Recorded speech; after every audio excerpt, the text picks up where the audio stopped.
বিধানসভা সমষ্টিতে এতিয়া CDC কাৰ্যালয় আছে কিন্তু বৰ্তমানলৈকে চৰকাৰে চিন্তা কৰা নাই তথাপি কৃষকৰ সংখ্যা কৃষি ক্ষেত্ৰ এইবিলাক কথা বিবেচনা কৰি ভৱিষ্যতে নিশ্চয় চৰকাৰে চিন্তা কৰিব ঠিক আছে থ্যাংক ইউ নেক্সট অধ্যক্ষ ডাঙৰীয়া মাননীয় কৃষিমন্ত্ৰী ডাঙৰীয়াই প্ৰশ্নৰ উত্তৰত যি ধৰণে কৈছে কিন্তু সমষ্টিৰ সীমা পুনৰ নিৰ্ধাৰণৰ পিছত আৰু পঞ্চায়তৰ সীমা পুনৰ নিৰ্ধাৰণৰ পিছত কৃষি বিভাগত যি ধৰণৰ তেওঁলোকে এডিঅ পৰ্যায়তে হওক বা জিপি লেভেলতে হওক ভিলেজ লেভেলতে হওক যিখিনি নিয়ে তেওঁলোকৰ ডিপাৰ্টমেণ্টে যি ধৰণে আঁচনি বা বিভিন্ন হিতাধাৰীকে সকলক লৈ কাম কাজ চলায় যথেষ্টখিনি অসুবিধাৰ সন্মুখীন হৈছে গতিকে আপোনাৰ জৰিয়তে মাননীয় মন্ত্ৰী ডাঙৰীয়াৰ প্ৰতি আহ্বান জনাম যে কৃষি বিভাগে এই বিষয়ে উপলব্ধি কৰিছে নে নাই সমস্যা হৈছে তেওঁলোকে জ্ঞাত হয়নে নাই অতি সোনকালে এই বিষয়ে ষ্টাডি কৰি কৃষি বিভাগেও তেওঁলোকৰ জৰীপ চলাই কেনেকৈ অফিচবোৰ কোনটো পৰ্যায়ত লৈ যাব লাগে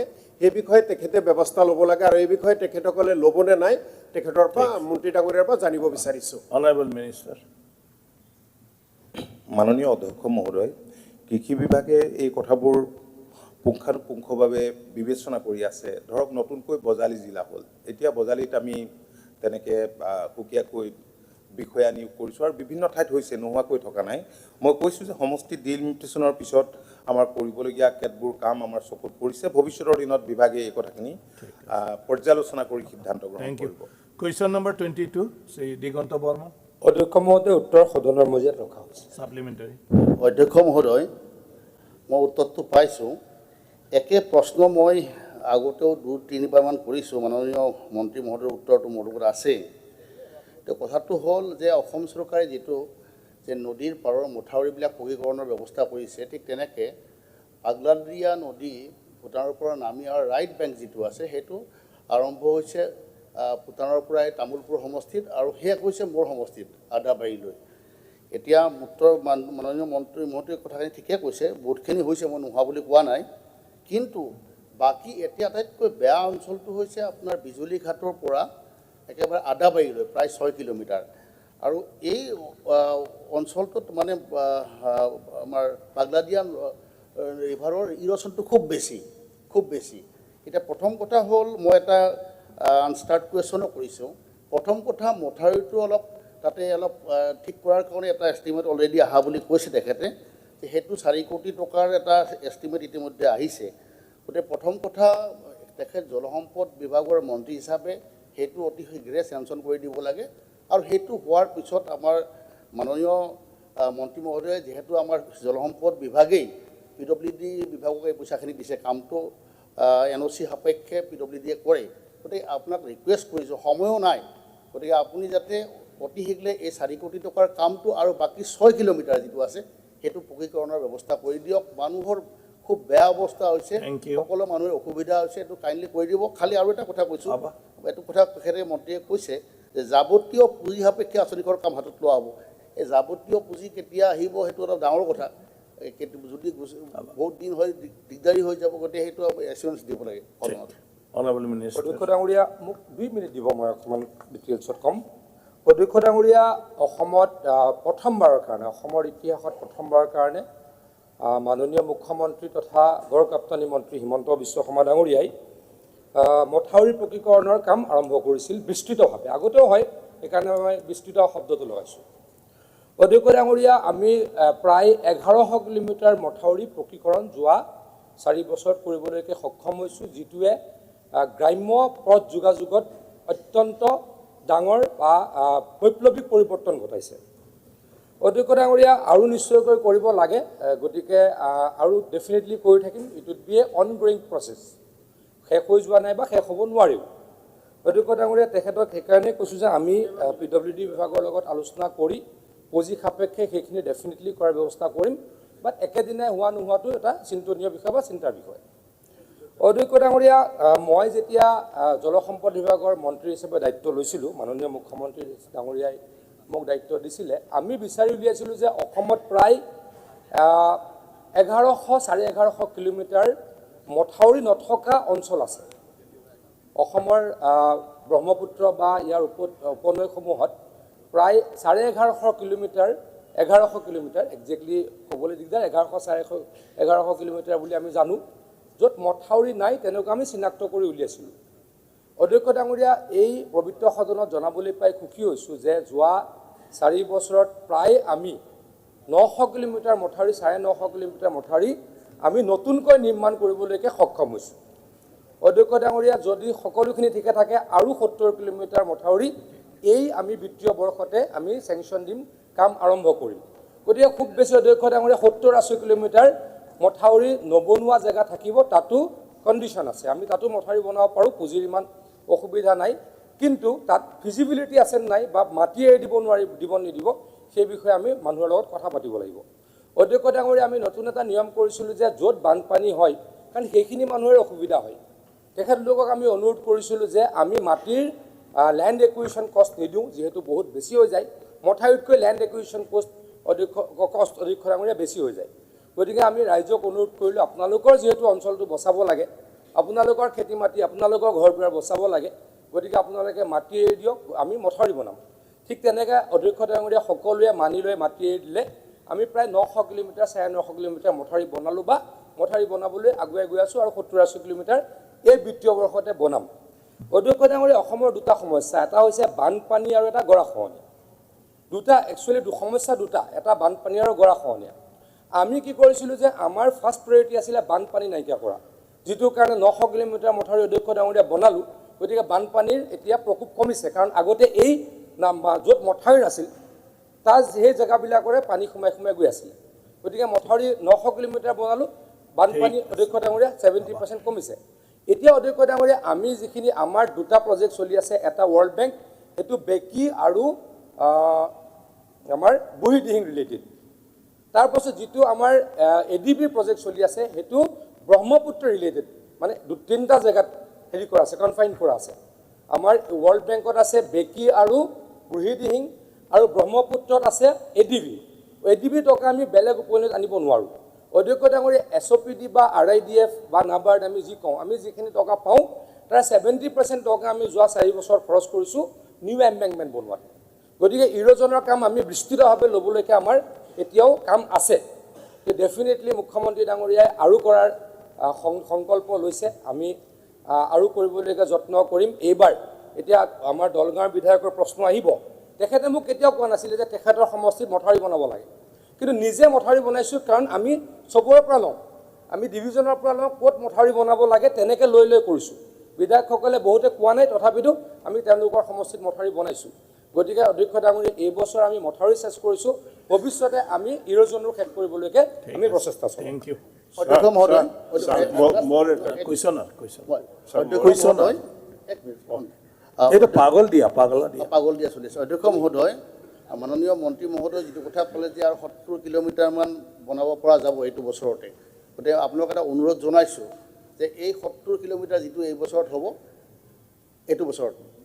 ঠিক আচ্ছা, ঠিক আছে, এইটো কাইণ্ডলি এইটো কৰি Thank দিয়াৰ you. ব্যৱস্থা কৰক, হৈছে, যাতে আপোনালোকৰ মানুহখিনিৰ দুজন সুবিধা হয়। হ'ব। ধন্যবাদ। ঠিক আছে না। নেক্সট কুৱেশ্যন, শ্ৰী আব্দুল সোহান আলী চৰকাৰ। অধ্যক্ষ ডাঙৰীয়া, উত্তৰ সদনৰ মজিয়াত ৰখা হৈছে। স্পীকাৰ মহোদয়, মই আপোনাৰ জৰিয়তে মন্ত্ৰী মহোদয়ৰ পৰা জানিব বিচাৰিছোঁ, যিখিনি উত্তৰ বিধানসভাৰ মজিয়াত দিছে সেইখিনি চোৱাৰ পিছত মোৰ কেইবাটা আশা যেন লাগিছে। ইয়াত যিখিনি ৰেকৰ্ড দিয়া হৈছে, ধুবুৰী জিলাৰ গৰাখহনীয়া ক'ত হৈছে, তাত কেইবাটাও মোৰ গোলগাঁও সমষ্টিৰ ঠাই ইয়াত লিপিবদ্ধ হোৱা নাই। তাৰমানে মোৰ মনে হৈছে যে এইখিনি ডিপাৰ্টমেণ্টে চাগে অৱগত নহয়। তাৰে ৰায়দাগ নৈৰ কুটি ভামুনডাঙা, ঝাপচাবাৰী কালজানি নৈৰ ঝাপচাবাৰী পাৰ্ট 4, এনেকুৱা কেইবাটাও ঠাইও ইয়াত উল্লেখ কৰা নাই। কেইবাটাও ভাল কথা ইয়াত আমি উত্তৰত পাইছোঁ, যেনেকুৱা 15 ফাইনেন্সৰ জৰিয়তে 23,49,00,000 টকাৰ যিটো স্কিম দিয়াৰ কথা কৈছে। যি অঞ্চল ধৰিছে, যিখিনি অঞ্চলক লৈছে, চিলেকশ্যন কৰিছে, ভাল, মই ইয়াৰ আগতো কৈছিলোঁ। কিন্তু আঁচনিখন কেতিয়া আৰম্ভ কৰিব, প্ৰতিৰক্ষাৰ কাম আৰম্ভ কৰা হ'ব বুলি লিখা হৈছে ইয়াত।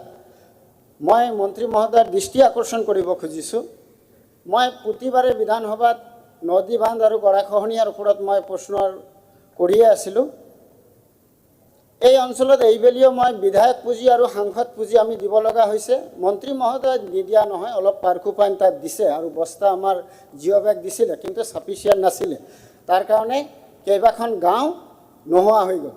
মই সেইকাৰণে অনুৰোধ কৰিছোঁ, এই 15 ফাইনেন্সৰ যিটো স্কিম 23,49,00,000 টকাৰ, এইটো অতি শীঘ্ৰে যদি আৰম্ভ কৰে তেনেহ'লে উপকৃত হ'ম। মই দুটা ছাপ্লিমেণ্টাৰী মই একেবাৰে কৈ দিওঁ, উত্তৰটো মই একেবাৰে মন্ত্ৰী মহোদয় দিব। 2 নম্বৰ কথা, আমাৰ ৱৰ্ল্ড বেংকৰ জৰিয়তে আমাৰ বেকী আৰু কোনোবা পাগলা দিয়া নৈৰ কথা কৈছে, কিন্তু আমাৰ গংগাধৰ নৈখন একেবাৰে অসমৰ পশ্চিম প্ৰান্তত কেইবাটাও সমষ্টি সাঙুৰি আছে। গোলকগঞ্জ আছে, গৌৰীপুৰ আছে আৰু ধুবুৰী আছে। 3টা সমষ্টি এইখন নৈ বৈ গৈছে আৰু 3খন সমষ্টিতে ইয়াৰ গৰাখহনীয়া হৈ আছে।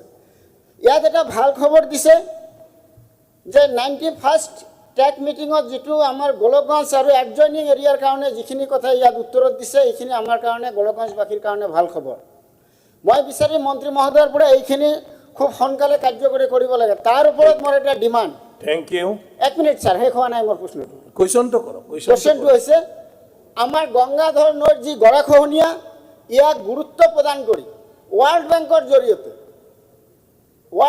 জৰিয়তে তাত স্কিম ল'ব লাগে আৰু 3টা সমষ্টিক বানপানীৰ পৰা আৰু গৰাখহনীয়াৰ পৰা সুৰক্ষিত কৰিব লাগে। তাৰ কাৰণে যিখিনি ব্যৱস্থা লাগে কৰিব লাগে, তাৰ বিভাগ আৰু মই মন্ত্ৰী মহোদয়ক অনুৰোধ কৰিছোঁ। এইখিনি মোৰ কথা মই কোৱা নাই, এইখিনি মোৰ সমষ্টি আৰু জিলাবাসীৰ কথা মই মন্ত্ৰী পৰা জানিব বিচাৰিছোঁ। ঠিক আছে। অধ্যক্ষ ডাঙৰীয়া, মই প্ৰথম প্ৰশ্ন দিগন্ত বৰ্মন ডাঙৰীয়া প্ৰশ্নৰ উত্তৰত কৈছোঁ যে এই 5 বছৰৰ আমাৰ প্ৰায়ৰিটি আছিলে নতুন মাথাউৰি বনোৱা। অধ্যক্ষ ডাঙৰীয়া, নতুন মাথাউৰি আমি যিখিনি বনাইছোঁ তাত জিঅ' মেগা টিউব দি বনাইছোঁ। 50 বছৰলৈ 100 বছৰলৈ সেই মথাউৰি ভাঙিব নোৱাৰে। অধ্যক্ষ ডাঙৰীয়া, 70 বছৰত অসমত মথাউৰি বনোৱা হৈছিলে 4,000 কিলোমিটাৰ আৰু 4.5 বছৰত মথাউৰি বনাইছোঁ 1,000 কিলোমিটাৰ। ডিফাৰেঞ্চ এইটোৱে অধ্যক্ষ ডাঙৰীয়া। গতিকে এনেকুৱা নহয় যে বুকুতে কল নপকে। আমিতো একেদিনাখনে মথাউৰি চেছ কৰিব লাগিব, একেদিনাখনে গৰাখহনীয়া চেছ কৰিব লাগিব। অধ্যক্ষ ডাঙৰীয়া, সম্ভৱ নহয়। গতিকে আমি প্ৰায়ৰিটি কৰি লৈছোঁ, তাৰ মাজতো কৰিছোঁ। অধ্যক্ষ ডাঙৰীয়া, যোৱা 4.5 বছৰত যিখিনি আমি ষ্টেট গভৰ্ণমেণ্টৰ পৰা পুঁজি পাইছিলোঁ, আনপ্ৰেচিডেণ্টেড। অধ্যক্ষ ডাঙৰীয়া, আগতে ৱাটাৰ ৰিচোৰ্চ ডিপাৰ্টমেণ্টৰ সকলোলৈ আমাৰ এক্সটাৰ্নেল স্পনচৰ প্ৰগ্ৰেম বা আমাৰ SOPD আৰু যি ষ্টেট গভৰ্ণমেণ্টৰ প্ৰগ্ৰেম সকলো মিলি অধ্যক্ষ ডাঙৰীয়া 250 বা 300, 450 কোটি টকা হয়। অধ্যক্ষ ডাঙৰীয়া, এতিয়া 2,000 কোটি টকা 2,000 কোটি টকা আমি প্ৰত্যেক বছৰে খৰচ কৰোঁ। এইবাৰ অধ্যক্ষ ডাঙৰীয়া, মাননীয় অমিত শ্বাহ ডাঙৰীয়াই 695 কোটি টকা আমাক দিছে আমাৰ ৰিজাৰ্ভাৰ বনাবলৈ। ৰিজাৰ্ভাৰ বনাওঁতে বহুত মানুহে হাঁহিছে অধ্যক্ষ ডাঙৰীয়া। প্ৰথমে কাম কৰিলেতো হাঁহি, যেতিয়ালৈকে মানুহে সুফল নেদেখিব তেতিয়ালৈকে হাঁহে। আৰু এনেকুৱা বহুতে কৈছিল যে আমি এই পুখুৰীবিলাক বিচাৰি ফুৰিছোঁ, ক'ত গ'ল? যিসকলে বিচাৰি ফুৰিছিল তেওঁলোকৰ সমষ্টিতে বেছি বনাইছোঁ। অধ্যক্ষ ডাঙৰীয়া, টেণ্ডাৰ হৈ গ'ল, কাম আৰম্ভ কৰিম। গতিকে বহুত কাম কৰিছোঁ। অধ্যক্ষ ডাঙৰীয়া, প্ৰত্যেক বছৰে 2,500 কোটি টকা বাজেট লৈ কৰিছোঁ। কিন্তু আকৌ কৈছোঁ, প্ৰায়ৰিটি আমাৰ আছিলে বানপানী নাইকিয়া কৰা। নেক্সট বছৰ আমি গভৰ্ণমেণ্ট বনাম অধ্যক্ষ ডাঙৰীয়া, নেক্সট প্ৰায়ৰিটি হ'ব আমাৰ ইৰোজন নাইকিয়া কৰা। গতিকে ডেফিনেটলি ইৰোজনৰ কাৰণে আৰু কাম কৰিম। Thank you. শ্ৰী ৱাজেদ আলী চৌধুৰী। ধুবুৰী হয়, ধুবুৰী আহি আছে আপোনালোক। এইটো ধুবুৰী। অধ্যক্ষ মহোদয়, আমাৰ ফকীৰগঞ্জ ওচৰত অহাব বাজাৰ, এইটো যোৱা গৰাখহনীয়াত একেবাৰে শেষ হৈ গৈছে, বিলীন হৈ গৈছে। মন্ত্ৰী মহোদয় গৈছিল, চাই আহিছে। গতিকে এইবাৰ অতি সোনকালে প্ৰটেকশ্যনৰ কিবা ব্যৱস্থা কৰিব নেকি? Honourable minister. কামো কৰিছোঁ আমি ইমিডিয়েটলি, মই একজেক্টলি এমাউণ্টটো পাহৰিছোঁ, 7 কোটি নে 8 কোটি টকাৰ কামো কৰিছোঁ। কিন্তু অধ্যক্ষ ডাঙৰীয়া, তাত বহুত সমস্যা হয়। বিধায়ক ডাঙৰীয়া দায়িত্ব ল'বনে মোক ক'ব লাগিব। কাম কৰিবলৈ মানুহ তাত যাব নোৱাৰে, তাত কাম কৰিবলৈ মানুহক নিদিয়ে। ইমান টকা ছাব কণ্ট্ৰেক্টত বিচাৰি দিয়ে, ইমান হাজিৰা কৰা বিচাৰি দিয়ে।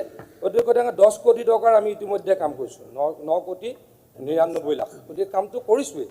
কিন্তু অধ্যক্ষ ডাঙৰীয়া, কামটো কৰোঁতে 2-3বাৰ বন্ধ হৈছে। মাননীয় বিধায়কগৰাকী এই বিষয়ে অৱগত, মাননীয় সদস্যগৰাকী অৱগত।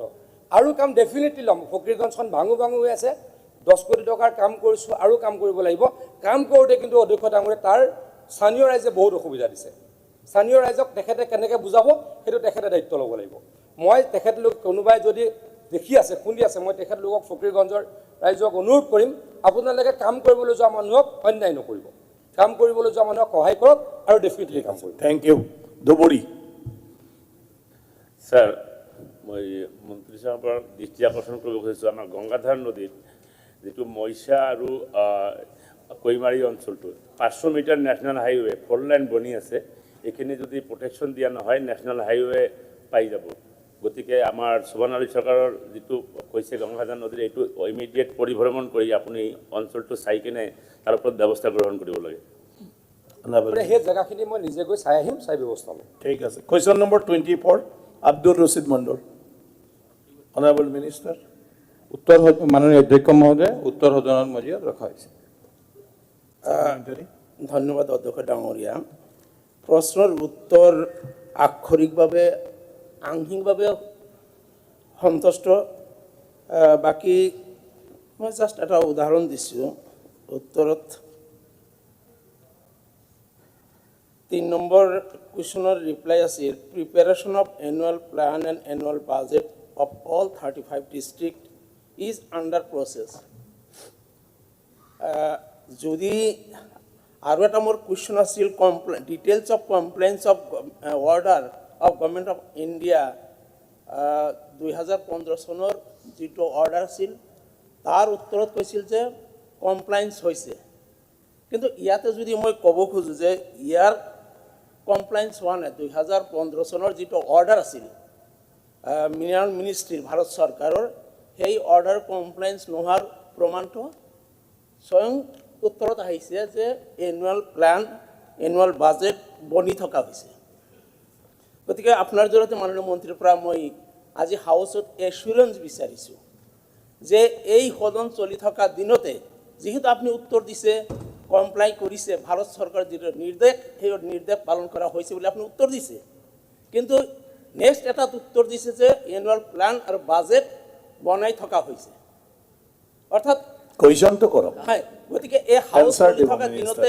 এই যিটো এনুৱেল ৰিপৰ্ট আৰু বাজেট দাখিল কৰা হ'ব না নাই Honorable Minister. নেক্সট আৰু নেক্সট কৰিব নেক্সট আছে স্যাৰ না একেবাৰতে কৰিব না কি আপুনি মানে আপুনি দুটা সাপ্লিমেন্টাৰী পাব মাননীয় অধ্যক্ষ মহোদয় মাননীয় বিধায়ক ডাঙৰীয়া যি প্ৰশ্ন কৰিছে আমি ডিএমএফটি ফাণ্ডৰ ওপৰত প্ৰশ্ন কৰিছে আৰু ডিএমএফটি ফাণ্ড বহুত জিলাতে এনুৱেল একশ্যন প্লেন বনোৱাৰ কামটো চলি আছে আমি খুব কম সময়ৰ ভিতৰতে আমি একশ্যন প্লেনটো বনাই যাতে কামবিলাক আমি আৰম্ভ কৰিব পাৰোঁ আমি মাননীয় বিধায়ক ডাঙৰীয়া প্ৰশ্নৰ উত্তৰত আমি দিছোঁ যে আমি এতিয়ালৈকে 2019-20 পৰা এতিয়ালৈকে 293.69 কোটি টকা আমাৰ সংগ্ৰহ হৈছে তাৰ মাজতে 98 ক্ৰ'ৰ্ছৰ এতিয়ালৈ কাম স্কিম লোৱা হৈছে আমি যোৱা জুলাই মাহত আমাৰ চৰকাৰে ৰুল এমেণ্ডমেণ্ট কৰিছে আৰু ৰুল এমেণ্ডমেণ্ট কৰি কামবিলাক যাতে আৰু স্পীড আপ আমি কৰিব পাৰোঁ সেইকাৰণে প্ৰতিখন জিলাতে আমাৰ গভৰ্নিং কাউন্সিল এটা জিলা আয়ুক্তৰ নেতৃত্বত জিলা আয়ুক্তক চেয়াৰমেন কৰি এটা কৰি দিয়া হৈছে আৰু তেওঁলোকে গোটেই এমএলএ এমপি আৰু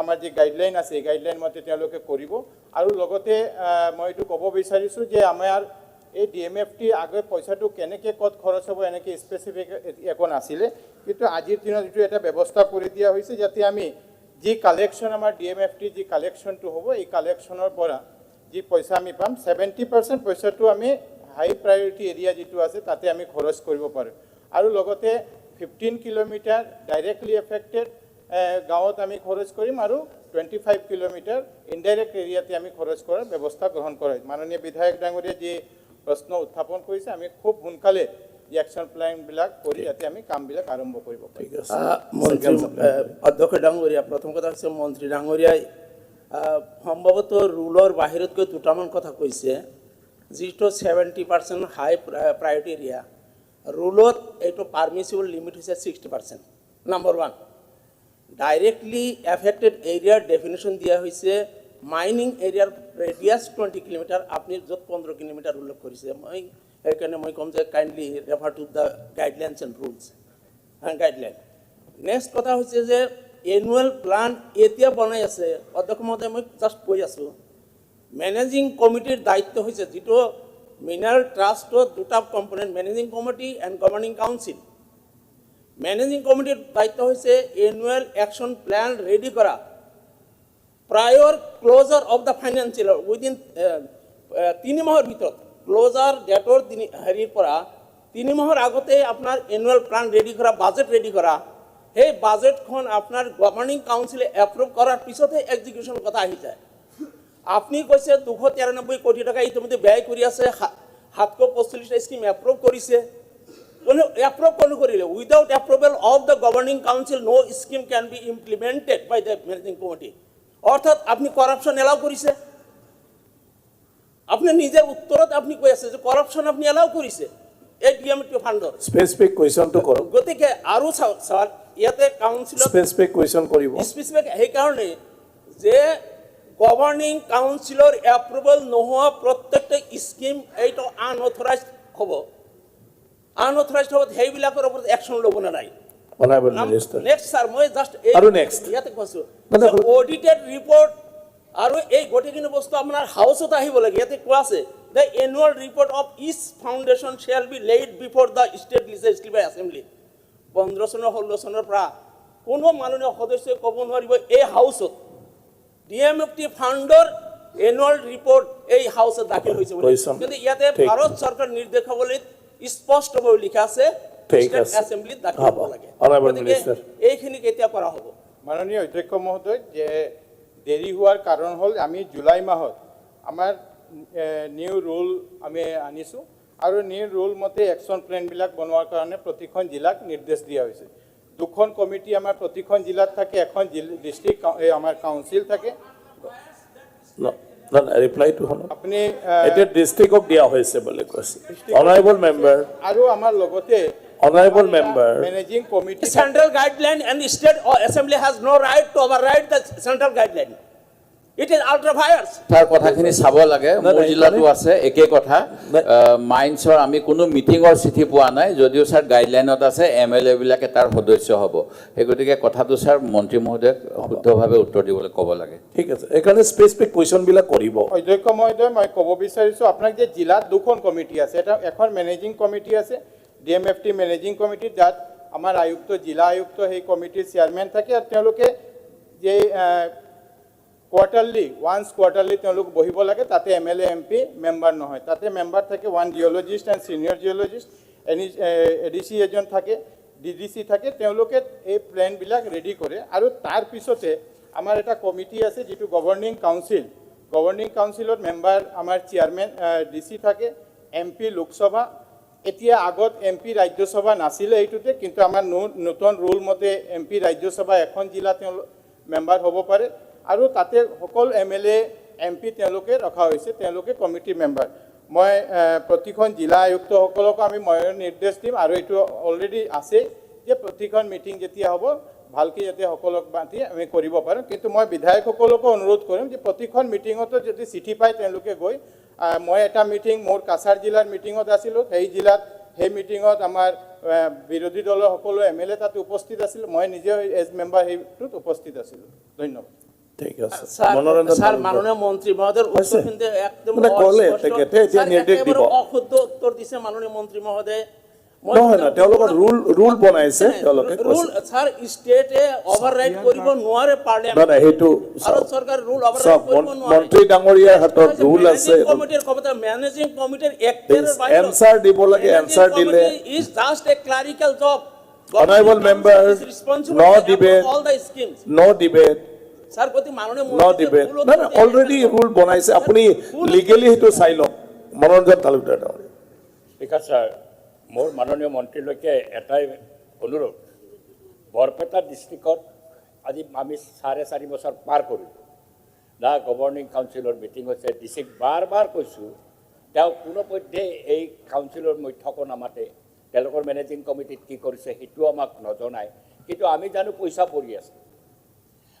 পৰি আছে মোৰ সমষ্টি আটাইতকৈ বেডলি এফেক্টেড তাত কালেকশ্যনো বেছি হয় কাৰণ বেকি গৈছে যদিও আমাৰ বান নিয়ন্ত্ৰণ মন্ত্ৰীয়ে অলৰেডি এটা ৱৰ্ল্ড বেংকৰ স্কিম তাতে ইমপ্লিমেণ্ট কৰিছে কিছু খহনীয়াটো কমিছে কিন্তু তাৰ পৰা আৰ্নিং হয় সাংঘাতিকভাৱে কেইবাটাও কৰি আছে লিগেল কৰি আছে ইলিগেল কৰিও আছে মই বনমন্ত্ৰীকো বাৰে বাৰে কৈছোঁ ইলিগেল কৰিও চলি আছে কিন্তু আৰ্নিংটো ভাল হয় তাৰপিছত পইচাটো জমা হৈ আছে আজি আমাৰ এটা টান পাৰ হৈ গ'ল সেই পইচাটো আমি খৰচ কৰিব পৰা নাই ডিচি কোনো পধ্যে ৰেছপণ্ড কৰা নাই মই মন্ত্ৰী মহোদয়ক অনুৰোধ কৰিছোঁ তেওঁ যাতে ষ্ট্ৰং এটা অৰ্ডাৰ দিয়ে যে DMFTৰ এই পইচাকেইটা খৰচ কৰাৰ কাৰণে গভৰ্ণিং কাউন্সিল মাতক মেনেজিং কাউন্সিল মাতক তেওঁলোকে মাতি গভৰ্ণিং কাউন্সিল মাতি পেলাই পইচাকেইটা ডিষ্ট্ৰিবিউট কৰক এনে পেলাই থৈছে খালি পইচাকেইটা পেলাই থৈ দিছে আজি বছৰৰ পিছত বছৰ সেই পইচা পেলাই দিছে আগৰ ডিচি পাৰ হৈ গৈছে একো নকৰিলে এই ডিচিও আজি 2 আঢ়ৈ বছৰে একো কৰা নাই Thank you. গাৰ্জেন মিনিষ্টাৰৰ Honorable Minister. এবাৰ DMFTৰ এই টকাৰ ক্ষেত্ৰত এইটো যাতে বৰপেটা ডিষ্ট্ৰিক্টৰ ক্ষেত্ৰত অলপ চিৰিয়াছলি মাননীয় অধ্যক্ষ মহোদয় বৰপেটা ডিষ্ট্ৰিক্টতে 2,47 লাখ টকা আমাৰ জানামতে খৰচ হোৱা নাই তেওঁলোকে তাতে আছে তেওঁলোক কোনো স্কিম লোৱা নাই আমি আজিয়ে আমি প্ৰতিখন জিলা আয়ুক্তক আমি নিৰ্দেশ দিম যে অহা 1 মাহৰ ভিতৰতে আমি যাতে গভৰ্ণিং কাউন্সিলৰ মিটিং প্ৰতিখন জিলাতে আমি কৰিব পাৰোঁ ঠিক আছে সিগনেল বৰপেটাটো কৈ দিলে মন্ত্ৰী ডাঙৰীয়াই জুলাইৰ কথা কৈছে যে আইন সংশোধন হৈছে কিন্তু জুলাই গৈ এতিয়া ডিচেম্বৰ পালে গতিকে এই ক্ষেত্ৰত তেখেতে কিমান দূৰ পদক্ষেপ লৈছে আজি তেখেতৰ উত্তৰত আমি বুজি পাইছোঁ গতিকে অলপমান এই ক্ষেত্ৰত জৰুৰীভাৱে পদক্ষেপ ল'বলৈ আহ্বান জনাই আপোনাৰ জৰিয়তে তেখেতৰ পৰা মই জানিব বিচাৰিছোঁ যে ডিষ্ট্ৰিক্ট মিনাৰেল ফাউণ্ডেশ্যন ট্ৰাষ্ট যি এই ট্ৰাষ্টত যিটো মানে DMFTত যিটো পুঁজি জমা হয় সেই পুঁজিটো ফৰেষ্ট ডিপাৰ্টমেণ্টৰ পৰা সেই পুঁজিটো ভালকৈ আহে না নাই যিমান টকা তাত পাব লাগে যিমান পুঁজি পাব লাগে সেই পুঁজিটো তাত দিয়া হয়নে নাই না সেই পুঁজি ডিষ্ট্ৰিক্ট লেভেলত জমা দিয়াৰ ক্ষেত্ৰতো কৰবাত না কৰবাত তেওঁলোকৰ লগত কোনোবাই কেলেংকাৰী কৰে বা যিমান ধৰক 100 টকা পাব লাগে তাত 50 টকা এটা দি সন্তুষ্ট কৰি থৈছে গতিকে এইটো ক্ষেত্ৰতো মাননীয় মন্ত্ৰী ডাঙৰীয়াই চকু দিব লাগে আমাৰ হাতত থকা তথ্য মতে যি ধৰণে DMFT ফাণ্ডত যিমান টকা জমা হ'ব লাগে ডিষ্ট্ৰিক্ট লেভেলত ডিপাৰ্টমেণ্টৰ পৰা সেই টকাখিনি নাহে গতিকে মাননীয় মন্ত্ৰী ডাঙৰীয়াৰ পৰা মই আহ্বান জনাব বিচাৰিছোঁ মন্ত্ৰী ডাঙৰীয়াৰ প্ৰতি আবেদন জনাব বিচাৰিছোঁ যিহেতু বিধানসভা 29 তাৰিখলৈ চলিব ডিচেম্বৰলৈ এইকেইটা সন্মুখৰ এইকেইটা দিনত কোনটো জিলাত কিমান টকা পাইছে আৰু কিমান টকা পাব লগা আছিল সেই তাৰ এটা তথ্য আমাক লাগে আৰু দ্বিতীয় কথাটো হ'ল মাননীয় মন্ত্ৰী ডাঙৰীয়াই কৈছে জিলা উপায়ুক্তসকলক নিৰ্দেশ দিব জিলা উপায়ুক্তসকলক কেৱল নিৰ্দেশ দিলেই নহ'ব যোৱা সময়ছোৱাত কিমান টকা ক'ত খৰচ হ'ল সেই টকাখিনি ভালকৈ খৰচ কৰিছে নে নাই সেই টকাখিনি খৰচ কৰাৰ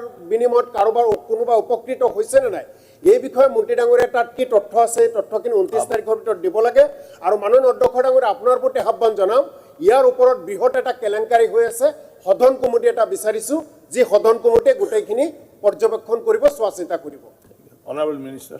মাননীয় অধ্যক্ষ মহোদয় বিধায়ক ডাঙৰীয়া যি প্ৰশ্ন কৈছে আৰু সেই প্ৰশ্নত যাতে আমি খুব সোনকালে মিটিংবিলাক আমি কৰিব পাৰোঁ আৰু স্কিমবিলাক ল'ব পাৰোঁ এনেকৈ মই ব্যৱস্থা গ্ৰহণ কৰি আমি মাইনৰ এণ্ড মেজৰ মিনাৰেলৰ 10% যি ৰয়েলটি যিটো আহে এই ৰয়েলটিৰ 10%টো আমি পাওঁ এইকাৰণে মোৰ জনামতে আমি যেতিয়া যোৱা কেইমাহতে আমি জিলাই গৈছোঁ তেতিয়া আমি এইটো ৰিভিউ লৈছোঁ যে তেওঁলোক জিলাত আমাৰ পইচাবিলাক জমা হৈছে আৰু এতিয়া আমি নতুন কামভাৱে এই কামবিলাক কৰিবৰ কাৰণে নতুন প্ৰপ'জেল লৈ কামবিলাক কৰিবৰ কাৰণে আগবাঢ়ি যাম কিন্তু তেওঁ যিটো কৈছে যে ইয়াত ডাঙৰ এটা কেলেংকাৰী হৈছে মই এনেকৈ নাভাবোঁ যে ইয়াত কোনোবা কেলেংকাৰী হৈছে বিধায়ক ডাঙৰীয়া তাতে যদি কিবা তথ্য থাকে তেওঁ মোক দিবৰ কাৰণে বা সদনক দিবৰ কাৰণে মই অনুৰোধ জনাম Yes, question number 25, Sri Ramendra Narayan Kolita. মাননীয় অধ্যক্ষ মহোদয় উত্তৰ সদন অনুমোদন ৰখা হৈছে Supplementary. মাননীয় অধ্যক্ষ মহোদয়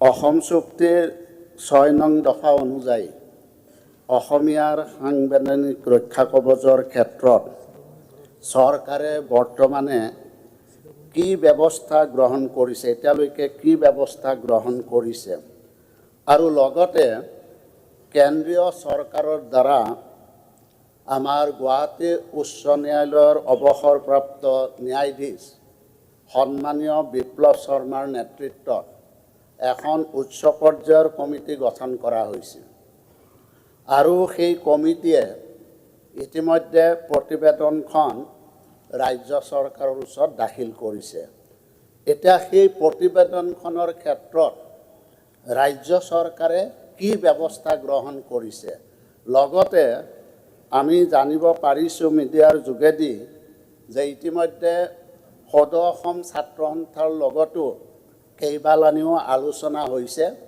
সেই সম্পৰ্কত সদৌ অসম ছাত্ৰ সন্থাৰ লগত এই ক্ষেত্ৰত কেনেধৰণৰ সিদ্ধান্ত লৈছে বা কাৰ্যকৰী কৰাৰ ক্ষেত্ৰত কেনেধৰণে আলোচনা অনুষ্ঠিত কৰিছে এই সম্পৰ্কত মাননীয় মন্ত্ৰী মহোদয়ৰ পৰা মই জানিব বিচাৰিছোঁ Honorable Minister. মাননীয় অধ্যক্ষ মহোদয়, the historic Assam movement is the fruit of the historic Assam Accord is the fruit of the Assam movement. আৰু এই চুক্তিখন ৰূপায়ণৰ কাৰণে আমাৰ চৰকাৰ দায়বদ্ধ। মাননীয় সদস্য ৰমেন্দ্ৰ নাৰায়ণ কলিতা ডাঙৰীয়াই চুক্তিৰ 6 নম্বৰ দফা সম্পৰ্কত তেখেতে উল্লেখ কৰিছে যে ৰিটায়াৰ্ড জাষ্টিছ বিপ্লৱ কুমাৰ শৰ্মা ডাঙৰীয়াৰ নেতৃত্বত এখন অধ্যক্ষতাত এখন কমিটি গঠন কৰি দিছিল ভাৰত চৰকাৰে আৰু কমিটিয়ে অসম চৰকাৰৰ হাতত ৰিপৰ্ট দাখিল কৰিছিল ভাৰত চৰকাৰলৈকে কৰিছিল লখিমপুৰত হোৱা কেবিনেট বৈঠকে মাননীয় মুখ্যমন্ত্ৰীৰ অধ্যক্ষতাত হোৱা কেবিনেট বৈঠকে বিস্তৃতভাৱে এই ৰিকমেণ্ডেশ্যনবিলাক পৰ্যালোচনা কৰি 67টা তেনেধৰণৰ ৰিকমেণ্ডেশ্যন আইডেণ্টিফাই কৰিছিল আৰু তাৰে 40টা অকল ৰাজ্য চৰকাৰে কৰিব পাৰে আৰু 12টা কেন্দ্ৰীয় আৰু ৰাজ্য চৰকাৰে যৌথভাৱে কৰিব লাগে আৰু 15টা ৰিকমেণ্ডেশ্যনৰ ক্ষেত্ৰত কেন্দ্ৰীয় চৰকাৰেহে কৰিব পাৰিব এই গোটেই কথাখিনি বিস্তৃতভাৱে আলোচনাৰ অন্তত মাননীয় মুখ্যমন্ত্ৰীয়ে এখন সাব কমিটি কৰি দিছিল আমাৰ সতীৰ্থ দুগৰাকী মন্ত্ৰীও আছিল অজন্তা নিয়োগ ডাঙৰীয়ানী আৰু পীযুষ হাজৰিকা ডাঙৰীয়া আৰু আছিল সদৌ অসম ছাত্ৰ সন্থাৰ মুখ্য উপদেষ্টা সভাপতি আৰু সম্পাদক হাতলানি আলোচনাৰ অন্তত ইতিমধ্যে বিস্তৃত আলোচনাৰ অন্তত প্ৰতিবেদন মাননীয় মুখ্যমন্ত্ৰীৰ হাতত আমি ইতিমধ্যে দাখিল কৰিছোঁ আৰু মাননীয় মুখ্যমন্ত্ৰীৰ পৰ্যায়ত সদৌ অসম ছাত্ৰ সন্থাৰ সৈতে 3 লানি আলোচনা কৰিছিল আজি কেইদিনমানৰ আগতে হোৱা আলোচনা যথেষ্ট ফলপ্ৰসূ হৈছে সদৌ অসম ছাত্ৰ সন্থায়ো এই ক্ষেত্ৰত তেওঁলোকৰ অপিনিয়ন দিছে আৰু ইতিমধ্যে লাষ্ট বাজেটত যিখিনি ৰাজ্য চৰকাৰে কৰিব পৰা কাম এই কামৰ বাবে ধন চৰকাৰে ধাৰ্য কৰিছে ঘোষণাও কৰিছে এই গোটেই কামখিনি আগবঢ়াই লৈ যাবৰ কাৰণে মনিটৰিং কৰিবৰ কাৰণে আকৌ এখন কমিটি একৰ্ড ইমপ্লিমেণ্টেশ্যন মিনিষ্টাৰৰ অধ্যক্ষতাতেই নতুন এখন কমিটি গঠন কৰা হৈছে যিটো সদৌ অসম ছাত্ৰ সন্থাই বিচাৰিছিল আমি ভাবোঁ যে ক্ষিপ্ৰতাৰে আমি যিখিনি কৰিবলৈ লৈছোঁ এই ক্ষেত্ৰত আমি নিশ্চয় আমি সফল কাম হ'ব পাৰিম আৰু ইয়াৰ উপৰিও আমি সদনৰ মজিয়াত জনাবলৈ পালে ভাল পাম যে বৰাগাঁৱত 117 বিঘা মাটিত এক বৃহৎ এখন শহীদ উদ্যান নিৰ্মাণ হৈ আছিল প্ৰায় 200 কোটি টকাৰ কাম ইতিমধ্যে হৈছে আৰু যিটো আনুষ্ঠানিকভাৱে মাননীয় মুখ্যমন্ত্ৰী অহা 10 ডিচেম্বৰত মুকলি কৰিব মই এইকাৰণে কথাটো কৈছোঁ যে চুক্তিৰ প্ৰতিটো দফাৰ ৰূপায়ণৰ কাৰণে চৰকাৰে খুব আন্তৰিকতাৰে কাম কৰি আছে মই কলিতা ডাঙৰীয়াক মই ধন্যবাদ জনাইছোঁ মই ভাবোঁ যে কলিতা ডাঙৰীয়া এইখিনি কথা নিশ্চয় গম পাইছে আৰু হৃদয়ঙ্গম কৰিব পাৰিব Thank you. মাননীয় অধ্যক্ষ মহোদয় ইতিমধ্যে ৰাজ্য চৰকাৰে এই ক্ষেত্ৰত এইটো কাৰ্যকৰী কৰাৰ ক্ষেত্ৰত যিটো ব্যৱস্থা লৈছে সুন্দৰ ব্যৱস্থাই লৈছে কিন্তু কথাটো হৈছে যে কেন্দ্ৰীয় চৰকাৰৰ যিখিনি কৰণীয় কাম সেইখিনিৰ ক্ষেত্ৰত ৰাজ্য চৰকাৰে ইতিমধ্যে কেনেধৰণৰ ব্যৱস্থা লৈছে আৰু এই ক্ষেত্ৰত কেন্দ্ৰীয় চৰকাৰৰ লগত যোগাযোগ কৰি তেওঁলোকৰ যিখিনি কৰণীয় কাম সেইখিনি কৰাৰ ক্ষেত্ৰত কেন্দ্ৰীয় চৰকাৰৰ স্থিতিটো কি Honorable Minister. চুক্তি ৰূপায়ণৰ নোডেল মিনিষ্ট্ৰী হৈছে ভাৰত চৰকাৰৰ গৃহ মন্ত্ৰালয় আৰু গৃহ মন্ত্ৰালয়ৰ লগত ইতিমধ্যেই যোগাযোগ হৈছে মাননীয় মুখ্যমন্ত্ৰীয়েও বিভিন্ন সময়ত এই সম্পৰ্কত আলোচনা কৰিছে আৰু সদৌ অসম ছাত্ৰ সন্থাৰ নেতৃত্বই বিচাৰিছে যে জানুৱাৰীৰ ভিতৰত এক ত্ৰিপাক্ষিক বৈঠক অনুষ্ঠিত হওক আৰু তাৰ কাৰণে ইতিমধ্যে মুখ্যমন্ত্ৰী ডাঙৰীয়াই যাৱতীয় ব্যৱস্থা গ্ৰহণ কৰিছে Okay. Honorable LOP. মাননীয় অধ্যক্ষ মহোদয়, মন্ত্ৰী মহোদয়ক ধন্যবাদ দিছোঁ অসম চৰকাৰে লোৱা পদক্ষেপখিনিৰ বিষয়ে তেখেতে কোৱাৰ বাবে। বিশেষকৈ যিহেতু অসম চুক্তিৰ আত্মা ধাৰা 5 আৰু 6কে কোৱা হয়, ধাৰা 5 চুক্তিৰ দফা 5 অনুসৰি অসম চুক্তিত উল্লেখ কৰা কাট অফ তাৰিখৰ পিছত অহা বৃহৎ পৰিমাণৰ বিদেশী নাগৰিকক ভোটাধিকাৰ বা বহিষ্কাৰ কৰিব লাগিব, বিশেষকৈ 24 মাৰ্চ 1971 চনৰ পিছত অহা অসমৰ বিদেশীসকলক। আৰু ইয়াৰ লগতে ধাৰা 6 অনুসৰি ধাৰা 5ৰ পৰিপূৰক হিচাপে সাংবিধানিক আইনগত প্ৰশাসনিক সুৰক্ষা দিব লাগিব, যাতে অসমীয়াৰ সাংস্কৃতিক সামাজিক ভাষাগত পৰিচয় আৰু ঐতিহ্য সংৰক্ষণ হয়। এতিয়া ভাষা সংস্কৃতি আৰু পৰিচয় সংৰক্ষণ কৰিবলৈ হ'লে এই অসমীয়া ভাষা কোৱা মানুহৰ সংখ্যা বেছি হৈ থাকিব লাগিব আৰু অসমীয়া ভাষাৰ চৰ্চা হ'ব লাগিব। মহোদয়, ধাৰা 6 অনুসৰি অসমীয়া সংস্কৃতি ভাষা সমাজৰ সংৰক্ষণৰ বাবে চৰকাৰে ব্যৱস্থা ল'ব লাগে আৰু বিভিন্ন সাংবিধানিক আৰু প্ৰশাসনিক ব্যৱস্থা ল'বলৈ ধাৰা 6 চুক্তিৰ 6 আৰু 6 ক দফা অনুসৰি চৰকাৰক কোৱা হৈছে। এতিয়া ঘটনাটো হ'ল যে যদিহে অসমীয়া কোৱা মানুহৰ সংখ্যা কমি যায়, তেতিয়াহ'লে ধাৰা 5ৰ কোনো গুৰুত্ব নাথাকিব, চুক্তিৰ 6 নম্বৰ দফাৰো কোনো ৰেলিভেঞ্চিয়ে নাথাকিব। যিহেতু যদি অসমীয়া ভাষা কোৱা মানুহৰ সংখ্যা কমি যায়, নন আছামিজ স্পিকিং মানুহখিনিৰ সংখ্যা বেছি হ'ব আৰু অসমীয়া স্বাভাৱিকতে সংখ্যালঘু হ'ব।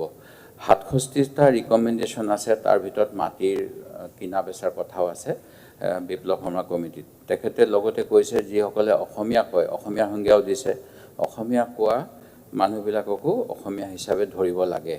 তেনে ক্ষেত্ৰত চৰকাৰীভাৱে কোন কোন অঞ্চলত অসমীয়া মাধ্যমৰ বিদ্যালয় আছে সেই বিষয়ত কিবা তথ্য সংগ্ৰহ কৰা হৈছে নেকি? আৰু লগতে যিটো শেহতীয়াকৈ স্পেচিয়েল ৰিভিজন হ'ব অসমত, এই কথা এটা ওলাইছিল যে এনেকুৱা ৰিভিজন হ'লে বাহিৰৰ পৰা অহা বহুত মানুহে অসমৰ ভোটাৰ তালিকাত নাম ভৰ্তি কৰিব। যদিহে এইখিনি হয়, এই উপসমিতিয়ে অসমীয়াৰ অস্তিত্ব ৰক্ষা কৰিবৰ বাবে নিৰ্বাচন আয়োগৰ এই দিশটোৰ ওপৰতো পৰ্যালোচনা কৰিব নেকি, যাৰ ফলত অন্য ৰাষ্ট্ৰৰ কথা মই কোৱা নাই, অন্য ৰাজ্যৰ অনা অসমীয়া লোকসকলে অসমৰ ভোটাৰ তালিকাত নাম ভৰাব পাৰিলে তেখেতসকলে অসমীয়াৰ খিলঞ্জীয়াৰ যি প্ৰভুত্ব, অসমীয়াৰ অস্তিত্ব আৰু অসমৰ ৰাজনৈতিক ক্ষমতা দখল অসমৰ হাতৰ পৰা কাঢ়ি নিব নেকি অসমীয়াৰ পৰা? এই ক্ষেত্ৰত মাননীয় মন্ত্ৰী মহোদয়ৰ পৰা উত্তৰ বিচাৰিছোঁ। Honourable minister. মাননীয় অধ্যক্ষ মহোদয়,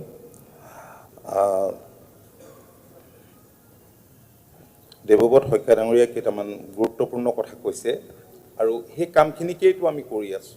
আজি বিপ্লৱ শৰ্মা অধ্যক্ষতাত গঠিত কমিটিয়ে যিবিলাক ৰিকমেণ্ডেশ্যন দিছিলে, সেই ৰিকমেণ্ডেশ্যনখিনি 67 আইডেণ্টিফাই কৰি পেলাই প্ৰতিটো ৰিকমেণ্ডেশ্যন যাতে ভালকৈ ইমপ্লিমেণ্ট কৰিব পৰা যায়, তাৰ কাৰণে চৰকাৰে ইতিমধ্যে যাৱতীয় ব্যৱস্থা গ্ৰহণ কৰিছে। কেইবালানিও আলোচনা হৈছে বিভিন্ন পৰ্যায়ত আৰু ভাৰত চৰকাৰৰ লগতো এই সম্পৰ্কত কথা বতৰা হৈছে। মই ভাবোঁ যে এনেকুৱা কোনো শংকাৰ কাৰণ নাই। আৰু দ্বিতীয় কথা, শেহতীয়া যিটো ৰিভিজনৰ কথা ইলেকশ্যন কমিশ্যনে কৈছে, এই সম্পৰ্কত আমিও ইলেকশ্যন কমিশ্যনৰ পৰা জানিব বিচাৰিছিলোঁ, কাৰণ সংবাদ মাধ্যমত যিবিলাক কথা প্ৰকাশ কৰিছিলে। কিন্তু ইলেকশ্যন কমিশ্যনে ক'লে এইটো এটা সচৰাচৰ ইলেকশ্যনৰ আগত যি ধৰণৰ ৰিভিজন হয় সেই ৰিভিজনেই হ'ব। আজি যদি কৰ্মসূত্ৰে ইয়াত কোনোবা আছে, চাকৰি কৰি আছে, তেওঁলোকৰ নামহে সোমাব। কোনো এনেকুৱা ধৰণৰ কথা নাই যিবিলাক বাতৰি সংবাদ মাধ্যমত প্ৰকাশ পাইছিল। আৰু ইলেকশ্যন কমিশ্যনেও এই কথাখিনি ইতিমধ্যেই স্পষ্ট কৰি দিছে। ধন্যবাদ। কুৱেশ্যন নম্বৰ 26, শ্ৰীমতী শিৱামণি বৰা, শিৱামণি বৰাৰ হৈ আব্দুল। Honourable minister. মাননীয় অধ্যক্ষ মহোদয়, উত্তৰ সদনৰ মজিয়াত দিয়া হৈছে। শ্ৰী আব্দুল ৰছিদ। অধ্যক্ষ মহোদয়, উত্তৰত কৈছে যে নৱেম্বৰ মাহলৈকে 2025 চনলৈ 2,23,79,367 জন হিতাধিকাৰীক সামৰি 63,74,012টা অগ্ৰাধিকাৰপ্ৰাপ্ত পৰিয়ালক ৰেচন কাৰ্ড প্ৰদান কৰিছে। কিন্তু ছাৰ, বৰ পৰিতাপৰ বিষয়, এতিয়া প্ৰত্যেকটো জিলাতেই এনেকুৱা বহু অভিযোগ আছে যিসকল যোগ্য হিতাধিকাৰী হোৱা স্বত্তেও তেওঁলোকে NFSৰ অধীনত ৰেচন কাৰ্ড পাবলৈ সক্ষম হোৱা নাই। নাম্বাৰ 1 আৰু নাম্বাৰ 2, পৰিয়ালৰ সকলো সদস্যক সামৰি লোৱা হোৱা নাই এই ৰেচন কাৰ্ডত। প্ৰত্যেকটো পৰিয়ালতে প্ৰায় আধা সদস্যক সামৰি লৈ ৰেচন কাৰ্ড দি থকা হৈছে আৰু এটা গাইডলাইন দিয়া হৈছিলে যে 19ৰ আগত জন্মগ্ৰহণ কৰা হ'ব লাগিব। 19ৰ আগত জন্মগ্ৰহণ কৰা বহু সদস্য এতিয়া বাদ পৰি আছে। গতিকে এই ক্ষেত্ৰত মই মন্ত্ৰী ডাঙৰীয়াৰ পৰা জানিব বিচাৰিছোঁ যে এই ক্ষেত্ৰত মই প্ৰশ্নৰ লগতে এটা পৰামৰ্শ দিব খুজিছোঁ যে আমি এই বিষয়টো এটা ৰিভিউ মিটিং কৰি আমাৰ ছাপ্লাই ইনস্পেক্টৰসকল DDS বা বিভাগীয় কৰ্মচাৰীৰ লগতে সমবায়ৰ ছেক্ৰেটাৰী আৰু সমবায়ৰ চেয়াৰমেনসকলকো মাতি যদি প্ৰত্যেকটো জিলাত এটা ৰিভিউ মিটিং ল'ব পাৰোঁ, এই তথ্যটো আৰু পুংখানুপুংখভাৱে ওলাই আহিব আৰু এই যোগ্য হিতাধিকাৰীসকলক কাৰ্ড দিয়া ৰেচন কাৰ্ড দিয়াৰ ক্ষেত্ৰত চৰকাৰে কি ব্যৱস্থা হাতত ল'ব এই বিষয়ে অনাৰেবল মিনিষ্টাৰ।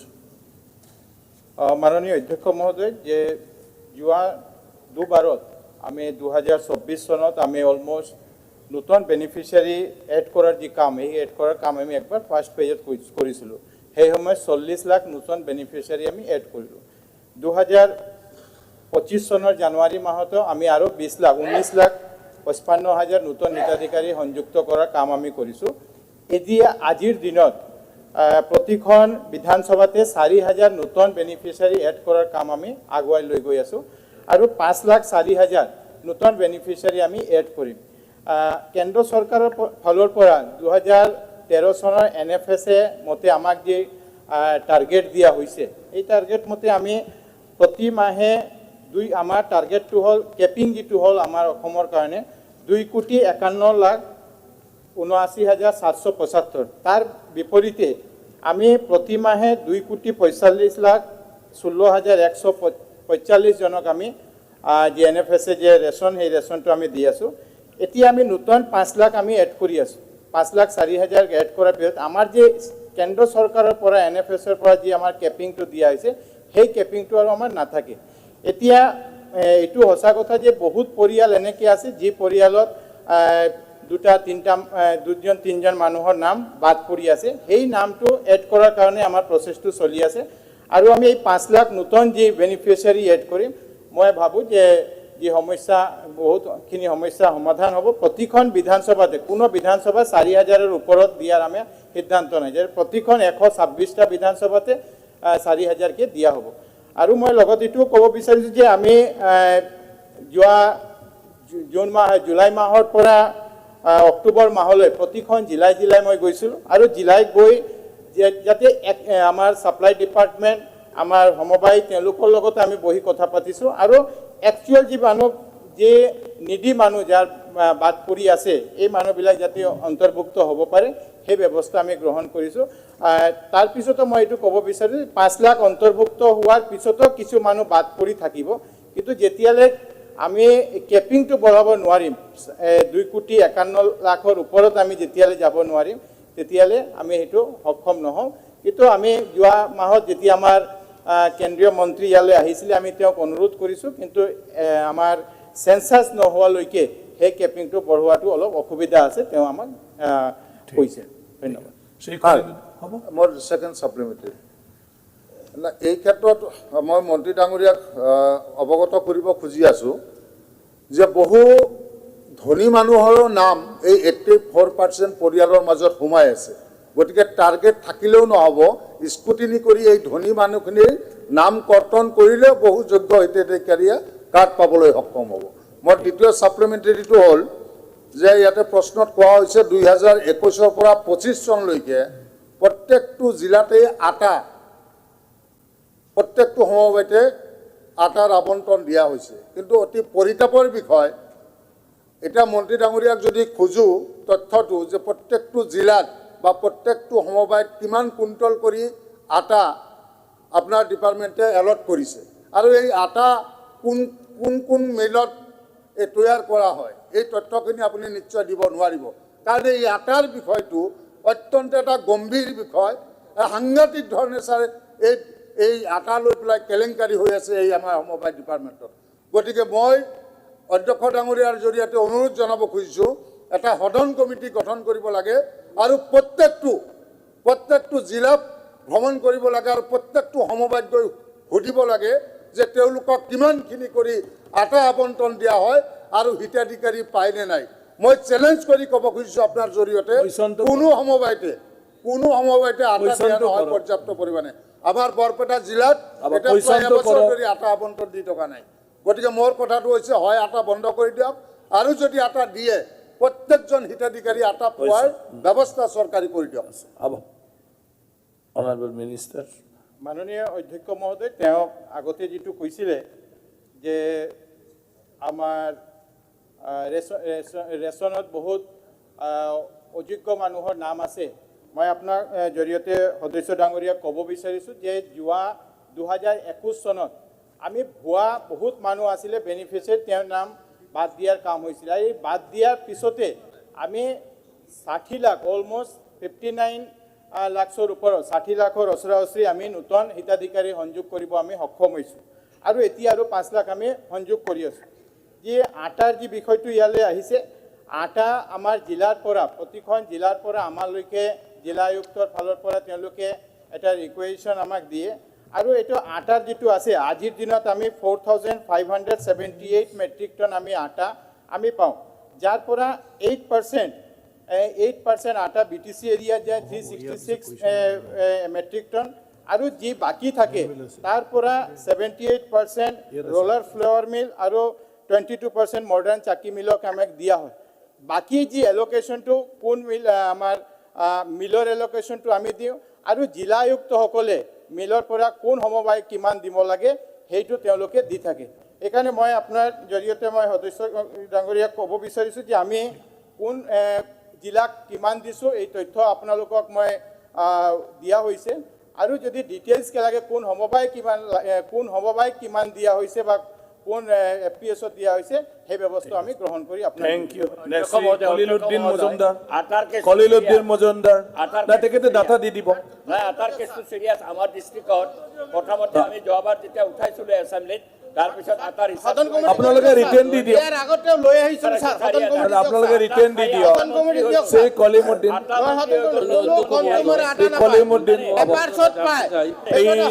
ডাটা দিছে, ডাটা দিব প্লিজ।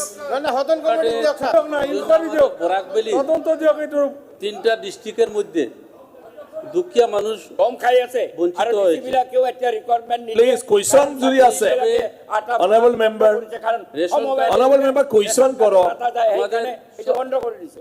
অভিযোগ নহয় আপনি কোয়েশ্চন করো। রেশন কার্ডের স্যার কোয়েশ্চন যদি আছে আপনি করক না, না আপনি কি জানিব বিচারে? রেশন কার্ডের আয়ুষ্মান কার্ড অরুণোদয়ের লগে জড়িত থাকে। এক মিনিট, দুখীয়া মানুষ আমাদের বরাকবলি যেভাবে বঞ্চিত হয়েছে চাই কোয়েশ্চন করি আছে please please Sir, supplement please. আরে সবে আপনালোকৰ হে কোয়েশ্চনটো, এতিয়া আপোনালোকে যদি ডিসিপ্লিন নাই ঠিক আছে কৰক, মই তাৰ পিছত তো লোকসান হৈ যাব আপোনালোকৰ। মাননীয় অধ্যক্ষ মহোদয়, কলিমুদ্দিন যে মন্ত্রী মহোদয়, রেশন কার্ডটা খুব গুরুত্বপূর্ণ, কারণ রেশন কার্ডের জন্য আমাদের দুঃখীয়া মানুষ যারা আছে এরার লগে জড়িত আছে, আয়ুষ্মান কার্ড জড়িত আছে, অরুণোদয় জড়িত আছে। যে আমাদের বরাকবলি যেটা স্কুটিনি কমিটি বানানো হয়েছে, সেই স্কুটিনি কমিটির জন্য আমাদের বরাকবলির তিনটা ডিস্ট্রিক্টের মানুষ অনেক বঞ্চিত হয়েছে। সেই কারণে মাননীয় মন্ত্রী মহোদয়ের কাছে অনুরোধ করিয়া যে আগামী যেটা সিলেকশন হইব সেই সিলেকশনের মধ্যে অসহায় মানুষকে কীভাবে দেওয়া যায় এই ব্যবস্থা করে দেওয়ার লাগি মন্ত্রী মহোদয়ের কাছে আমার অনুরোধ রইল। অনারেবল মিনিস্টার, আমি প্ৰায় যিটো সিলেকশন কৰাৰ কাৰণে বেনিফিচিয়াৰী সিলেক্ট কৰাৰ কাৰণে প্ৰতি গাঁও পঞ্চায়ত লেভেলত এটা কমিটি কৰি দিয়া হৈছে, যে গাৰ্জিয়ান মিনিষ্টাৰে প্ৰপ'জাল দিয়াৰ পিছতে নটিফিকেশ্যন কৰাইছে। ব্লক পৰ্যায়ত এটা সিলেকশন কমিটি, মিউনিচিপালিটি এলেকাতে এটা কমিটি এনেকৈ কৰি দিয়া হৈছে। এই কমিটিয়ে যি ৰিকমেণ্ড কৰিছে বা এই কমিটিয়ে যিটো বাছাই কৰিছে সেই ভিত্তিতে আমি দি আছোঁ। আৰু আজিলৈকে মই ক'ব বিচাৰিছোঁ 4000কে কাটিগড়া সমষ্টিত 4000 বেনিফিচিয়াৰী এড কৰা হ'ব, বেলেগ সমষ্টিত 4000, বেলেগ সমষ্টিতে বেছি নহ'ব, গোটেই ইকুৱেল। সেইকাৰণে মাননীয় মুখ্যমন্ত্ৰী ডাঙৰীয়াৰ নিৰ্দেশ হ'ল যে প্ৰতিখন সমষ্টিতে আমি 4000কে যাতে দিব পাৰোঁ। আৰু 86% এই সিলেকশ্যন ইতিমধ্যে সম্পূৰ্ণ হৈছে, 86% ডিজিটেলাইজেশ্যনৰ কামো সম্পূৰ্ণ হৈছে। আৰু আমি জানুৱাৰী মাহৰ পৰাই নতুন বেনিফিচিয়াৰীবিলাকক আমি যি আমাৰ চাউল দিয়াৰ যি কাম সেই কামটো আমি আৰম্ভ কৰিম। ধন্যবাদ। কুৱেশ্যন নম্বৰ 27 শ্ৰী মুজিবুৰ ৰহমান অধ্যক্ষ ডাঙৰীয়া উত্তৰ এটা মুজিবুৰ মাননীয় অধ্যক্ষ মহোদয়, মুজিবুৰ মই মাননীয় বিভাগীয় মন্ত্ৰী এক মিনিট মনোৰঞ্জন আপুনি কি কুৱেশ্যন কৰিব খুজিছে? মানে কুৱেশ্যন কৰক, ডিবেট নহয়।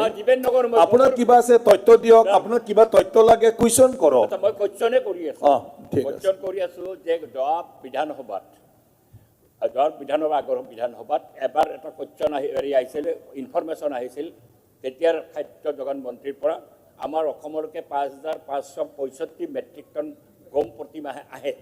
এইবাৰ মন্ত্ৰীয়ে কৈছে 4,000লৈকে নামিছে, এইটো কমিছে। তাৰপিছত যেতিয়া আমি এই গমটো কোনো সুলভ মূল্যৰ দোকানত ৰেচন কাৰ্ডত নোপোৱাৰ কাৰণে আমি তেতিয়া সদন কমিটি দাবী কৰিলোঁ। তাৰপিছত মুখ্যমন্ত্ৰীয়ে এচুৰেঞ্চ দিলে যে আটা আমি দিম, 2 মাহ দিলে। 2 মাহ দিয়াৰ পিছত আটা এতিয়া বন্ধ হৈ গৈছে, বৰপেটা ডিষ্ট্ৰিক্টত বন্ধ হৈ গৈছে, আগতে গোৱালপাৰাত বন্ধ হৈছে। ডিচিবিলাকে কোনো গমৰ এলটমেণ্ট দিয়া নাই। চাকি মিলবিলাকে এতিয়া যিহেতু সমবায়ৰ মাজেৰে আটাটো দিব লগা হ'লে তেওঁলোকৰ লোকচান হয়। এটা নেক্সাছ চলি আছিল, 5,565 মেট্ৰিক টন গম খাই আছিল। এতিয়া তেওঁলোকে মিলবিলাক বন্ধ কৰি দিছে, নকৰাৰ ফলত আজি কিমানখন জিলাত গম যোৱা নাই, কোন ডিচিয়ে গমৰ ৰিকুৱাৰমেণ্ট দিয়া নাই আৰু কিয় দিয়া নাই। মানুহেতো গম বিচাৰে, এই প্ৰশ্নটো মই উত্তৰ দিব বিচাৰিছোঁ। কিয় আজি গ্ৰাহকক বঞ্চিত কৰা হৈছে, সুলভ মূল্যৰ দোকানত কিয় গম নাযায়, সেই প্ৰশ্ন উত্তৰ দিব অনাৰেবল মিনিষ্টাৰ। আৰু আমাক একেলগে কৈ দিয়ক। একেবাৰে ঠিক আছে, একেবাৰে অধ্যক্ষ ডাঙৰীয়া, অনাৰেবল মিনিষ্টাৰ একেবাৰে। অধ্যক্ষ ডাঙৰীয়া, নতুন ৰেচন কাৰ্ডৰ কথা মাননীয় মন্ত্ৰী ডাঙৰীয়াই কৈছে। যি সময়ত ৰাজ্য চৰকাৰে জনসংখ্যা নিয়ন্ত্ৰণৰ কাৰণে পোষকতা কৰে, ঠিক তেনেকুৱা এটা সময়ত নতুন ৰেচন কাৰ্ড বনাবলৈ যাওঁতে 5জনৰ তলত যদি পৰিয়ালৰ সংখ্যা থাকে, এই ৰেচন কাৰ্ড তেওঁলোকে নিদিয়ে। 4জন 3জনক নতুন ৰেচন কাৰ্ড নিদিয়ে। গতিকে আপোনাৰ জৰিয়তে মাননীয় মন্ত্ৰী ডাঙৰীয়াৰ প্ৰতি আহ্বান জনাওঁ, নতুন ৰেচন কাৰ্ডৰ জৰিয়তে যিটো 5জন পৰিয়ালৰ সংখ্যা হ'বই লাগিব, এই নিয়মটো শিথিল কৰিব লাগে। 3জন 4জন 2জনক নতুন ৰেচন কাৰ্ড দিয়াৰ ব্যৱস্থা কৰিব লাগে। দিবনে নাই মন্ত্ৰী ডাঙৰীয়াই জনাব লাগে। ঠিক আছে। মাননীয় অধ্যক্ষ মহোদয়, মই বহুত দুখৰ সৈতে ক'ব বিচাৰিছোঁ যে মই যেতিয়া 35খন জিলাতে সমবায় সমিতি সুলভ মূল্যৰ দোকানীৰ লগত মই বৈঠক কৰিছিলোঁ, বহিছিলোঁ, সেই সময়ত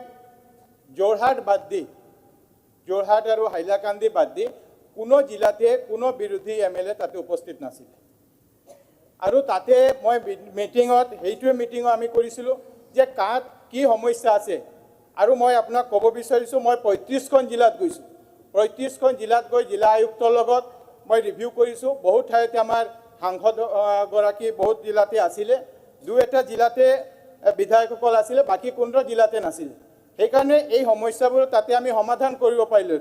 লগতে আমি এইটো ক'ব বিচাৰিছোঁ যে আমাৰ মনোৰঞ্জন তালুকদাৰ ডাঙৰীয়াই যি প্ৰশ্ন সুধিছে মাননীয় বিধায়ক, তেওঁক মই ক'ব বিচাৰিছোঁ যে মই আজি আপোনাক কৈছোঁ 4,578 মেট্ৰিক টন। অহাকালি এইটো কমিব পাৰে। আগত মন্ত্ৰীয়ে কৈছিলে 5,500, তাৰ আগত আৰু বেছি আছিলে। আমাৰ কেপিংটো যিমান হয়, আমাৰ চাউল যদি আমাৰ বাঢ়ি যায়, আটাটো আমাৰ কমি আহিব। এই কালি কিয় কমিব মই সেইটো আপোনাক ক'ব বিচাৰিছোঁ। যেতিয়া 5,04,000 নতুন হিতাধিকাৰী আমি এড কৰিম, তেতিয়া আমাৰ চাউলটো বাঢ়িব, তেতিয়া আমাৰ আটাটো কমি যাব। এইটো আমাৰ এইটোৰ ভিতৰতে টাইড অভাৰ হুইট, এইটো tied over with. Please not debate. তেখেতে এনসাৰ দিছে। আপুনি বহক। আৰে আটা খোৱা মানুহ চাউল খালে আটা কমি যাব। তেখেতে কৈছে চাউল বাঢ়িলে আটা কমে। প্লিজ। আৰে আমাক দিয়া হৈছে 1,41,000 মেট্ৰিক টন, 1,41,00,000 মেট্ৰিক টন আমাৰ এলটমেণ্ট অসমৰ কাৰণে আছে। সেইটোতে চাউল আৰু আটা লৈ আছে। আপুনি প্ৰশ্নটোৰ উত্তৰটো শুনিবলৈ যত্ন কৰক। টাইম নাই স্যাৰ। আগৰ চৰকাৰৰ সময় মই এইটো আপোনাক ক'ব বিচাৰিছোঁ। আমাৰ চৰকাৰ মাননীয় মুখ্যমন্ত্ৰী ডক্টৰ হিমন্ত বিশ্ব শৰ্মা হৈছে এতিয়া 60 lakh fake ration card cancel কৰিছে। 60 lakh fake ration card cancel কৰিছে। Thank you. Question number 27 Shri Mujibur Rahman. মাননীয় অধ্যক্ষ মহোদয়, আপোনালোকে যত্ন কৰিছে। অনাৰেবল মিনিস্টাৰ শ্ৰী মুজিবুৰ ৰহমান উত্তৰ সদনত দিয়া বুলি দেখুৱাইছে, কিন্তু নেবা পোৰ্টেলত মই খুলিব পৰা নাই। সাপ্লিমেন্টাৰি প্লিজ। মাননীয় অধ্যক্ষ মহোদয়, বিগত 4 বছৰ পাৰ হৈ 5 বছৰ 5 বছৰ হৈ গ'ল যি হওক মাননীয় আমাৰ মন্ত্ৰী মহোদয়ক বহুবাৰ মই ৰিকুৱেষ্ট কৰিছিলোঁ লাষ্টত গৈ আপোনাৰ 12,54,00,000 টকা মোৰ ধনশ্ৰী নদী প্ৰটেকশ্যনৰ কাৰণে দিছে ইয়াৰ কাৰণে মই সদনত ধন্যবাদ জ্ঞাপন কৰিছোঁ লগতে এটা কথা মই তেখেতক ক'ব বিচাৰিছোঁ যে এই 12,54,00,000 টকা মোৰ সমষ্টিত দিছে কিন্তু মোৰ ওচৰৰ সমষ্টিত মানে আৰু তাৰকৈ 4-5 গুণ পইচা বেছি পাইছে কিন্তু অলপ ডিছক্ৰিমিনেশ্যন হৈছে মই অনুৰোধ কৰিম এই ধনশ্ৰী নদীটো যে প্ৰটেকশ্যন নিদিয়ে ফৰেষ্টখন আপোনাৰ ওৰাং ফৰেষ্টৰ মানে আপোনাৰ ভাঙি যোৱাৰ সম্ভাৱনা বহুত বেছি আছে লগতে মই এটা অনুৰোধ ৰাখিম মাননীয় বিভাগীয় মন্ত্ৰীক যে মোৰ সমষ্টিত ছাৰ নেশ্যনেল হাইৱে 15 আৰু ষ্টেট হাইৱে লগতে নেশ্যনেল হাইৱে 15 ষ্টেট হাইৱে আৰু বেছিমাৰি হায়াৰ ছেকেণ্ডেৰী ছাৰ আপোনাৰ গৰাখনীয়ে কবলত পৰিছে ধনশ্ৰী নদী আৰু টাংগী নদীৰ গৰাখনীত পৰিছে উত্তৰটো দিবলৈ দিয়ক নহ'লে টাইম নাই 19 কিলোমিটাৰ তেখেতৰ সমষ্টিত নতুন মথাউৰিৰ কাৰণে ফাণ্ড চেংচন তাৰ কাৰণে ধন্যবাদ দিছোঁ আপোনাক মই 20 কোটি টকা গতিকে ভেহেমেণ্টলি মই ডিনাই কৰিছোঁ কোনো ডিছক্ৰিমিনেশ্যন হোৱা নাই ছাৰ অলপ ডিছক্ৰিমিনেশ্যন হৈছে ঠিক আছে কৈছোঁ নাই হোৱা ছাৰ মই এক্সাম্পল দিওঁ ছাৰ অলপ আগত মই কৈছিলোঁ তেতিয়া মই সেই কোৱেশ্যন আৰু মোক এটা কথা ক্লিয়াৰ কৰা sir Bechimari higher secondary sir ইমান পুৰণা হায়াৰ ছেকেণ্ডেৰী ৰিপ্লাই দি আছে highway sir honourable member reply দি আছে ইয়াৰ পিছত আপুনি সুধিব ৰিপ্লাই দিব দিয়ক ডিছক্ৰিমিনেশ্যন ক'তো হোৱা নাই ছাৰ মই ডিনাই কৰিছোঁ ছাৰ অলপ আগত মই সেই কুৱেশ্যনটোৰ কাৰণে ৰেডি হৈ অহা নাছিলোঁ ৱাজিদ আলী চৌধুৰী ডাঙৰীয়াই যিটো প্ৰশ্ন কৰিছিলে ছাপ্লিমেণ্টাৰী নাই এতিয়া তেওঁ ছাৰ কৈছোঁ তাতে ডিছক্ৰিমিনেশ্যনৰ কথা তেওঁৰ কুৱেশ্যনটো ডিছক্ৰিমিনেশ্যনৰ তেখেতৰ ফকীৰগঞ্জত এই বছৰ ছাৰ আমি 73.31 কোটি টকাৰ আমি ইতিমধ্যে টেণ্ডাৰ ফ্লড কৰিছোঁ প্ৰটেকশ্যনৰ কাৰণে ক'ত ডিছক্ৰিমিনেশ্যন কৰিলোঁ ছাৰ ছাৰ আপুনি মোৰ সমষ্টিত গৈ লাহৰীগঞ্জত বেছি টকাৰ কাম কৰিলোঁ ক'ত ডিছক্ৰিমিনেট কৰিলোঁ ছাৰ ছাৰ য'ত বেছি কাম এতিয়া আমাৰ ছাৰ মথাউৰি বেছি বনাব লাগে চিপাঝাৰত ডেফিনেটলি বেছি টকা পাব ছাৰ বেছি টকা ডেফিনেটলি পাব গতিকে ছাৰ এইটো নিড বেছ ছাৰ এইটো নিড বেছ হয় ছাৰ ছাৰ ৱাটাৰ ৰিচোৰ্চ ডিপাৰ্টমেণ্টৰ কামখিনি নিড বেছ গতিকে য'ত বেছি কাম তাত বেছি পইচা পাব য'ত কম কাম বেছি তাত কম টকা পাব গতিকে ডিছক্ৰিমিনেশ্যন শব্দটো মই উঠাই ছাৰ এটা কথা ছাৰ আপুনি ক্লিয়াৰ কৰি দিলে ভাল হ'ব sir Bechimari higher secondary national highway 15 আৰু আপোনাৰ ষ্টেট হাইৱে ছাৰ গৰাখনীৰ কবলত পৰিছে যদি ইয়াক প্ৰটেকশ্যন নকৰে তেতিয়াহ'লে নেশ্যনেল হাই ৰোড আপোনাৰ একদম বন্ধ হৈ যাব উত্তৰ অসম বন্ধ হৈ যাব আপুনি অহা যোৱা কৰিব নোৱাৰিব নেশ্যনেল হাই ৰোডৰ পৰা মাত্ৰ আপোনাৰ 500 মিটাৰ দূৰতহে আপোনাৰ নদীখন আছে গতিকে মই অনুৰোধ কৰিম বিভাগীয় মন্ত্ৰীক যে আপুনি যদি পাৰে এপাক গৈ কিনে চাই আহিলে আপুনি গম পাব আদৰে সেইটো অনুধাৱন কৰিব পৰা নহ'ব ছাৰ গতিকে মই অনুৰোধ কৰিম ছাৰ আপুনি এই কামখিনি কৰি দিয়ক বেছিমাৰি হায়াৰ ছেকেণ্ডেৰী বচাই দিয়ক নেশ্যনেল হাই ৰোড 15 আৰু আপোনাৰ ষ্টেট হাইৱে ওৰাঙৰ পৰা যিখন নেকি আপোনাৰ ৰৌতা নহয় ছাৰ দলগাঁৱৰ পৰা ঢেকিয়াজুলিলৈ গৈছে ছাৰ এই ষ্টেট হাইৱে ছাৰ গৰাখনে কবলত পৰিছে কুৱেশ্যন আৱাৰ অভাৰ এটা কাৰ্য উপদেষ্টা সমিতিৰ প্ৰতিবেদন অসম বিধানসভাৰ প্ৰক্ৰিয়া আৰু কাৰ্য পৰিচালনা নিয়মাৱলীৰ নিয়ম 230ৰ অধীনত 2025-2026 চনৰ পৰিপূৰক দাবী মঞ্জুৰি আৰু পৰিপূৰক বিনিয়োজন সমূহৰ সম্পৰ্কত অগ্ৰাধিকাৰ দিয়া আৰু বিভিন্ন দল ও নিৰ্দলীয় সদস্যক উপযুক্ত সময় আবণ্টন দিয়াৰ বাবে আলোচনা কৰিবলৈ যোৱা 25 নৱেম্বৰ 2025 তাৰিখে অধিৱেশনৰ কাৰ্যসূচী অন্ত পৰাৰ লগে লগে অধ্যক্ষৰ কাৰ্যালয়ৰ সন্মিলন কক্ষত কাৰ্য উপদেষ্টা সমিতিৰ এখন সভা অনুষ্ঠিত কৰা হয় মুখ্যমন্ত্ৰী ডাঙৰীয়াই উত্থাপন কৰা বা পৰৱৰ্তী সময়ত উত্থাপন কৰিবলগীয়া বিধেয়কসমূহ অহা 27 আৰু 28 নৱেম্বৰ 2025 তাৰিখে সদনত আলোচনা কৰাৰ বাবে সভাই সিদ্ধান্ত গ্ৰহণ কৰে আৰু আন কিছু সংখ্যক বিধেয়ক উক্ত দুয়োটা দিনত আলোচনা আৰু পাৰিত কৰাৰ সিদ্ধান্ত গ্ৰহণ কৰে যদি বিধেয়কসমূহৰ ওপৰত সংশোধনী প্ৰস্তাৱ থাকে তেতিয়াহ'লে সংশোধনী প্ৰস্তাৱ সমূহ 26 নৱেম্বৰ অৰ্থাৎ আজি 2025 তাৰিখে আবেলি 3 বজাৰ ভিতৰত দাখিল কৰাৰ বাবে সভাই সিদ্ধান্ত গ্ৰহণ কৰে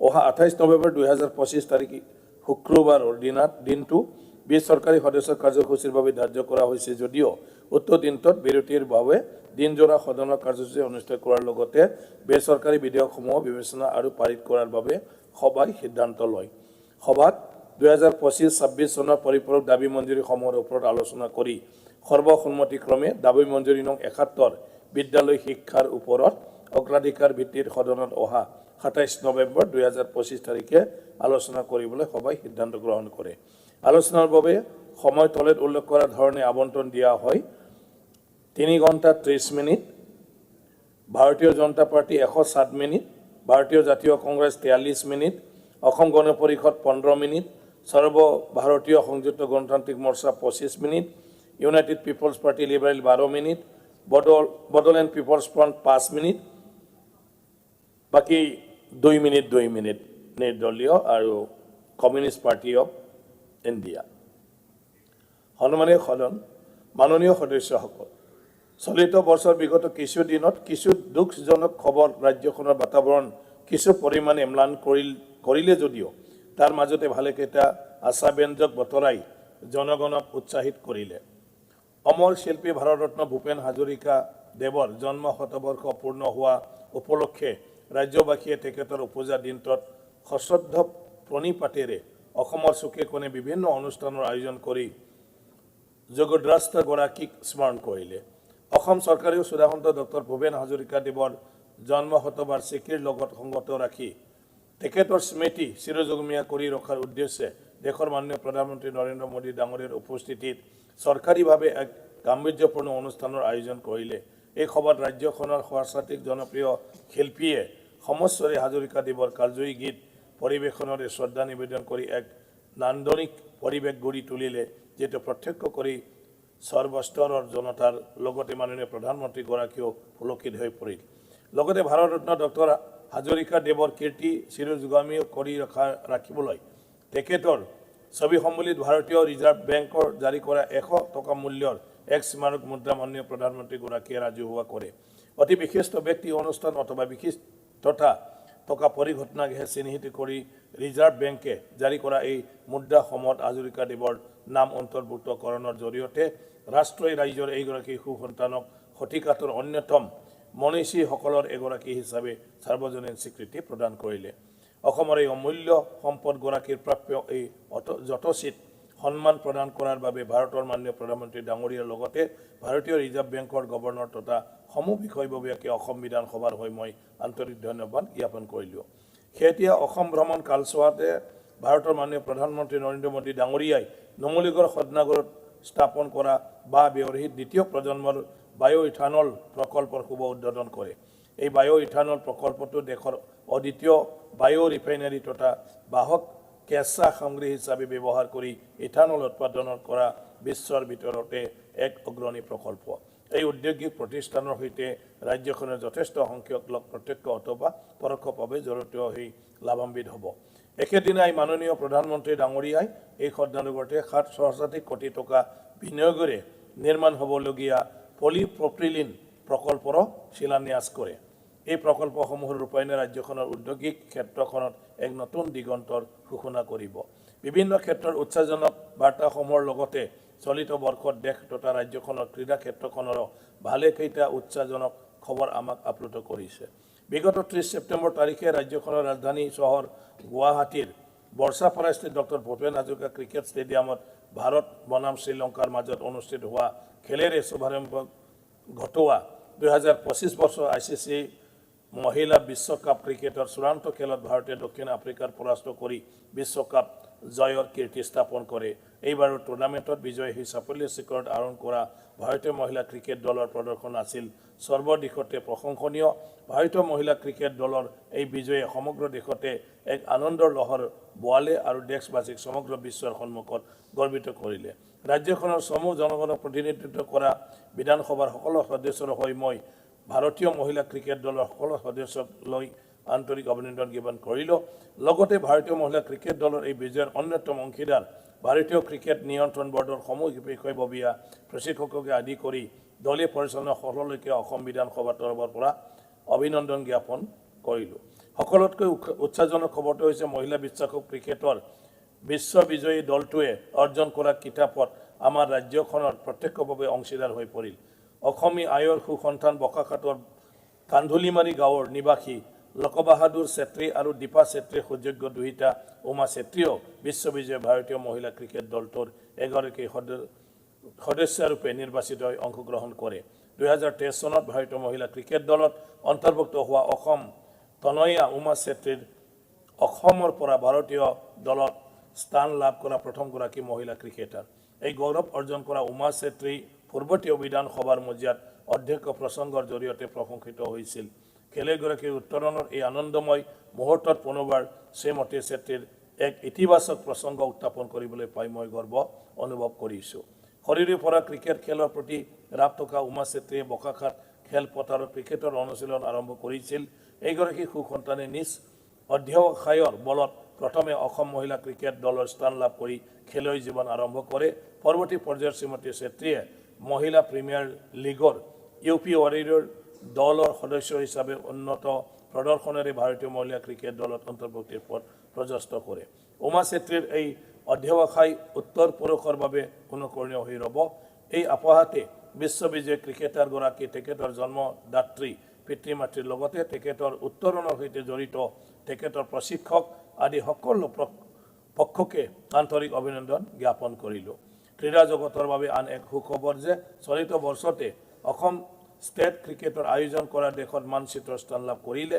বিগত 22 নৱেম্বৰ তাৰিখৰ পৰা অনুষ্ঠিত হৈ থকা আন্তঃৰাষ্ট্ৰীয় টেষ্ট ক্ৰিকেট প্ৰতিযোগিতাত ভাৰত বনাম দক্ষিণ আফ্ৰিকাৰ টেষ্ট মেচ আয়োজনেৰে বিশ্ব টেষ্ট খেল অনুষ্ঠিত কৰা স্থানৰ মানচিত্ৰত ৰাজ্যখনে নিজ নাম অন্তৰ্ভুক্ত কৰি এক সুকীয়া মাত্ৰা লাভ কৰিলে আৰু বিশ্ব দৰবাৰ ৰাজ্যখনে উৎকৃষ্টমান আন্তঃৰাষ্ট্ৰীয় ক্ৰীড়া অনুষ্ঠান অনুষ্ঠিত কৰাৰ সক্ষমতা প্ৰদৰ্শন কৰিলে।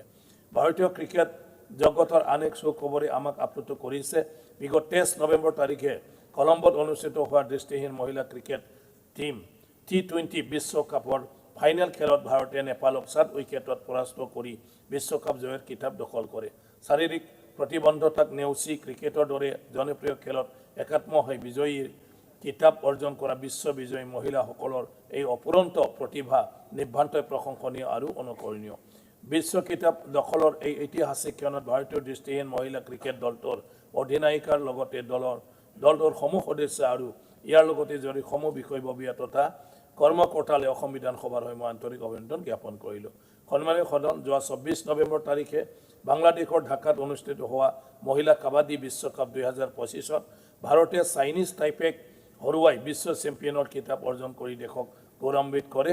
টুৰ্ণামেণ্টখনৰ আটাইকেইখন মেচত জয়লাভ কৰি অনবদ্য প্ৰদৰ্শন দাঙি ধৰা ভাৰতীয় দলটোৰ এই ঐতিহাসিক বিশ্ববিজয়ে দেশৰ নাৰী শক্তিৰ উত্থানৰ কথা পুনৰবাৰ প্ৰতীয়মান কৰিলে।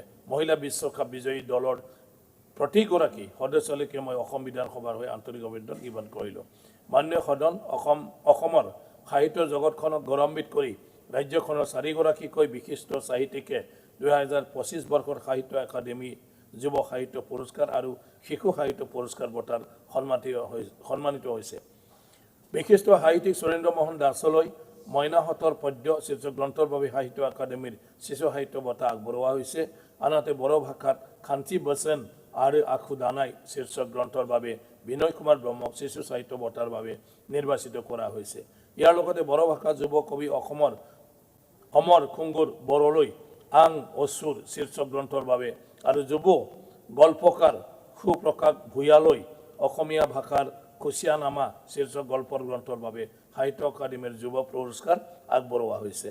এই আটাইকেইগৰাকী উদীয়মান সাহিত্যিকলৈ অসম বিধানসভাৰ তৰফৰ পৰা আন্তৰিক অভিনন্দন জ্ঞাপন কৰিছোঁ আৰু সাহিত্যিককেইগৰাকীৰ উজ্জ্বল ভৱিষ্যত কামনা কৰিলোঁ। মাননীয় সদস্যসকল, মই এতিয়া সাধাৰণ প্ৰতিভাধাৰী এগৰাকী শিল্পীৰ কথা উল্লেখ কৰিব বিচাৰিছোঁ। অসমৰ ধেমাজি জিলাৰ চিলাপথাৰ অঞ্চলত শ্ৰী মহেশ উপাধ্যায় আৰু শ্ৰীমতী ৰুণু দেৱীৰ সুযোগ্য তনয়া আধ্যাশ্ৰী উপাধ্যায়ে ৰাষ্ট্ৰীয় প্ৰেক্ষাপটৰ এক টেলিভিছনৰ ৰিয়েলিটি শ্ব'ত অসাধাৰণ নৃত্য প্ৰতিভা প্ৰদৰ্শন কৰি সমগ্ৰ দেশবাসীৰ সমাধান লাভ কৰিবলৈ সক্ষম হৈছে। ছনী টিভিয়ে আয়োজন কৰা ছুপাৰ ডেন্সাৰ চেপ্টাৰ 5ত মনোমোহা নৃত্য প্ৰদৰ্শনেৰে আধ্যাশ্ৰীয়ে বিজয়ীৰ কিতাপ অৰ্জন কৰি সৰ্বস্তৰৰ ৰাইজৰ হৃদয় জয় কৰাৰ লগতে ৰাজ্যখনলৈ গৌৰৱ কঢ়িয়াই আনিছে। নিজ অধ্যৱসায় আৰু অনন্য প্ৰতিভাৰ বলত মাত্ৰ 9 বছৰ বয়সতে চমক সৃষ্টিকাৰী নৃত্য শৈলীৰে বিচাৰকৰ লগতে সকলো শ্ৰেণীৰ দৰ্শকৰ হৃদয় জয় কৰা এই কণমানি শিল্পীগৰাকীলৈ অসম বিধানসভাৰ তৰফৰ পৰা আন্তৰিক অভিনন্দন জ্ঞাপন কৰিছোঁ আৰু কণমানি গৰাকীৰ এক সৰ্বাংগ সুন্দৰ সফল ভৱিষ্যত কামনা কৰিলোঁ। সন্মানীয় সদস্য, এতিয়া সৈন্যকালীন প্ৰথম শ্ৰী কমলেশ্বৰ দে পুৰকায়স্থ। মাননীয় অধ্যক্ষ মহোদয়, 11 নভেম্বর দৈনিক সাময়িক সংঘ পত্রিকায় প্রকাশিত 5 গ্রামের বরাক নদীর ভাঙ্গনে আতঙ্ক এই বিষয়টা শূন্যকালীন ঘণ্টায় উত্থাপন করার সুযোগ দেওয়ার জন্য ধন্যবাদ জ্ঞাপন করছি অধ্যক্ষ মহোদয়। আসলে আমরা সবাই জানি অধ্যক্ষ মহোদয় যে এই ডিপার্টমেন্টটা basically it was a 60-40 department, অর্থাৎ 16-র আগে এই ডিপার্টমেন্টটা একটা 60-40 ডিপার্টমেন্ট ছিল। কিন্তু আমরা দেখতে পারলাম অধ্যক্ষ মহোদয়, মাননীয় মুখ্যমন্ত্রী হেমন্ত বিশ্ব শর্মা মহাশয় এবং বিশেষ করে আমাদের মন্ত্রী পীযূষ হাজারিকা মহাশয়ের নেতৃত্বে যেভাবে অভূতপূর্ণ যেভাবে একটা চেঞ্জেস হয়েছে, সেটা আমি দায়িত্ব সহকারে বলছি অধ্যক্ষ মহোদয়, যে 2021 যখন বিধায়ক হয়, সেই বিধায়ক হওয়ার পর অনেক জায়গায় আমি অ্যাসেম্বলি কমিটিতে যাই এবং 2025-এও সেই অ্যাসেম্বলি কমিটিতে যাই। এই 2021-এ যখন যাই, যখন এই সরকার দায়িত্বভার গ্রহণ করলেন, অর্থাৎ এই মন্ত্রী যখন এই বিভাগের দায়িত্বভার গ্রহণ করলেন, তখন গিয়ে সেই নদী ভাঙ্গনের অবস্থাগুলো দেখেছিলাম।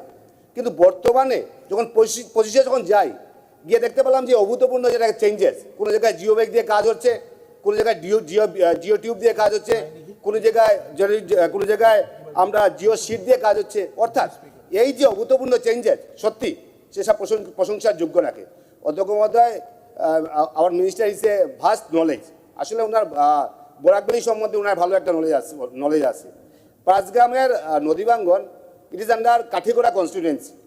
এবং সবচেয়ে বড় ব্যাপার হচ্ছে অধ্যক্ষ মহোদয়, যে এই জায়গাটা যদি যে অবস্থাটা হয়েছে, আসলে আমাদের বরাকবেলির 45 লাখ মানুষ যাতায়াতের প্রধান রাস্তা NH6 এবং ত্রিপুরা, মিজোরাম এবং মেঘালয়, এই 3টা স্টেটের যোগাযোগের রাস্তা। অর্থাৎ এই রাস্তায় যদি কিছু একটা হয়ে যায় যদি, তাহলে অধ্যক্ষ মহোদয় আমাদের একটা বৃহৎ অর্থাৎ ভয়ঙ্কর একটা পরিবেশ সৃষ্টি হবে। নদীর জল যে বাই ডে কমছে অধ্যক্ষ মহোদয়। বিশেষ করে আমরা দেখি যদি, তাহলে anti erosion measures to protect the DS of Pasgram petrol pump from the erosion of river Borak on the LS, এই জায়গাটা 1 কিলোমিটার জায়গা, ভয়ঙ্কর জায়গা অধ্যক্ষ মহোদয়। এবং এই জায়গা যদি কিছু হয়, তাহলে NH6টা নদীর তলে চলে যাবে। আর যদি NH6 যায় যদি, পার্শ্ববর্তী রাজ্য আমাদের বরাকবেলির 45 লাখ মানুষ যাতায়াতের কোনো অন্য রাস্তা নেই। রাস্তা একটা আছে, কিন্তু এই রাস্তায় প্রধান রাস্তা। অতএব আমি বিশ্বাস করি মাননীয় মন্ত্রী যেভাবে এই ডিপার্টমেন্টকে অভূতপূর্ণ চেঞ্জের মাধ্যমে অভূতপূর্ণ একটা পরিবেশ সৃষ্টি করেছেন, যে ডেভেলপমেন্টের মাধ্যমে, যে জিও টিউব, জিও ব্যাগ, এই বিশেষ করে টেকনোলজির মাধ্যমে, আমি বিশ্বাস করি ওনার কাছে আমার রিকোয়েস্ট, ওনার কাছে আমার অনুরোধ, যে এই জায়গাটা কদিন আগে আমি মন্ত্রী মহোদয়কে ফোন করেছিলাম এবং উনি চিফ ইঞ্জিনিয়ার পাঠিয়েছেন। He is very mass positive, আমাদের মন্ত্রী মহোদয় পজিটিভ, কিন্তু উনি পজিটিভ ঠিক আছে, কিন্তু ব্যাপার হচ্ছে গিয়ে যে বর্তমান সময়ের যে অবস্থা, সেই 1 কিলোমিটার জায়গা, এই 1 কিলোমিটার জায়গায় মনে করি যে সময় যে আসামের বিভিন্ন জায়গায় বিভিন্নভাবে কাজ চলছে, বিভিন্নভাবে ডেভেলপমেন্টের একটা জোয়ার চলছে এই বিভাগে, আমি মনে করি একটা ভালো ধরনের একটা স্কিম ঠিক করে, ডিপিআর ঠিক করে, কিন্তু এই অঞ্চলে যাতে পার্মানেন্ট সেটেল আপ হয়। কারণ আমি মনে করি যে ছোটোখাটো কিছু কাজ হলে এই অঞ্চলের পার্মানেন্ট সেটেল হবে না। এবং আমি মনে করি যে আমাদের বরাকবেলিতে 13টা সমষ্টিতে আমাদের প্রত্যেকজন বিধায়কের একটাই কনসার্ন, যে এই অঞ্চলের অন্তত এই অঞ্চলে যদি ভালো না থাকে যদি, তাহলে সামনের দিন আমাদের যোগাযোগের কোনো রাস্তা থাকবে না। আমি মাননীয় মন্ত্রীকে ধন্যবাদ জ্ঞাপন করছি। আমরা বিশেষ করে ফ্লাডের সময় দেখেছি, যখন এই ব্রিজ হয়েছে, ওনাকে ফোন করার সঙ্গে সঙ্গে উনি সেই স্থানে যান, পরিদর্শন করেন এবং ইমিডিয়েট যাতে কোনো ধরনের যাতে ব্যবস্থা করা যায়। মন্ত্রী মহোদয়ের যে এই তৎপরতা, এই মানসিকতা, আমি মনে করি যে মানুষের মধ্যে একটা আশার সঞ্চার করেছে। তাই মন্ত্রী মহোদয়ের কাছে আমার অনুরোধ থাকবে যে পাঁচগ্রামের এই অঞ্চলটাকে একটা পার্মানেন্ট নেচারে আপনি একটা স্কিম ধরুন, পার্মানেন্ট নেচারে একটা ডিপিআর তৈরি করুন। এবং আমি মনে করি আমাদের এই বরাকবেলিতে যতগুলো কাজ আছে, সবচেয়ে ইম্পর্টেন্ট কাজ হচ্ছে গিয়ে এই অঞ্চলের কাজ। অতএব আপনার নেতৃত্বে আমার বিশ্বাস যে আপনার নেতৃত্বে এই প্রবলেম সমাধান হবে। আপনার নেতৃত্বে, যেভাবে মুখ্যমন্ত্রীর নেতৃত্বে এবং এই বিভাগের দায়িত্ব পাওয়ার পর আপনি যে অভূতপূর্ণ চেঞ্জ করেছেন, আমাদের বরাকবাসীর দীর্ঘদিনের দাবি, এবং এই অঞ্চলটাকে ঠিক না হওয়া যদি ভবিষ্যতে কিন্তু একটা বিরাট একটা অ্যাক্সিডেন্টের সম্মুখীন হবে। তাই মন্ত্রী মহোদয়ের কাছে আমার অনুরোধ থাকলো যে আপনার নেতৃত্বে যাতে এই অঞ্চলের সমস্যার সমাধান হয়। Thank you honourable minister. সন্মানীয় উপাধ্যক্ষ মহোদয়, এইটো এটা অত্যন্ত গুৰুত্বপূৰ্ণ প্ৰশ্ন তেখেতে উত্থাপন কৰিছে। এই যিটো আমাৰ স্লাফেনিং হৈ আছে বা গৰাখহনীয়া হৈ আছে, সেইটোত আমাৰ নেশ্যনেল হাইৱে আছে, আৰু সেইটো বৰাক ভেলীৰ এণ্টায়াৰ বৰাক ভেলীৰ কাৰণে এটা অত্যন্ত গুৰুত্বপূৰ্ণ পথ হয়। অধ্যক্ষ ডাঙৰীয়া, কেইদিনমানৰ আগতে যেতিয়া খুব বেছি গৰাখহনীয়া হৈ আছিলে, কমলাক্ষ দেৱ পুৰকাষ্ট ডাঙৰীয়াই মোক অৱগত কৰিছিল, কৌশিক ৰায় ডাঙৰীয়াই মোক ফোনযোগে জনাইছিল, কৃষ্ণেন্দু পাল ডাঙৰীয়াই মোক ফোনযোগে জনাইছিল। কাৰণ তেওঁলোক তিনিজনে জনাইছিলে কথাটোৰ ইম্পৰ্টেঞ্চ গম পায়। কাৰণ গোটেই ৰাস্তাটো বৰাক ভেলীৰ যদি ৰাস্তাটো নষ্ট হয়, বৰাক ভেলীৰ বৃহৎ এটা অঞ্চলৰ যোগাযোগ বিচ্ছিন্ন হ'ব। আমি কি কৰিলোঁ অধ্যক্ষ ডাঙৰীয়া, মই সেইকেইদিন অলপ ব্যস্ত আছিলোঁ, মই তৎকালীনভাৱে যাব নোৱাৰিলোঁ। কিন্তু আমাৰ সন্মানীয় আমাৰ ৱাটাৰ ৰিচোৰ্চ ডিপাৰ্টমেণ্টৰ মুখ্য অভিযন্তা ডাঙৰীয়া আৰু আমাৰ বিষয়াসকল কৰ্মচাৰীসকল গৈ সেই অঞ্চলটো যিটো আমাৰ পাঁচগ্ৰাম অঞ্চলৰ কাটিগড়া সমষ্টিৰ পাঁচগ্ৰাম অঞ্চলৰ য'ত ইৰোজন হৈ আছে তাক বিস্তৃতভাৱে চোৱা চিতা কৰিলে আৰু তেখেতলোকে এখন 14 কোটি টকাৰ পাৰ্মানেণ্ট নেচাৰেল ৱৰ্কৰ তেখেতলোকে স্কিম প্ৰস্তুত কৰিছে। অধ্যক্ষ ডাঙৰীয়া, ইতিমধ্যে আমি anti erosion measures to protect the DSOP Panchagram petrol pump from erosion of river Barak on its left bank, এই স্কিমটো অধ্যক্ষ ডাঙৰীয়া উপাধ্যক্ষ ডাঙৰীয়া 4 কোটি টকাৰে আমি ইতিমধ্যে প্ৰস্তুত কৰি টেণ্ডাৰ ফ্লট কৰিছোঁ। অধ্যক্ষ ডাঙৰীয়া, এইটো যিহেতু অত্যন্ত গুৰুত্বপূৰ্ণ আৰু 4 কোটি টকাৰ ইতিমধ্যে টেণ্ডাৰ হৈছে, 14 কোটি টকাৰ প্ৰাক্কলন প্ৰস্তুত হৈছে, আমি কৰিবলৈকে প্ৰচেষ্টা অব্যাহত ৰাখিছোঁ। অধ্যক্ষ ডাঙৰীয়া, মই তেখেতলোকক ক'ব খুজিছোঁ যে মই আগামী 15 তাৰিখেৰ মধ্যে আমি যাওয়ার চেষ্টা করব বরাক ভেলি আর কাজটা শুরু করব। এটা আমি এই বিধানসভাতে আমি ওনাকে প্রতিশ্রুতি দিলাম। ধন্যবাদ। ধন্যবাদ জ্ঞাপন করলাম মাননীয় মন্ত্রী মহোদয়। Honourable member Pradip Hazarika.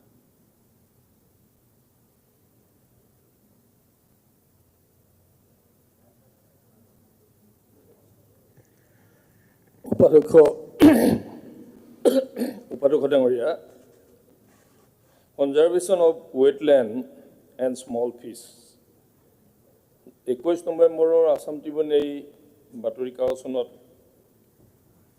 মানে প্ৰকাশ পোৱা এই অতি গুৰুত্বপূৰ্ণ বাতৰিটো দাঙি ধৰিবলৈ দিয়াৰ কাৰণে আপোনাক ধন্যবাদ জনাইছোঁ। উপাধ্যক্ষ মহোদয়, wetland and small indigenous freshwater finfish need to be protected through restoration efforts and community involvement. Upadhyaksh Mohoday, India's aquatic wealth, including 3,324 native finfish species, of which 1,035 inhabit freshwater and 450 species are small SFF. মানে এটো হল small indigenous freshwater finfish. Unfortunately, these ecosystems are undergoing degradation, encroachment, sedimentation, agrochemical influx, destruction, unregulated fishing, real estate expansion, road embankment,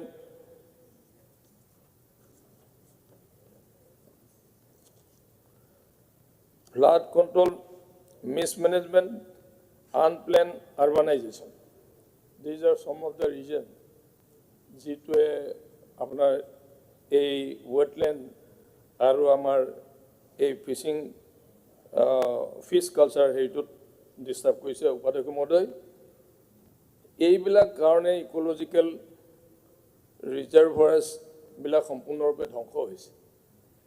মাছৰ breeding য'ত হয়, মাছৰ breeding হোৱা কম হৈছে, nursery habit নাইকিয়া হৈছে, পানীবিলাক বিষাক্ত হৈছে। এয়াই নহয়, ইয়াৰ উপৰিও indiscrimination harvesting, pesticide laden agriculture run off, collectively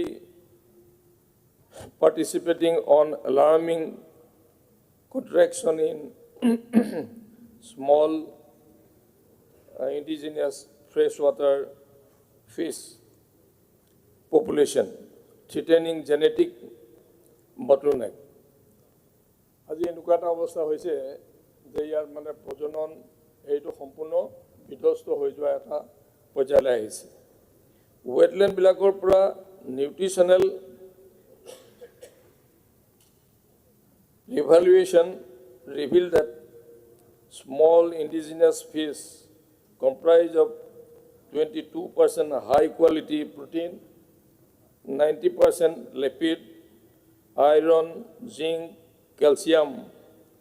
এইবিলাক আমি তাৰ পৰা আমি পাওঁ কিন্তু এতিয়া লাহে লাহে এইবিলাক ডিগ্ৰেডেড হৈছে আমাৰ মোৱা মাছ যিটো মানে জুলজিক্যাল নেমটো হৈছে এম্বলি ফ্ৰাইগডন মলা এইটো হৈছে আপোনাৰ মোৱা মাছ 90% ভিটামিন এইটো মানে থাকে অন্যবিলাক স্পেচিছ হৈছে ৰমাছ ডেনিকাছ এইটো হৈছে জুলজিক্যাল নেম মাছটো হৈছে দনিকণা মাছটো এইটো জুলজিক্যাল নেমটো হৈছে এছ'মাছ ডেনিকাছ আৰু পণ্টিয়াছ চফেৰি এইটো হৈছে পুঠি মাছ জুলজিক্যাল নেমটো হৈছে পণ্টিয়াছ চফেৰি এইটো পুঠি মাছ লেপিডো সাইফালাছ গন্টিয়া এইটো হৈছে বটিয়া মাছ আৰু সান্না অৰিয়েণ্টেলিছ এইটো হৈছে চেঙেলী মাছ এতিয়া মোৱা মাছ দনিকণা মাছ পুঠি মাছ আৰু চেঙেলী মাছ এটা ব্ৰিডিং গ্ৰাউণ্ডটো হ'ল এই ৱেটলেণ্ডবিলাক এতিয়া ৱেটলেণ্ডবিলাক কেনেকুৱা ধৰণে ধ্বংস কৰা হৈছে আৰু কেনেকৈ নাইকিয়া হৈছে বিলবিলাক কেনেকুৱাকৈ নাইকিয়া হৈছে মানে আমাৰ কি হৈছে চৰকাৰবিলাকৰ দৃষ্টি বা বহুত দূৰত এইবিলাক বস্তু আছে কিন্তু সেইবিলাকৰ পৰাই আমাৰ আটাইতকৈ প্ৰটিন থকা যিবোৰ খাদ্য এইবিলাক কিন্তু তাৰ পৰা আহি থাকে এইকাৰণে ৰাইচ ফিছ ইণ্টিগ্ৰেটেড ফাৰ্মিং এই ফাৰ্মিংবিলাক কৰিব পাৰে ইয়াত মানে ফাৰ্মিঙৰ কথাটো দিয়া হৈছে যে wetland small indigenous fresh water fish need to be protected through restoration efforts and community involvement. এইটো দি পেলাইও মানে এইখিনিক বচাব পৰা যায় সেইকাৰণে এই কথাকেইটা মানে ইয়াত কোৱা হৈছে ইয়াত হৈছে ইক'লজিকেল নিউট্ৰিশ্যনেল এণ্ড ইকনমিক এই গোটেই কিতাপ সহায় হোৱাকৈ এইখিনি কিন্তু কাম কৰিব পাৰে এই কাৰণে যদি স্মল ইণ্ডিজিনিয়াছ ফিছ এই কাৰণবিলাকৰ কাৰণে এতিয়া নাইকিয়া হৈছে বুলি আমি ভাবিছোঁ এটা কাৰণ মানে this is also' one of the reason why this indigenous fish are মানে গেটিং ডিগ্ৰেডেশ্যন বহুত ক্ষতি হৈছে আৰু ইয়াৰ মাল্টি ডাইমেনশ্যনেল এফেক্ট ইয়াত আছে এইটো অকল যে মাছটো নাইকিয়া হৈছে এইটোৱে নহয় মাছটো এইটো আমাৰ বডিৰ লগত আমাৰ শৰীৰৰ লগত এইটো সম্পৰ্ক এটা আছে এতিয়া সেইকাৰণে ইক'লজিকেলি নিউট্ৰিশ্যনেলি কালচাৰেলি ইকনমিকেলি আমাৰ এফেক্ট হৈছে উপাধ্যক্ষ মহোদয় মানে এনেই দেখিলে মাছটো নাইকিয়া হৈছে বুলি আমি ধৰি ল'ব পাৰোঁ কিন্তু it is affecting economically it is affecting our ecology it is affecting our nutritionally also' it is affecting our in culture এইটো মানে খুব গুৰুত্ব দিবলগীয়া এটা কথা যে ৱেটলেণ্ড নাইকিয়া হ'লে স্মল ইণ্ডিজিনিয়াছ ফিছ একেবাৰে শেষ হৈ যাব এইটো this is sure Assam's wetland must be ৰিপাৰচিভ এজ ইক'লজিকেল ট্ৰেজাৰিজ এইটো মানে ৰিপাৰচিভ কৰিব লাগে ইভলিউচনাৰী লেবৰেটৰী এইটো লেবৰেটৰী হিচাপে এইটো মানে ৰাখিব লাগে ইণ্ডিজিনিয়াছ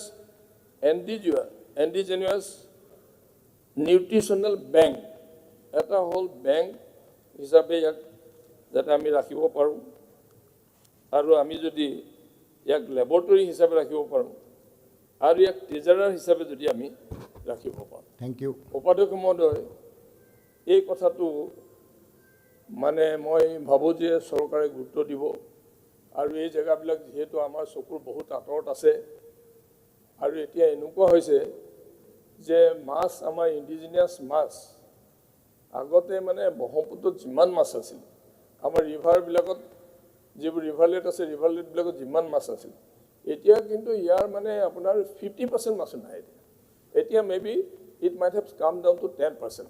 এতিয়া সেইকাৰণে এইটো গুৰুত্ব দিবৰ সময় কিন্তু হৈ গ'ল। মই ভাবোঁ যে ইয়াত যথেষ্ট গুৰুত্ব দিব চৰকাৰে। ধন্যবাদ। Indigenous fish conservation, honourable minister. মাননীয় উপাধ্যক্ষ মহোদয়, সন্মানীয় বিধায়ক শ্ৰী প্ৰদীপ হাজৰিকা ডাঙৰীয়া মহোদয়, আমাৰ যিটো দি Assam Tribune 21 November 2025, conservation of wetlands and small fish wetlands and small indigenous freshwater finfish need to be protected through restoration efforts and community involvement. আমি সকলোৱে জানো যে অসম এটা নদীমাতৃক দেশ আৰু আমাৰ ব্ৰহ্মপুত্ৰ বৰাক বহুত খাল বিলেৰে আমি সমৃদ্ধশালী এটা ৰাজ্য আৰু বিশেষকৈ জৈৱ বৈচিত্ৰ্যৰে সমৃদ্ধ আমাৰ অসমৰ আৰ্দ্ৰভূমি আৰু প্ৰতিটো জলাশয় বিল ইত্যাদিৰ বিভিন্ন থলুৱা প্ৰজাতিৰ মাছৰ ব্যৱস্থাৰ সন্দৰ্ভ কেন্দ্ৰীয় অন্তৰ্দেশীয় আমাৰ মীন কেন্দ্ৰ গৱেষণা প্ৰতিষ্ঠানে চলোৱা জৰীপ অনুযায়ী অসমত প্ৰায় 216 বিধ মৎস্য প্ৰজাতি বিদ্যমান।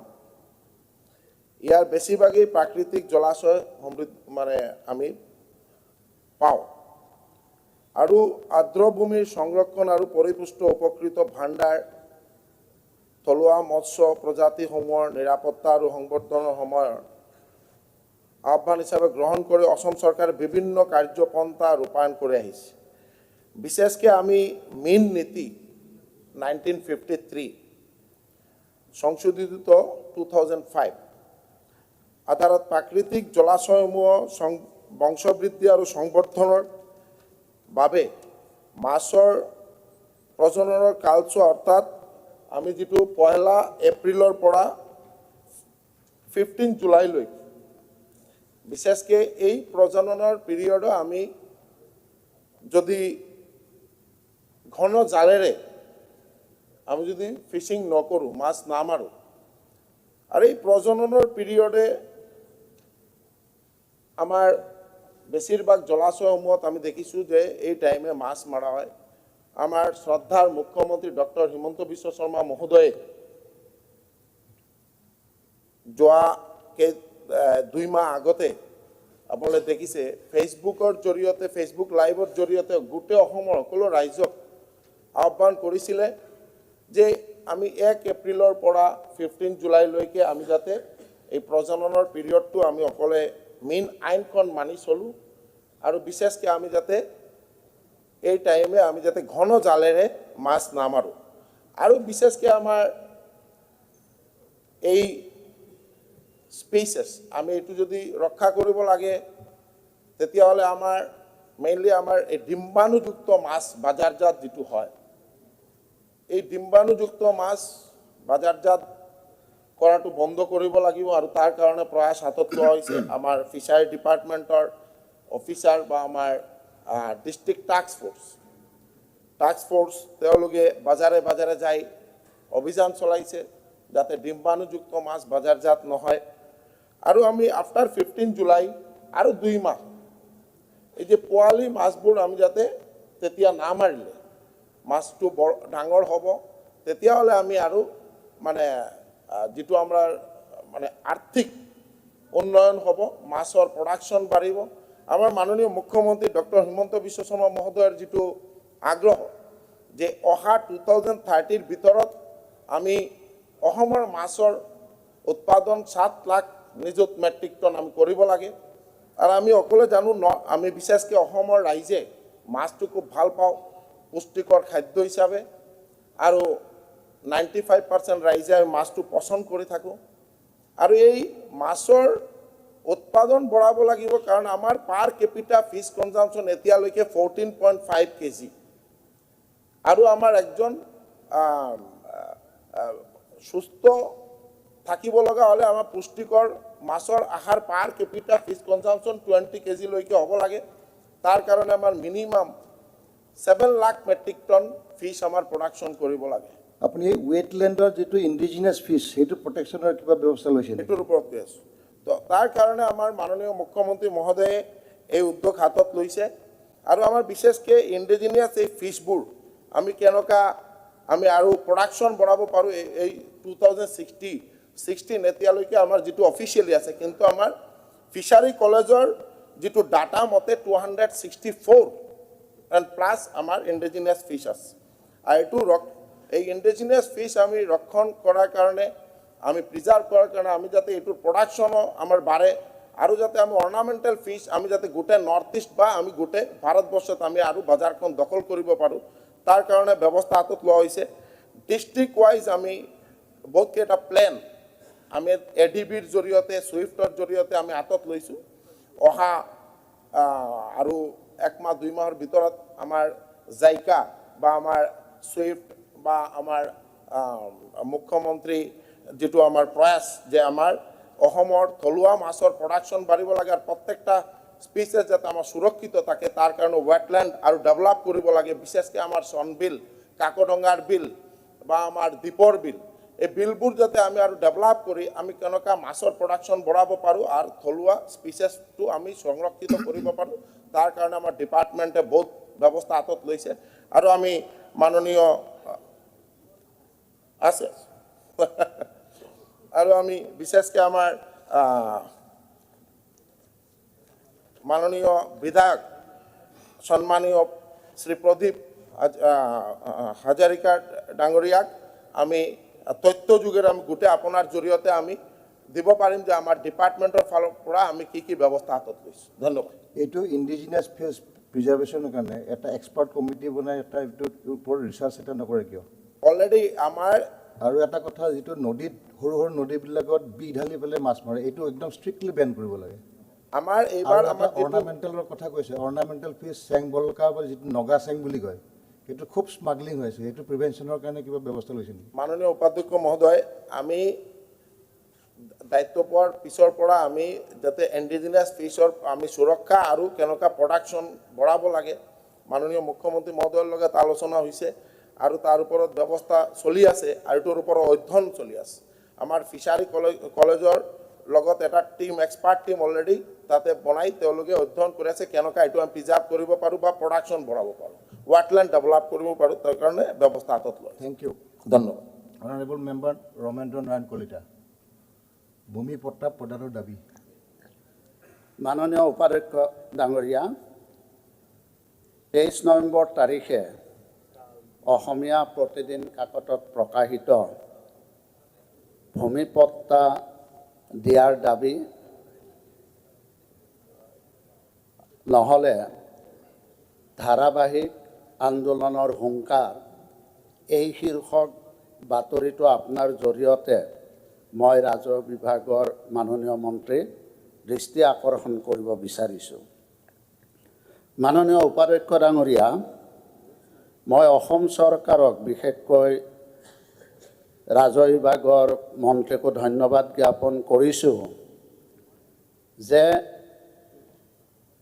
2021 চনত বিজেপিৰ নেতৃত্বত মিত্ৰজোঁটৰ চৰকাৰ হোৱাৰ পিছত মাননীয় মুখ্যমন্ত্ৰীয়ে অসমৰ পৰিয়ালসমূহক ভূমি পট্টা দিয়াৰ ক্ষেত্ৰত যি ঐতিহাসিক পদক্ষেপ গ্ৰহণ কৰিছে আৰু ইতিমধ্যে জনামতে প্ৰায় 4 লাখতকৈও অধিক পৰিয়ালক ভূমি পট্টা দিয়াৰ ক্ষেত্ৰত ব্যৱস্থা লোৱাৰ কাৰণে মই পুনৰবাৰ মাননীয় মুখ্যমন্ত্ৰী আৰু ৰাজহ বিভাগৰ মন্ত্ৰীক ধন্যবাদ জ্ঞাপন কৰিছোঁ কিন্তু প্ৰশ্নটো হৈছে যে গুৱাহাটী মহানগৰী আজি যিভাৱে ভূমি পট্টা দিয়াৰ ব্যৱস্থা ল'ব লাগিছিল তেনেধৰণে ভূমি পট্টা দিয়াৰ ক্ষেত্ৰত ব্যৱস্থা গ্ৰহণ কৰা হোৱা নাই অৱশ্যে যিহেতু এইখন উত্তৰবাঞ্চলৰ এখন মহানগৰী, গতিকে নিশ্চয় খুব সতৰ্কতাৰে এই ভূমিপট্টা যে দিব লাগিব সেইটো নিশ্চিত। কিন্তু দেখা গৈছে যে আজি আমাৰ নামনিতেই হওক, পাহাৰ অঞ্চলতেই হওক, আজি মানুহে যুগ যুগান্তৰৰ পৰা ইয়াতে বসতি স্থাপন কৰি আহিছে। আহি যদি আমি চাওঁ পাহাৰ অঞ্চলত, আজি পাহাৰ অঞ্চলত বিভিন্ন জাতি জনগোষ্ঠীৰ মানুহে আজি প্ৰায় ৬০-৭০ বছৰৰ পৰাই মানুহে বসবাস কৰি আহিছে। কিন্তু আজি পাহাৰ অঞ্চলৰ মানুহক বা পৰিয়ালক আজি যিভাৱে মাটিৰ পট্টা দিয়াৰ ব্যৱস্থা ল'ব লাগিছিল, আজি তেনেধৰণে মাটিৰ পট্টা দিয়াৰ ব্যৱস্থা গ্ৰহণ কৰা নাই। আৰু আজি গুৱাহাটী মহানগৰীত প্ৰায় ১৮খন পাহাৰ আছে আৰু ৮৫,০০০তকৈও অধিক পৰিয়ালে আজি পাহাৰ অঞ্চলত বসবাস কৰি আছে।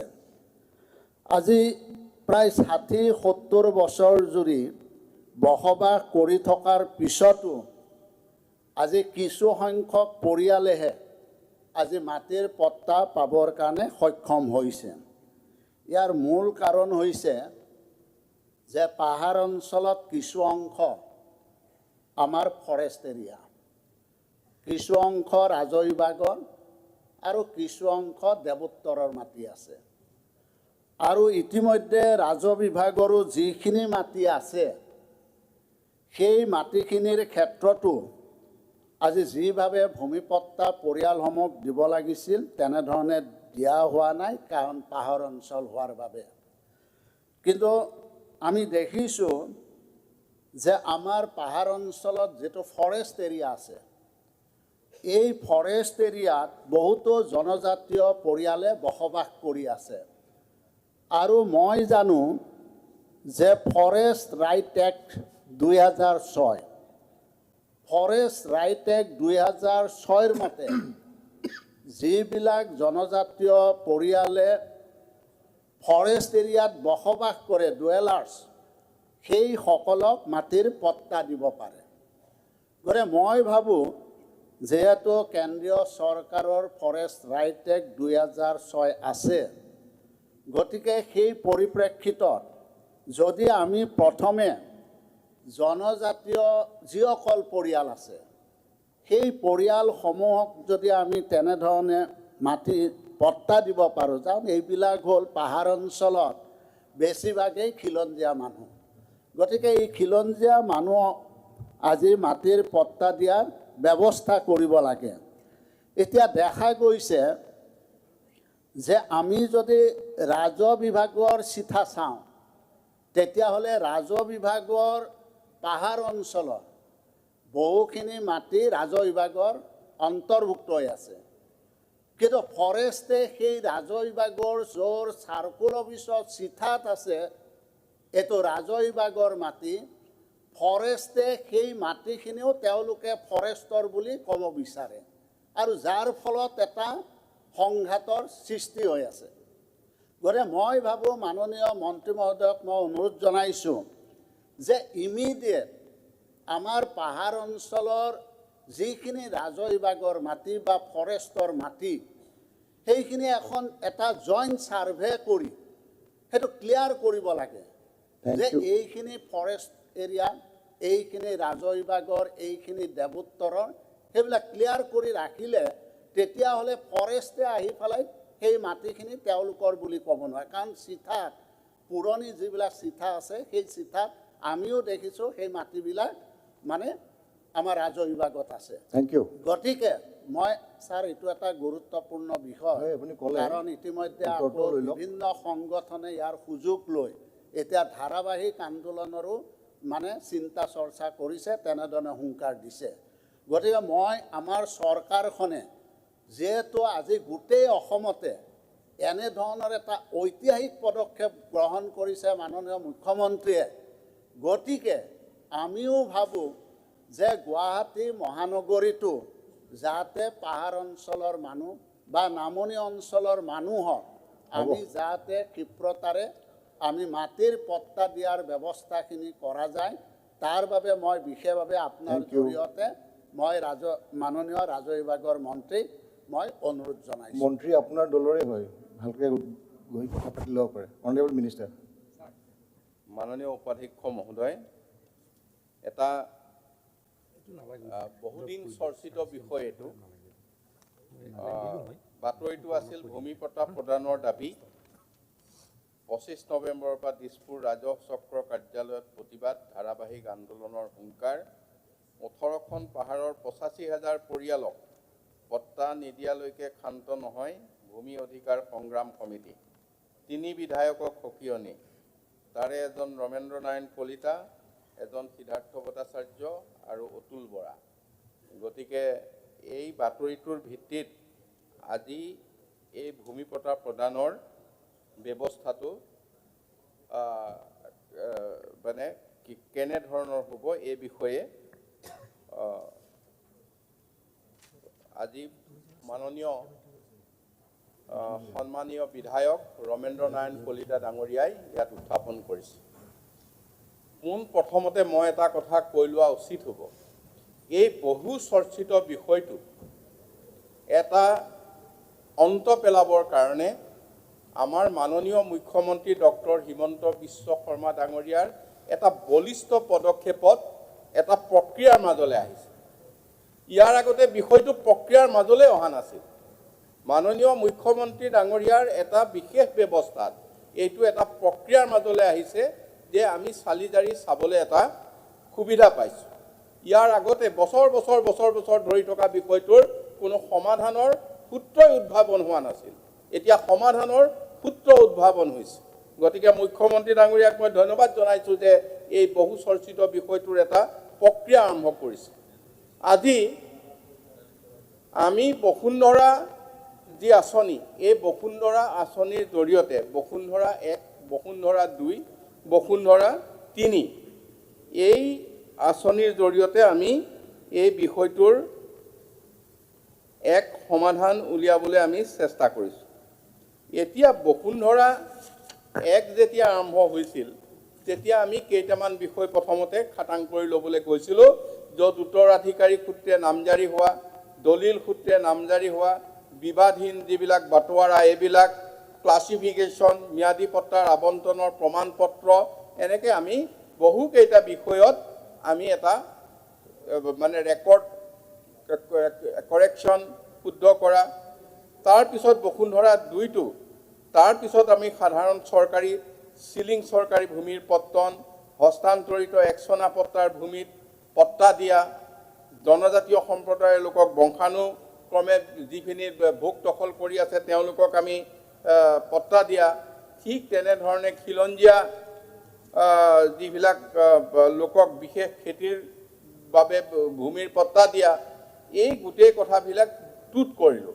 এতিয়া বসুন্ধৰা 3 ইয়াত আমি ঠিক তেনেধৰণে আৰু কিছুমান কাম হাতত লৈছোঁ যে ইয়াত আমি 2ত যিবিলাক কথা ৰিজেক্ট হ'ল আমি তেওঁলোকক আৰু কিছু ৰিলেক্সেশ্যন দিছোঁ, দি পেলাই 3ত যাতে তেওঁলোকে এইটো আকৌ পুনৰ ৰিজেক্ট হোৱা আবেদনবিলাক দি তেওঁলোকে যাতে ইয়াত শুধৰণি আনিব পাৰে আৰু কিছু সুবিধা পায় সেইখিনি চেষ্টা কৰিছোঁ। তাৰপিছতে ডিজিটেল প্ৰক্ৰিয়াৰে যিটো আবণ্টন এইটো ঠিক কৰিছোঁ। পূৰ্বৰ যিবিলাক ভূদান গ্ৰামদান ভূমিৰ এইখিনি বনবস্তিৰ কাৰণে ঠিক কৰা হৈছে আৰু প্ৰসাৰিত যিবিলাক ৰূপত শ্ৰেণী পৰিৱৰ্তন কৰা হৈছে। নগৰ আৰু কাষৰীয়া অঞ্চলত ৰেহাই, প্ৰিমিয়াম ৰেহাই দিয়া হৈছে। ট্ৰি গ্ৰাণ্ট যিবিলাক আছিল ইয়াত আকৌ পুনৰ বনবস্তিৰ কথা ঠিক কৰা হৈছে। চিলিং চৰকাৰী ভূমিৰ পত্তন দিয়া হৈছে। দখলী স্বত্ব থকা ৰায়তক মালিকী স্বত্ব দিয়া হৈছে। কফি চাহ বাগিচাৰ কাৰণে ভূমি পত্তন দিয়া হৈছে। গতিকে এইখিনি আমি বসুন্ধৰা 3ত আমি আৰম্ভ কৰিছোঁ। এতিয়া কথা হ'ল কি যে গুৱাহাটীৰ পাহাৰৰ মাটি আবণ্টন দিয়াৰ ক্ষেত্ৰত কিছুমান আইনগত বাধা নিষেধ আছে। এই আইনগত বাধা নিষেধখিনি আমাৰ ইয়াৰ কোনো ক্ৰাইটেৰিয়াৰ ভিতৰত যিখিনি নপৰে, ধৰক মিছন বসুন্ধৰাত আমি 31,918 জন আবেদনকাৰী পাইছিলোঁ, কিন্তু আবেদনকাৰী পোৱাৰ পিছত আমি পটা দিব পাৰিলোঁ 78 জন মাত্ৰ। ঠিক তেনেকৈ বসুন্ধৰা 2 আমি 73,794খন আমি মানে আবেদন পাইছিলোঁ। তাৰে আমি ইয়াৰে আমি প্ৰায় কিছু সংখ্যকহে আমি ইয়াত পটা দিব পাৰিছোঁ। তাৰপিছত আমি ইয়াৰ মানে 73,000ৰ ভিতৰত। ঠিক তেনেধৰণে আমি ইয়াৰ ভূমি আবণ্টনৰ ক্ষেত্ৰত তাৰমানে সেই সময়ত যিখিনি আবেদন গ্ৰহণ কৰিছিলোঁ তাতে ভিতৰত 2026খন আবেদন মানে SDLACত বা CDLACত এইবিলাক মানে অনুমোদিত হৈছে।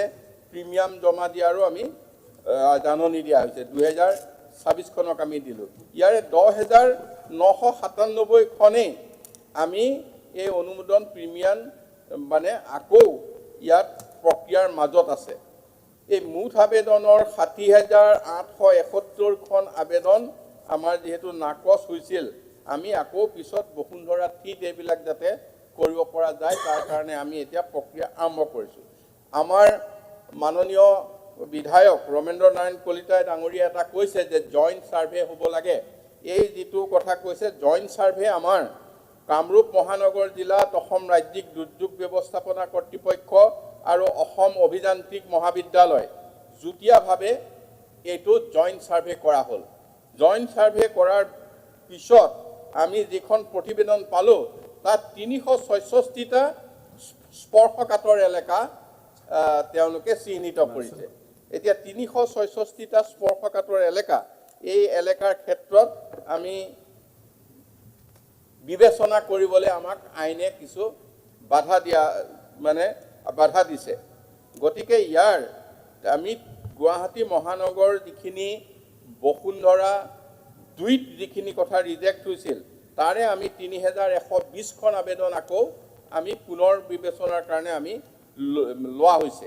গতিকে এই ধৰণে যথেষ্ট চেষ্টা চলোৱা হৈছে যে ইয়াত এই মাটিৰ পট্টা দিবৰ কাৰণে আৰু এইখিনি সেটেলমেণ্ট কৰিবৰ কাৰণে চেষ্টা কৰা হৈছে। কিন্তু যিখিনি আমাৰ ফৰেষ্টৰ আইন ধৰক ফৰেষ্ট ৰাইট এক্ট 2006 ইয়াত আমি কিছু ভূমি পট্টা খিলঞ্জীয়া মানুহক দিব পাৰোঁ। তাৰে 92টা খিলঞ্জীয়া পৰিয়াল ওলাইছে, তেওঁলোকক আমি সেইটো পট্টা দিব পাৰিছোঁ। গতিকে ঠিক তেনেধৰণে আমি এই পাৰিপাৰ্শ্বিক আৰু বনাঞ্চল ভূমিৰ যিখিনি নিষেধাজ্ঞা আছে এই নিষেধাজ্ঞাখিনিৰ ক্ষেত্ৰত আমাৰ কিছু অসুবিধা হৈছে। তাৰমানে সংৰক্ষিত আৰু শ্ৰেণীবিহীন বনাঞ্চল ৰিজাৰ্ভ এণ্ড আনক্লাছ ফৰেষ্ট, তাৰপিছত unclass forest, wild life sanctuary, national park এইবিলাক ক'ৰবাত চুই যায়। গতিকে এইখিনিৰ ভিতৰত আমাৰ ভূমি পট্টা দিয়াটো অসুবিধা হৈছে। এনেধৰণৰ গোটেই কথাখিনি আমি বিচাৰ বিবেচনাৰ ভিতৰত আছে আৰু বিচাৰ বিবেচনাৰ ভিতৰত থাকি বসুন্ধৰা 3 মতে আমি ভূমি পট্টাখিনি প্ৰদান কৰিবলৈ চেষ্টা কৰিছোঁ। কিন্তু সৰ্বমুঠ এটা কথা কোৱাৰ প্ৰয়োজন হ'ব যে যিখিনি বাধা নিষেধ আছে, যিখিনি আমি মানে 366টা স্পৰ্শকাতৰ এলেকা জইণ্ট ছাৰ্ভে কৰোঁতে ওলাল, গতিকে এইখিনিৰ ক্ষেত্ৰত ইয়াক যদি এটা আমাৰ বিভাগে নিজে এইটো আইনৰ ভিতৰতে কৰিব লাগিব। ইয়াৰ সামগ্ৰিকভাৱে যদি কিবা সিদ্ধান্ত ল'ব লগা হয় তেতিয়াতো বিধানসভাই ল'ব লাগিব। গতিকে এই গোটেই কথাখিনি আপোনালোকে চোৱাটো প্ৰয়োজন। আৰু গুৱাহাটীত যিটো কৃত্ৰিম বান হৈ আছে ইয়াৰ ক্ষেত্ৰত আমি গম পাই আছোঁ যে ইয়াৰ ইক'লজিকেল ইমবেলেঞ্চৰ কাৰণে এইবিলাক কথা আহি আছে। গতিকে ইয়াক প্ৰটেকশ্যনো লাগিব আৰু মানুহক আমি যিহেতু তাত বহি আছে পটাও দিব লাগিব। গতিকে এইবিলাক গোটেই বিষয়কেইটা এটা সামগ্ৰিকভাৱে বিবেচনা কৰাৰ প্ৰয়োজন আছে ইয়াত। কিন্তু এক্সিষ্টিং যিবিলাক আইন কানুন কথা বতৰা আছে তাৰ ভিতৰত আমি বিভাগে মানে যথেষ্ট চেষ্টা কৰিছোঁ যাতে এতিয়া আবেদন মানুহৰ পৰা লৈছোঁ, বিচাৰ কৰিছোঁ কোনখন দিব পাৰি, কোনখনক আমি স্থগিত কৰি কোনখনক আকৌ পুনৰ বিবেচনাৰ কাৰণেও লৈছোঁ। মানে বসুন্ধৰা 2ত যদি ৰিজেক্ট হৈছে 3 টানি লৈছোঁ যে তেওঁলোকক আকৌ কি কৰিব পাৰি গতিকে এনেধৰণে আমি প্ৰচেষ্টাত আছোঁ মই আজি সদনৰ জৰিয়তে জনাব বিচাৰোঁ যে বিভাগে যথেষ্ট এই ক্ষেত্ৰত ইনিচিয়েটিভ লৈছে প্ৰচেষ্টা লৈছে এই আইন কানুনৰ গণ্ডিৰ ভিতৰত থাকি যিমানখিনি মানুহক পাহাৰৰ মাটি দিবৰ পটা দিব পৰা যাব সিমানখিনি মানুহক আমি পটা দিবলৈ প্ৰস্তুত ধন্যবাদ এতিয়া কথাটো ক'ব পাৰিম ক্লিয়াৰিফিকেশ্যন এটা নালাগে নালাগে স্যাৰ নালাগে মাটিৰ ক্ষেত্ৰত স্যাৰ নালাগে নালাগে সেইটো অল ডিবেট নালাগে এতিয়া item number 3 honourable minister doctor Ranoj Pegu মাননীয় অধ্যক্ষ মহোদয় আপোনাৰ অনুমতি সাপেক্ষে মই the North Eastern Regional Institute of Management NERIM University bill 2025 সদনত উত্থাপনৰ বাবে প্ৰস্তাৱ কৰিলোঁ প্ৰশ্নটো হ'ল বিধেয়কখন উত্থাপন কৰাৰ সদনৰ সন্মতি আছেনে যিসকল সপক্ষে আছে কওক হয় যিসকল বিপক্ষে আছে কওক নহয় মই ভাবোঁ হয়ৰ সপক্ষে প্ৰস্তাৱটো গৃহীত হ'ল অনাৰেবল মিনিষ্টাৰ মাননীয় অধ্যক্ষ মহোদয় আপোনাৰ অনুমতি সাপেক্ষে মই the North Eastern Regional Institute of Management NERIM University bill 2025 সদনত উত্থাপন কৰিলোঁ again item number 4 honourable minister doctor Ranoj Pegu মাননীয় অধ্যক্ষ মহোদয় আপোনাৰ অনুমতি সাপেক্ষে মই the Azim Premji university bill 2025 সদনত উত্থাপনৰ বাবে প্ৰস্তাৱ কৰিলোঁ প্ৰশ্নটো হ'ল বিধেয়কখন উত্থাপন কৰাৰ সদনৰ সন্মতি আছেনে যিসকল সপক্ষে আছে কওক হয় যিসকল বিপক্ষে আছে কওক নহয় মই ভাবোঁ হয়ৰ সপক্ষে প্ৰস্তাৱটো গৃহীত হ'ল অনাৰেবল মিনিষ্টাৰ মাননীয় অধ্যক্ষ মহোদয় আপোনাৰ অনুমতি সাপেক্ষে মই আজিম প্ৰেমজী ইউনিভাৰ্চিটি বিল 2025 সদনত উত্থাপন কৰিলোঁ again item number 5 honourable minister মাননীয় অধ্যক্ষ মহোদয় আপোনাৰ অনুমতি সাপেক্ষে মই the Mising autonomous council amendment bill 2025 সদনত উত্থাপনৰ বাবে প্ৰস্তাৱ কৰিলোঁ প্ৰশ্নটো হ'ল বিধেয়কখন উত্থাপন কৰাৰ সদনৰ সন্মতি আছেনে যিসকল সপক্ষে আছে কওক হয় যিসকল বিপক্ষে আছে কওক নহয় মই ভাবোঁ হয়ৰ সপক্ষে প্ৰস্তাৱটো গৃহীত হ'ল অনাৰেবল মিনিষ্টাৰ মাননীয় অধ্যক্ষ মহোদয় আপোনাৰ অনুমতি সাপেক্ষে মই the Mising autonomous council amendment bill 2025 সদনত উত্থাপন কৰিলোঁ again item number 6 honourable minister মাননীয় অধ্যক্ষ মহোদয় আপোনাৰ অনুমতি সাপেক্ষে মই the Rabha Hasong autonomous council amendment bill 2025 সদনত উত্থাপনৰ বাবে প্ৰস্তাৱ কৰিলোঁ যিসকল অনুমতিৰ সপক্ষে আছে তেওঁলোকে কওক হয় যিসকল বিপক্ষে আছে কওক নহয় মই ভাবোঁ হয়ৰ সপক্ষে প্ৰস্তাৱটো গৃহীত হ'ল অনাৰেবল মিনিষ্টাৰ মাননীয় অধ্যক্ষ মহোদয় আপোনাৰ অনুমতি সাপেক্ষে মই the Rabha Hasong autonomous council amendment bill 2025 সদনত উত্থাপন কৰিলোঁ এগেইন আইটেম নম্বৰ 7 মাননীয় অধ্যক্ষ মহোদয় আপোনাৰ অনুমতি সাপেক্ষে মই the Tiwa autonomous council amendment bill 2025 সদনত উত্থাপনৰ বাবে প্ৰস্তাৱ কৰিলোঁ প্ৰশ্নটো হ'ল বিধেয়কখন উত্থাপন কৰাৰ সদনৰ সন্মতি আছেনে যিসকল সপক্ষে আছে কওক হয় যিসকল বিপক্ষে আছে কওক নহয় মই ভাবোঁ হয়ৰ সপক্ষে প্ৰস্তাৱটো গৃহীত হ'ল অনাৰেবল মিনিষ্টাৰ মাননীয় অধ্যক্ষ মহোদয় আপোনাৰ অনুমতি সাপেক্ষে মই the Tiwa autonomous council amendment bill 2025 সদনত উত্থাপন কৰিলোঁ আইটেম নম্বৰ 8 মাননীয় অধ্যক্ষ মহোদয় আপোনাৰ অনুমতি সাপেক্ষে মই দি Deori autonomous council amendment bill 2025 সদনত উত্থাপনৰ বাবে প্ৰস্তাৱ কৰিলোঁ প্ৰশ্নটো হ'ল বিধেয়কখন উত্থাপন কৰাৰ সদনৰ সন্মতি আছেনে যিসকল সপক্ষে আছে কওক হয় যিসকল বিপক্ষে আছে কওক নহয় মই ভাবোঁ হয়ৰ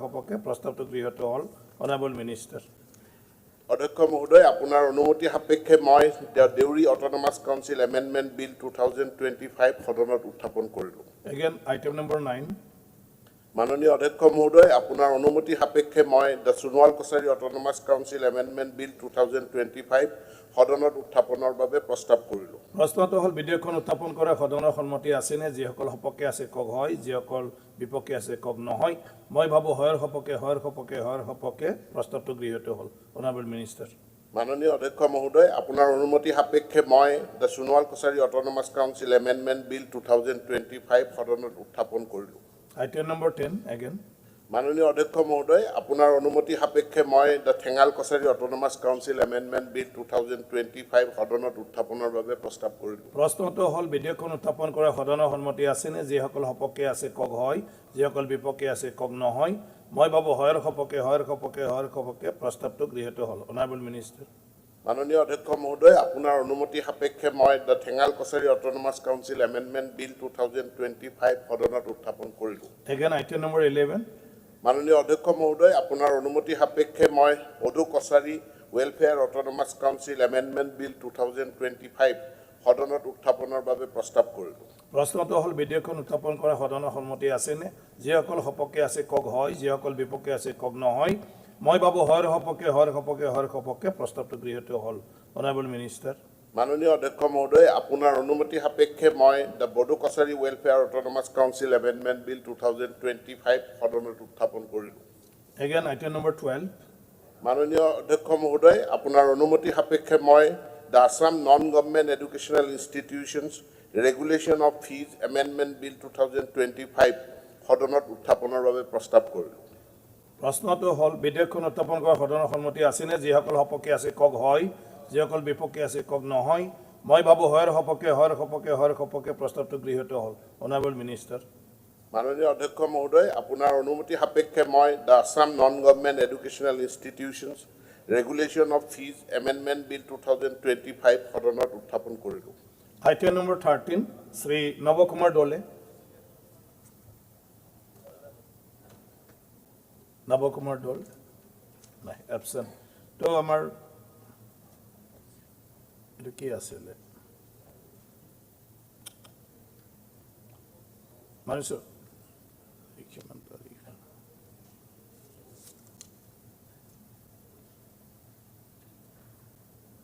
Rule 54, no? Absent. Item number 14, 301, Srimati Sivamani Borai, absent. মই ছাৰ দিছোঁ শিৱামণি বৰাই চিঠি এখন দিছে আপোনাৰ ছাৰ। মই গম পাইছোঁ ছাৰ, মই দিছোঁ। নাই এইটো 301ত বেলেগে ক'ব নাপায়। এইটো ৰিকুৱেষ্ট কৰিছে ছাৰ। নাই সেইটো ৰিকুৱেষ্টত এইটো ক'ব নাপায়, সেইটো হ'ল নিজৰ কুৱেশ্যনটোহে এটেণ্ড কৰিব পাৰে। কুৱেশ্যনটো লেপছ নোযোৱাৰ কাৰণে এটেণ্ড কৰিব পাৰে। এতিয়া শ্ৰী ধৰ্মেশ্বৰ কোঁৱৰ।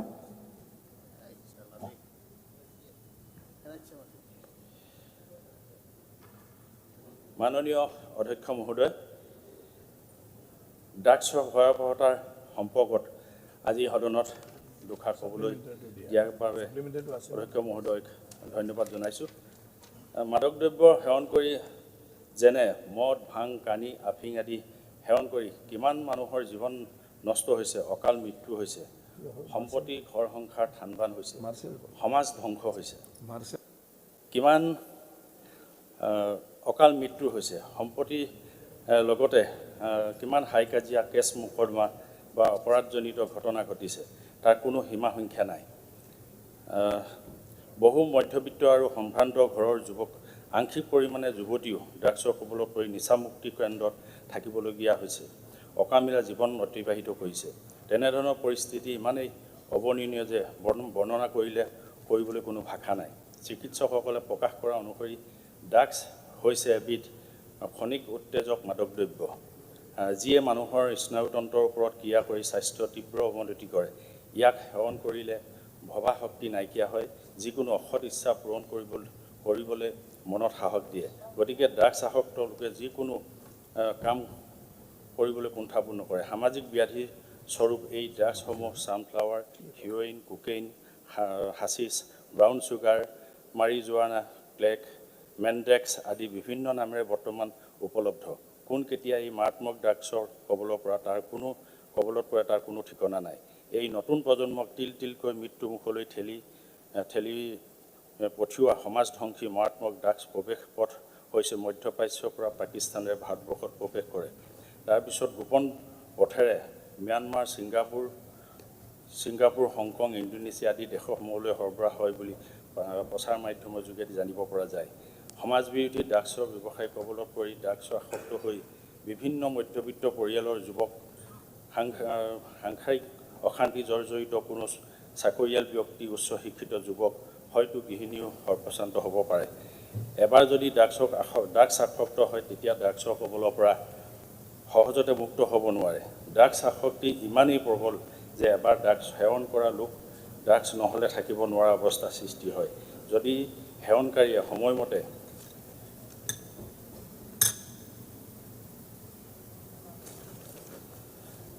ড্ৰাগছ হৰণ কৰিবলৈ নাপায় তেতিয়া যিকোনো অসামাজিক বা অপৰাধজনিত ঘটনা সংঘটিত কৰিবলৈ কুণ্ঠাবোধ নকৰে আৰু তেতিয়া সেই ড্ৰাগছ আসক্ত ব্যক্তিজন কেৱল ঘৰখন নহয় সমাজৰ বাবেও এক ব্যাধি হৈ পৰে ড্ৰাগছ আসক্ত সেৱনকাৰীয়ে কিবা কাৰণত ড্ৰাগছ সেৱন কৰা বন্ধ কৰিলে এক বিশেষ শাৰীৰিক অসুস্থতাৰ চিকাৰ হয় শাৰীৰিক আৰু মানসিক ভাৰসাম্য নোহোৱা হয় যাক চিকিৎসা বিজ্ঞানৰ ভাষাত প্ৰত্যাহাৰজনিত অসুস্থতা বুলি কোৱা হয় সেয়েহে দেখা যায় যে কোনো ড্ৰাগছ আসক্ত ব্যক্তিয়ে বাধ্যতামূলকভাৱে শাৰীৰিক আৰু মানসিক ভাৰসাম্য বৰ্তাই চলিবলৈ নিয়মীয়াকৈ ড্ৰাগছ সেৱন কৰি যায় আৰু যেতিয়া সেৱন কৰিবলৈ নাপায় তেতিয়া ভয়ংকৰ পৰিস্থিতিৰ সৃষ্টি হয় শেষ পৰিণতি হয় অকাল মৃত্যুৰ লগত নিজৰ পৰিয়াল ধ্বংস তিলকৈ সমাজ ধ্বংস কৰা এই ড্ৰাগছৰ পৰা বিশেষকৈ উঠি অহা প্ৰজন্মক ৰক্ষা কৰা উপায় বিচাৰিবলগীয়া হৈছে কোনো অভিভাৱকে একমাত্ৰ সন্তানকো কোনো মনস্তত্ব বিশাৰদ বা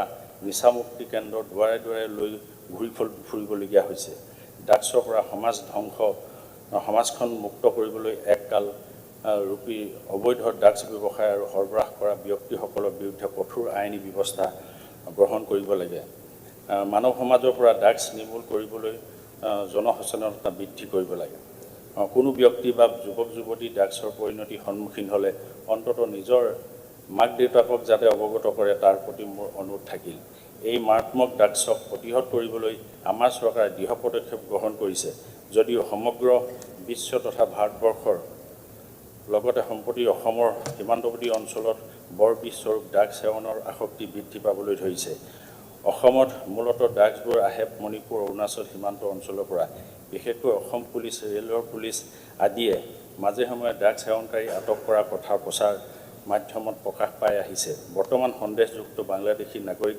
কাছাৰ হাইলাকান্দি বৰাক উপত্যকা বহু অঞ্চলত ড্ৰাগছৰ আটক কৰা দেখিবলৈ পোৱা গৈছে এনেধৰণৰ দিশলৈ লক্ষ্য কৰিলে অনুমান কৰিব পাৰি যে বৰ্তমান অসমত ড্ৰাগছৰ প্ৰচলন বৃদ্ধিৰ ক্ষেত্ৰত এচাম সন্দেহযুক্ত বাংলাদেশী উঠি পৰি লাগিছে তদুপৰি আমাৰ চৰাইদেউ জিলাৰ নাগালেণ্ডৰ সীমান্তৱৰ্তী অঞ্চলত যদিও আমাৰ চৰকাৰ অৰ্থাৎ মাননীয় মুখ্যমন্ত্ৰী মহোদয়ৰ কঠোৰ পদক্ষেপত ড্ৰাগছৰ ভয়াৱহতা কিছু হাম কাটিছে যদিও অবৈধ ব্যৱসায় আমাৰ সীমান্তৱৰ্তী অঞ্চলত জটিল ৰূপ ধাৰণ কৰি আছে বুলি ক'লেও বেয়া নহয় গতিকে একাংশ হতাশাগ্ৰস্ত কৰ্মহীন উপাৰ্জনহীন যুৱক যুৱতী হীনমান্যতাত ভুগি আপোনা মিছা সেৱনৰ দৰে বধ অভ্যাসৰ কবলত পৰে যুৱ প্ৰজন্মক আত্মসংস্থাপনৰ বাট দেখুৱাই দিয়া কৰ্মৰ প্ৰতি ধাউতি জন্মোৱা কৰ্ম সংস্কৃতিৰ জৰিয়তে এখন সমৃদ্ধিশালী সমাজ নিৰ্মাণ কৰাৰ বাবে আমাৰ সকলোৰে দায়িত্ব আছে যুৱ প্ৰজন্মক কৰ্ম প্ৰেৰণা যোগোৱাৰ উদ্দেশ্যে আত্মনিৰ্ভৰশীল কৰি তুলিবলৈ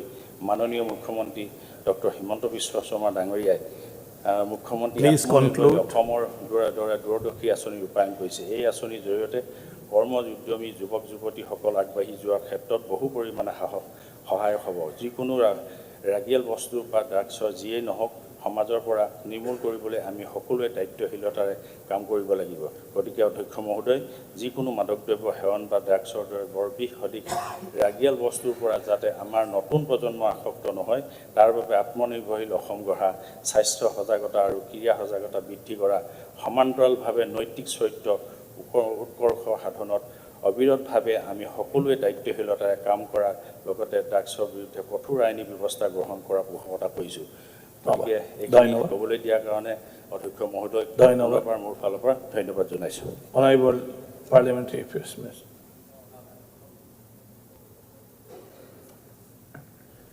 মাননীয় অধ্যক্ষ মহোদয় মাননীয় মুখ্যমন্ত্ৰীৰ হৈ মই আমাৰ 301ত শ্ৰী মাননীয় সদস্য শ্ৰী ধৰ্মেশ্বৰ কোঁৱৰ ডাঙৰীয়াই যিটো বিষয় উত্থাপন কৰিছে ড্ৰাগছৰ বৰ্ধমান নতুন প্ৰজন্ম আৰু ইয়াৰ ভয়াৱহতা সম্পৰ্কত এই বিষয়টো সঁচাকৈ গুৰুত্বপূৰ্ণ বিষয় আৰু এই বিষয়টো আচলতে আমি সকলোৱে এই বিষয়টোত আমি সকলোৱে আমাৰ মাননীয় সদস্যসকল আমাৰ যিসকল আমাৰ বিভিন্ন NGO থাকে বা বিভিন্ন সামাজিক সংস্থা থাকে সমগ্ৰ আচলতে ৰাইজে এই বিষয়টোৰ লগত আচলতে জড়িত হৈ আমাৰ সমাজখনত মাজত এটা এৱাৰনেছ আনিব লাগে আৰু নতুন প্ৰজন্মৰ যুৱ যুৱতীসকলে আজি এই যে এখন নিচামুক্ত অসম গঢ়ি তোলাৰ কাৰণে তেওঁলোকক আমি এৱাৰনেছ কৰিব লাগে আৰু সকলো মাননীয় সদস্যকো মই অনুৰোধ জনাম যে নিজৰ নিজৰ এলেকাত এই বিষয়টো যদি তেখেতসকলেও নিজে ব্যৱস্থা গ্ৰহণ কৰে, তেখেতসকলেও যদি ৰাইজৰ মাজতে এইবিলাক এৱাৰনেছ কৰে, তো তেতিয়াহ'লে এই কথাটো ভাল হ'ব। চৰকাৰৰ তৰফৰ পৰাতো সকলো ব্যৱস্থা লোৱা হৈছে আৰু পুলিচ বিভাগক ইতিমধ্যে দায়িত্ব দিয়া হৈছে আৰু পুলিচে সেইমতে তেওঁলোকৰ কামবিলাক কৰি আছে। গতিকে মাদক দ্ৰব্য বা ড্ৰাগছ যেনে মদ, ভাং, কানি, আফিং আদি সেৱন কৰি কিমান মানুহৰ জীৱন নষ্ট হৈছে, কিমানৰ অকাল মৃত্যু হৈছে, সম্পত্তি, গৃহ, সংসাৰ থান বান হৈ গৈছে, সমাজ ধ্বংস হৈ গৈছে, কিমান হাই কাজিয়া, কেছ, মকৰ্দমা আৰু অপৰাধজনিত ঘটনা ঘটিছে, তাৰ কোনো সীমা সংখ্যা নাই।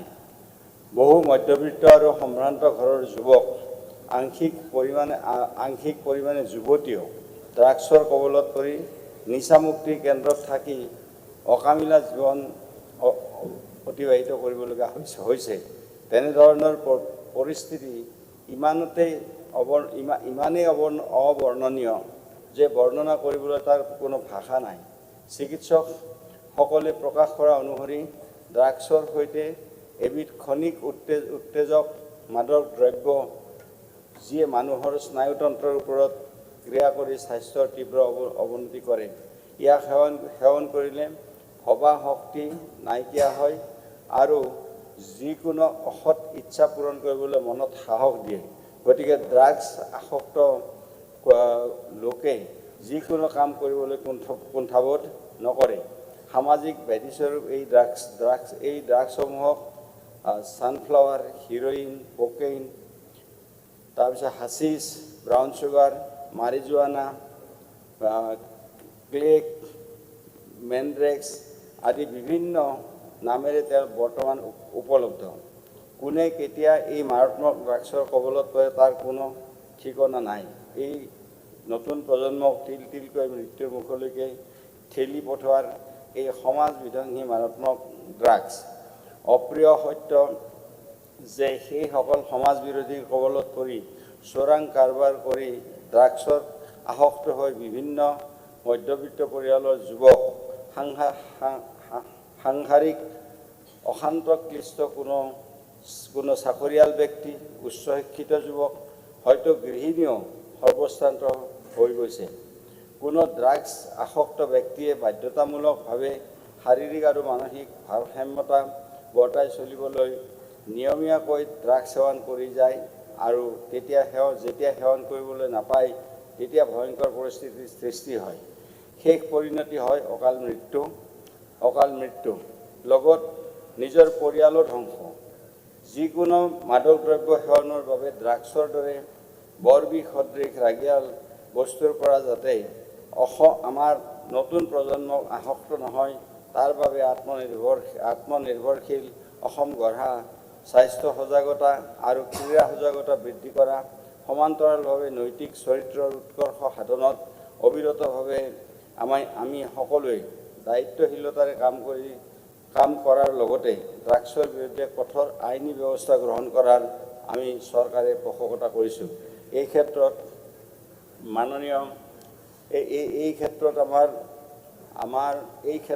আমাৰ চৰকাৰে বিভিন্নকেইটা কাৰ্যসূচী গ্ৰহণ কৰিছে।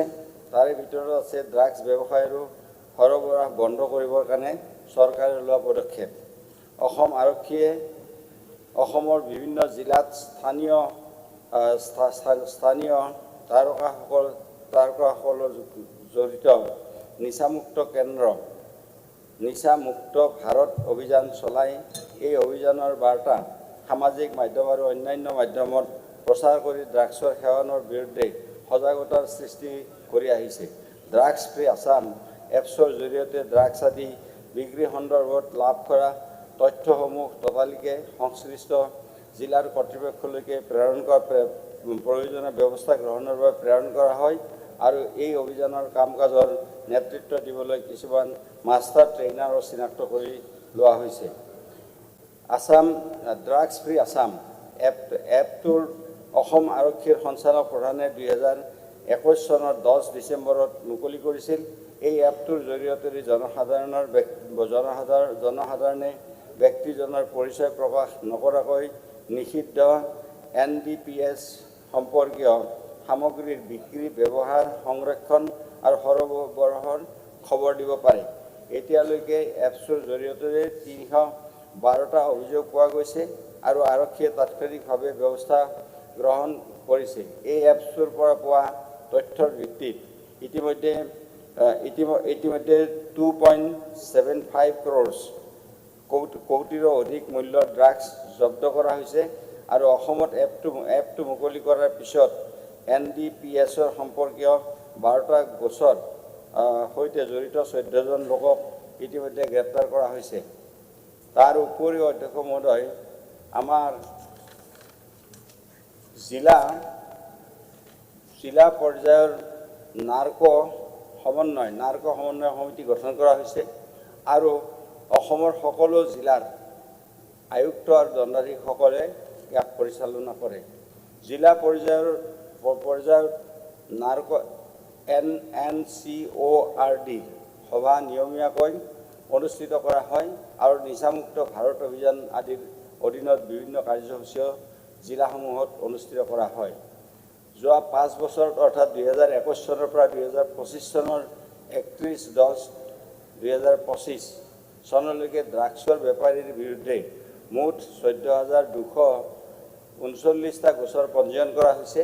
এই সংক্ৰান্তত 23,075জন ব্যক্তিক গ্ৰেপ্তাৰ কৰা হৈছে আৰু সৰ্বমুঠ 2,882.22 কোটি টকাৰ মূল্যৰ ড্ৰাগছ জব্দ কৰা হৈছে আৰু 434.56 কোটি টকাৰ মূল্যৰ ড্ৰাগছ ধ্বংস কৰা হৈছে আৰু NDPSৰ আইনৰ অধীনত 19.26 কোটি টকাৰ সম্পত্তি জব্দ কৰা হৈছে। অবৈধ সুৰা সম্পৰ্কত 1 জানুৱাৰী 2025 পৰা 31 অক্টোবৰ 2025লৈকে সৰ্বমুঠ 111টা গোচৰ পঞ্জীয়ন কৰা হৈছে। এই সন্দৰ্ভত মুঠ 134জন ব্যক্তিক গ্ৰেপ্তাৰ কৰা হৈছে। লগতে মুঠ 3,26,675.197 লিটাৰ IMFL আৰু দেশীয় সুৰা জব্দ কৰা হৈছে, ধ্বংস কৰা হৈছে আৰু সুৰাৰ পৰিমাণ হৈছে 9,39,970.565 লিটাৰ। নিচামুক্তিৰ ক্ষেত্ৰত ৰাজ্যত ৰূপায়িত সজাগতাসমূহৰ পদক্ষেপসমূহ। নিচামুক্ত ভাৰত অভিযানৰ সামাজিক মাধ্যমৰ পেজ বৰ জনপ্ৰিয় আৰু সক্ৰিয়। প্ৰতিদিনে ফেচবুকত, টুইটাৰত, ইনষ্টাগ্ৰামত পেজসমূহত বিভিন্ন সজাগতাৰ পোষ্ট আদি শ্বেয়াৰ কৰি থকা হয়। অৰ্ধসামৰিক বাহিনীক ড্ৰাগছ সেৱন আৰু ড্ৰাগছৰ সৰবৰাহৰ প্ৰতিৰোধৰ সম্পৰ্কত তেওঁলোকৰ কাৰ্যকলাপৰ ফটো তুলিবলৈ আৰু স্থানীয় আৰক্ষী অধীক্ষকৰ জৰিয়তে নিচামুক্ত ভাৰত অভিযান পৰ্টেলত ফটো আৰু কাৰ্যকলাপ পোষ্ট কৰিবলৈ জনোৱা হৈছে। আৰক্ষী থানাৰ অধীনত ড্ৰাগছ বিৰোধী সজাগতা কাৰ্যসূচীৰ আয়োজন কৰা হয় আৰু থানা পৰ্যায়ত VDP আৰু নাগৰিক সমিতিয়ে বৈঠক অনুষ্ঠিত কৰি যুৱক যুৱতীসকলৰ মাজত মাদকদ্ৰব্য সেৱন যাতে হ্ৰাস হয় তাৰ উদ্দেশ্যে ব্যৱস্থা লয়। বিদ্যালয়, মহাবিদ্যালয়, বাছ ষ্টেণ্ড, স্বাস্থ্য বিভাগ, সমাজ কল্যাণ বিভাগ, VDP আৰু গাঁৱৰ VDPৰ সহযোগত ড্ৰাগছৰ প্ৰভাৱৰ বিষয়ে মানুহক সজাগ কৰাৰ বাবে ড্ৰাগছ বিৰোধী সজাগতা কাৰ্যসূচী অনুষ্ঠিত কৰা হয়। জিলাখনৰ বিভিন্ন স্থানত স্থানীয় জনসাধাৰণ আৰু বিদ্যালয়, মহাবিদ্যালয়ৰ ছাত্ৰ ছাত্ৰীৰ সৈতে সজাগতা সভাৰ আয়োজন কৰা হয়। সাধাৰণ জনতাৰ মাজত সজাগতাৰ সৃষ্টিৰ বাবে বিভিন্ন ৰাজহুৱা স্থানত বেনাৰ আৰু পোষ্টাৰ আদি লগোৱা হয়। মহিলা আৰু শিশু বিকাশ বিভাগে কিশোৰী আৰু মহিলাসকলৰ বাবে আয়োজন কৰা সভাসমূহত মহিলাকেন্দ্ৰিক আঁচনিসমূহৰ সজাগতা আৰু প্ৰচাৰৰ উপৰিও মাদকদ্ৰব্য তথা ৰাগিয়াল বস্তুৰ দ্বাৰা হ'ব পৰা অপকাৰিতাৰ বিষয়ে সজাগতামূলক কাৰ্যসূচী ৰূপায়ণ কৰে। সভাসমূহত মাদকদ্ৰব্যৰ পৰা উদ্ভৱ হ'ব পৰা সমস্যা আৰু প্ৰয়োজনত ল'ব লগা সাৱধানতা বিষয়ে বিভিন্ন সজাগতা অনা হয়। বিভাগটোৰ দ্বাৰা সংহত শিশু বিকাশ প্ৰকল্প গঠন কৰা কিশোৰী সেৱিকা গোট তথা মহিলা গোটৰ মাজত বিশেষভাৱে সজাগতা অনাৰ ব্যৱস্থা কৰা হয়। হ'ব নিচা দুটা পইণ্ট আছে, তিনিটা পইণ্ট আছে। নিচামুক্তৰ ক্ষেত্ৰত ৰাজ্যৰ ৰূপায়িত সজাগতামূলক পদক্ষেপ আৰু আঁচনিসমূহৰ খতিয়ান ৰাজ্যিক পৰ্যায়ৰ কাৰ্যসূচী সংবাদ প্ৰতিষ্ঠান আইন বলবৎকাৰী বিষয়াৰ সৈতে সক্ষমতা গঢ়ি তোলাৰ বাবে বিভিন্ন ধৰণৰ আঁচনি গ্ৰহণ কৰা হৈছে। নিচামুক্ত ভাৰত অভিযানত চমুকৈ আমাৰ অধীনত লাভান্বিত হোৱা লোকৰ মুঠ সংখ্যা আছে 15,819 গৰাকী। নিচামুক্ত ভাৰত অভিযানৰ অধীনত মুঠ 5,302খন শৈক্ষিক প্ৰতিষ্ঠান সামৰি লোৱা হৈছে। মাননীয় প্ৰধানমন্ত্ৰীৰ মেগা অনুষ্ঠান 18 নৱেম্বৰ 2025 বিষয়ে ইতিমধ্যে আমাৰ জিলাসমূহত সবিশেষ আমাৰ কথাখিনি জনোৱা হৈছে আৰু অসমত চিকিৎসা আৰু পুনৰ সংস্থাপনৰ কেন্দ্ৰৰ বিষয়েও সবিশেষ আমাৰ বিভিন্ন জিলাত এই নিচামুক্তি কেন্দ্ৰ বা DDAC, IRCA আৰু ATF আৰু ODIC প্ৰতিখন জিলাতে 8টাৰ পৰা 3টালৈকে গঠন কৰা হৈছে আৰু জিলাখনত আৰু অসম চৰকাৰৰ অধীনত 6খন জিলা গোলাঘাট, তিনিচুকীয়া, ডিব্ৰুগড়, শোণিতপুৰ, বৰপেটা, কামৰূপ মহানগৰ 6খন নিচামুক্তি আৰু পুনৰ সংস্থাপন কেন্দ্ৰ কৰা হৈছে। দক্ষতা বিকাশৰ ক্ষেত্ৰতো তেওঁলোকক যাতে স্কিল ট্ৰেইনিং দিয়া হয় সেই তাৰ কাৰণে ব্যৱস্থা গ্ৰহণ কৰা হৈছে।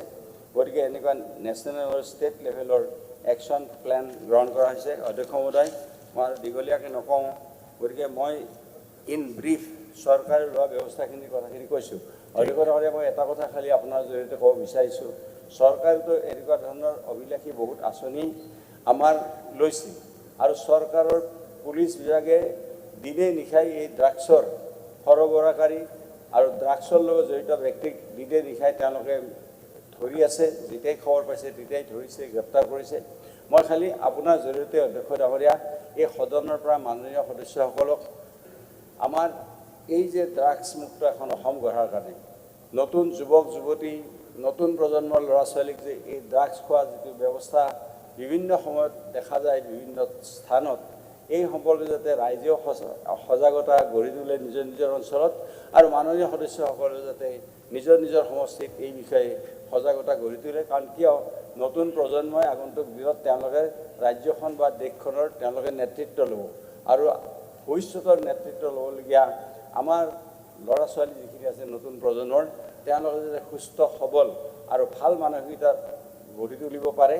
গতিকে তাৰ কাৰণে আমি সকলোৱে আমাৰ যিখিনি পাব্লিক ৰিপ্ৰেজেণ্টেটিভ আমি আছোঁ সকলোৱে যাতে নিজৰ অঞ্চলত এই ব্যৱস্থা গ্ৰহণ কৰে, তাৰ কাৰণে আমি মাননীয় মুখ্যমন্ত্ৰীৰ হৈ মই এইখিনি কথা অনুৰোধ জনাওঁ। Thank you. অধ্যক্ষ মহোদয়, উত্তৰটো বহুত দীঘলীয়াকৈ দিছে, ঠিক আছে, কিন্তু অধ্যক্ষ মহোদয় শুনক, এজন মানুহক হত্যা আনি পেলাই লাইফ ইমপ্ৰিজন দিয়ে, এতিয়া ড্ৰাগছ আজি যদি ধৰে তেতিয়াহ'লে কালিলৈ ওলাই পেলাই আহিছে তাহাঁতি। এইটো ডিবেট নহয়, তেতিয়াহ'লে এটা কঠোৰ আইন অনাটো প্ৰয়োজন আছে। ঠিক ঠিক। ৰবীন্দ্ৰ নাৰায়ণ কলিতা। মাননীয় অধ্যক্ষ মহোদয়, মই অসম বিধানসভাৰ প্ৰক্ৰিয়া আৰু পৰিচালনা নিয়মাৱলী 301 অনুযায়ী মই এটা গুৰুত্বপূৰ্ণ বিষয় মই মাননীয় গৃহ নিৰ্মাণ আৰু নগৰ পৰিক্ৰমা বিভাগৰ মন্ত্ৰীৰ দৃষ্টি আকৰ্ষণ কৰিব বিচাৰিছোঁ। বিষয়টো হৈছে গুৱাহাটীৰ গোটেই আৱৰ্জনাসমূহ দীপৰ বিলৰ নাতিদূৰত থকা বেলৰ তলত পেলোৱাৰ বাবে নিকটৱৰ্তী জনজাতীয় গাঁওসমূহৰ লগতে দীপৰ বিলো প্ৰদূষিত হোৱা দেখা গৈছে। ইয়াৰ কাৰণ বিজ্ঞানসন্মত নোলোৱাৰ বাবে। ইয়াৰ ফলত আৱৰ্জনা পেলোৱা ঠাই টুকুৰা পাহাৰ সদৃশ হৈছে। গতিকে মধ্যপ্ৰদেশৰ ইন্দোৰত লোৱা পৰিকল্পনা ৰাজ্য চৰকাৰে গ্ৰহণ কৰিলে প্ৰদূষণৰ পৰা ৰক্ষা পাব আৰু বিভিন্ন প্ৰকল্প ইয়াৰ পৰা কৰিব পাৰিব। আপুনি এতিয়া আপোনাৰ কথাটো কওক। মই ক'ম এতিয়া বিষয়টো উত্থাপন কৰিলোঁ ছাৰ। মাননীয় অধ্যক্ষ মহোদয়, গুৱাহাটীৰ নিচেই ওচৰতে দীপৰ বিল, আৰু দীপৰ বিলটো গোটেই পৃথিৱীতে ৰামছা ছাইট বুলি আজি বিশ্বৰ মানচিত্ৰত লিখা আছে এটা জলাশয় বুলি। কিন্তু দেখা গৈছে যে সেই দীপৰ বিলত গুৱাহাটীৰ যিমান জাবৰ জোথৰ আৱৰ্জনা আজি সেই দীপৰ বিলৰ সেই বেলৰ তলত আজি ট্ৰাকে ট্ৰাকে পেলোৱা হৈছে।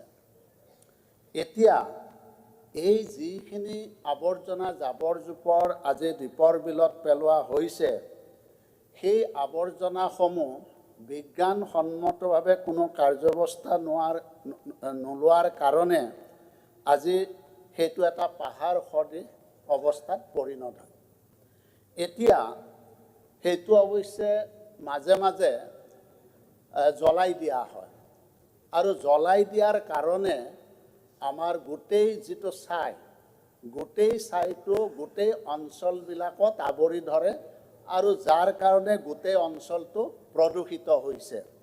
এতিয়া মোৰ কথাটো হ'ল যে গুৱাহাটীৰ আৱৰ্জনাসমূহ হয় ক'ৰবাত পেলাব লাগিব, কিন্তু এটা চাইণ্টিফিক মেথডত আমি কিছুমান কাম কৰিব পাৰোঁ। সেই কামবিলাক গুৱাহাটী পৌৰ নিগমে আজিলৈকে কৰা নাই। অৱশ্যে মাননীয় মন্ত্ৰী বেছিদিন হোৱা নাই, মই মাননীয় মন্ত্ৰীক দোষ দিব নাযাওঁ, কিন্তু কথাটো হৈছে যে আমি পাব্লিক একাউণ্টছ কমিটি আজি কিছুদিন আগত ইন্দোৰত গৈছিলোঁ, মধ্যপ্ৰদেশৰ ইন্দোৰত। আৰু ইন্দোৰত আপুনি জানে যে ইন্দোৰখন ইতিমধ্যে এটা ইণ্ডিয়াৰ ভিতৰতে ক্লিনেষ্ট চিটি হিচাপে তেওঁলোকে কেন্দ্ৰীয় চৰকাৰৰ পৰা পুৰস্কাৰো পাইছে। এতিয়া আমাৰ ইয়াতে যি ধৰণে জাবৰ জোঁথৰবিলাক আজি যেনেধৰণে সংগ্ৰহ কৰা হৈছে, আজি ইন্দোৰত যিটো পদ্ধতি লৈছে সেই পদ্ধতিটো ইয়াত অনুসৰণ কৰা হোৱা নাই। আজি আমাৰ ইয়াতে যদি ডোৰ টু ডোৰ ঘৰে ঘৰে গৈ যদি আমাৰ ছেগ্ৰিগেশ্যন কৰি চ'ৰ্চতে ছেগ্ৰিগেশ্যন কৰি যদি সেই জাবৰবিলাক লৈ যোৱা হয়, তেতিয়াহ'লে সেইটো এটা সুফল লাভ কৰিব পাৰিব। কিন্তু আমাৰ ইয়াতে ঘৰে ঘৰে গৈ যিটো ছেগ্ৰিগেশ্যনৰ ব্যৱস্থা, সেই ব্যৱস্থাটো ইয়াত কৰা হোৱা নাই। ইয়াতে হয় NGOক দায়িত্ব দিয়া হৈছে, NGOয়ে জাবৰ জোঁথৰ কেতিয়াবা 3 দিনৰ পিছত, কেতিয়াবা 4 দিনৰ পিছত, কেতিয়াবা এসপ্তাহৰ পিছত লৈ যোৱাৰ কাৰণে আজি গোটেই অঞ্চলটো প্ৰদূষিত হৈছে, আৰু জাবৰ জোঁথৰৰ আৱৰ্জনাই মানে গোটেই অঞ্চলটো মানে পেলাই ৰখা হৈছে।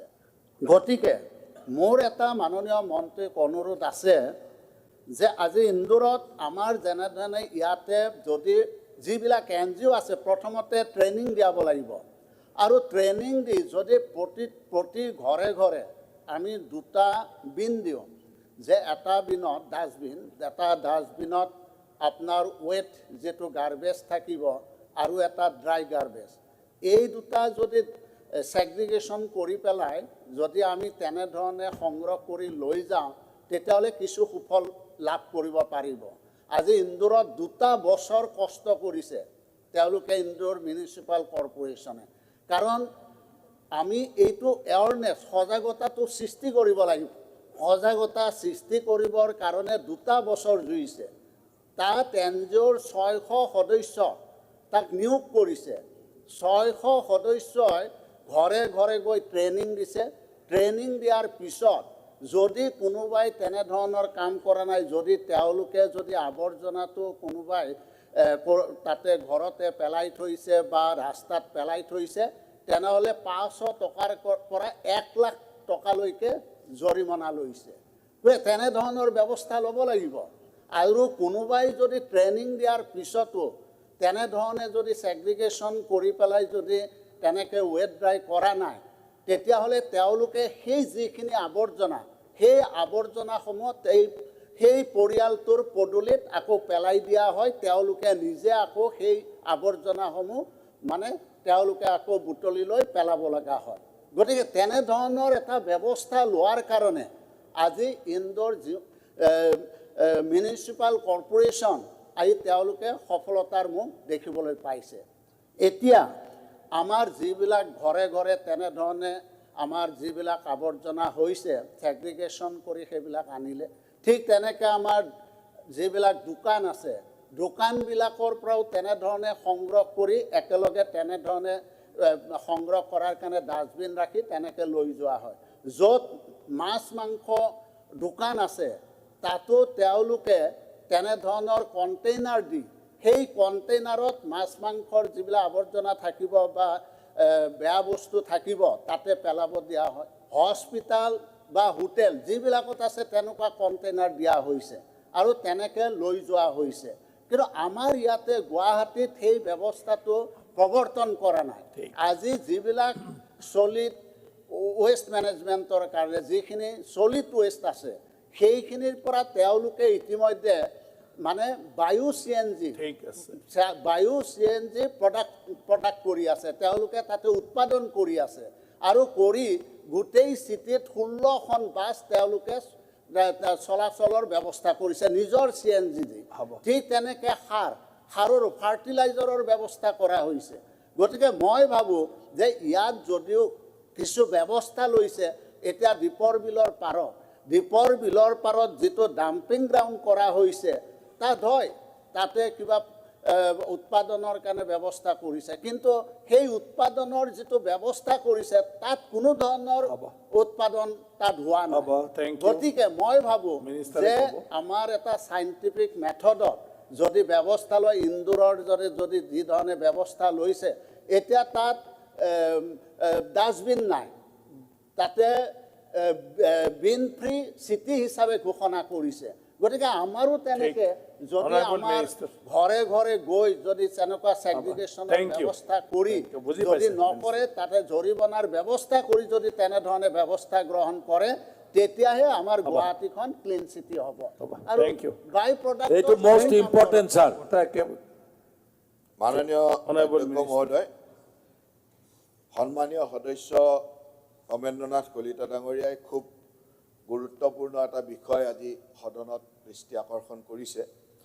আৰু ৰমেন কলিতা ডাঙৰীয়াই সদায় দীপৰ বিল লৈ বহুত কনচাৰ্ণ হৈ থাকে, গতিকে তেখেত সদায় ধন্যবাদৰ পাত্ৰ। কিন্তু কাম একো হোৱা নাই। কাম কি হৈছে এবাৰ মই জাকিৰ হুছেইন লৈ গৈ দেখা দীপৰ বিল কৈয়ে থাকে, কিন্তু আপোনালোকৰ কাৰণে হোৱা নাই।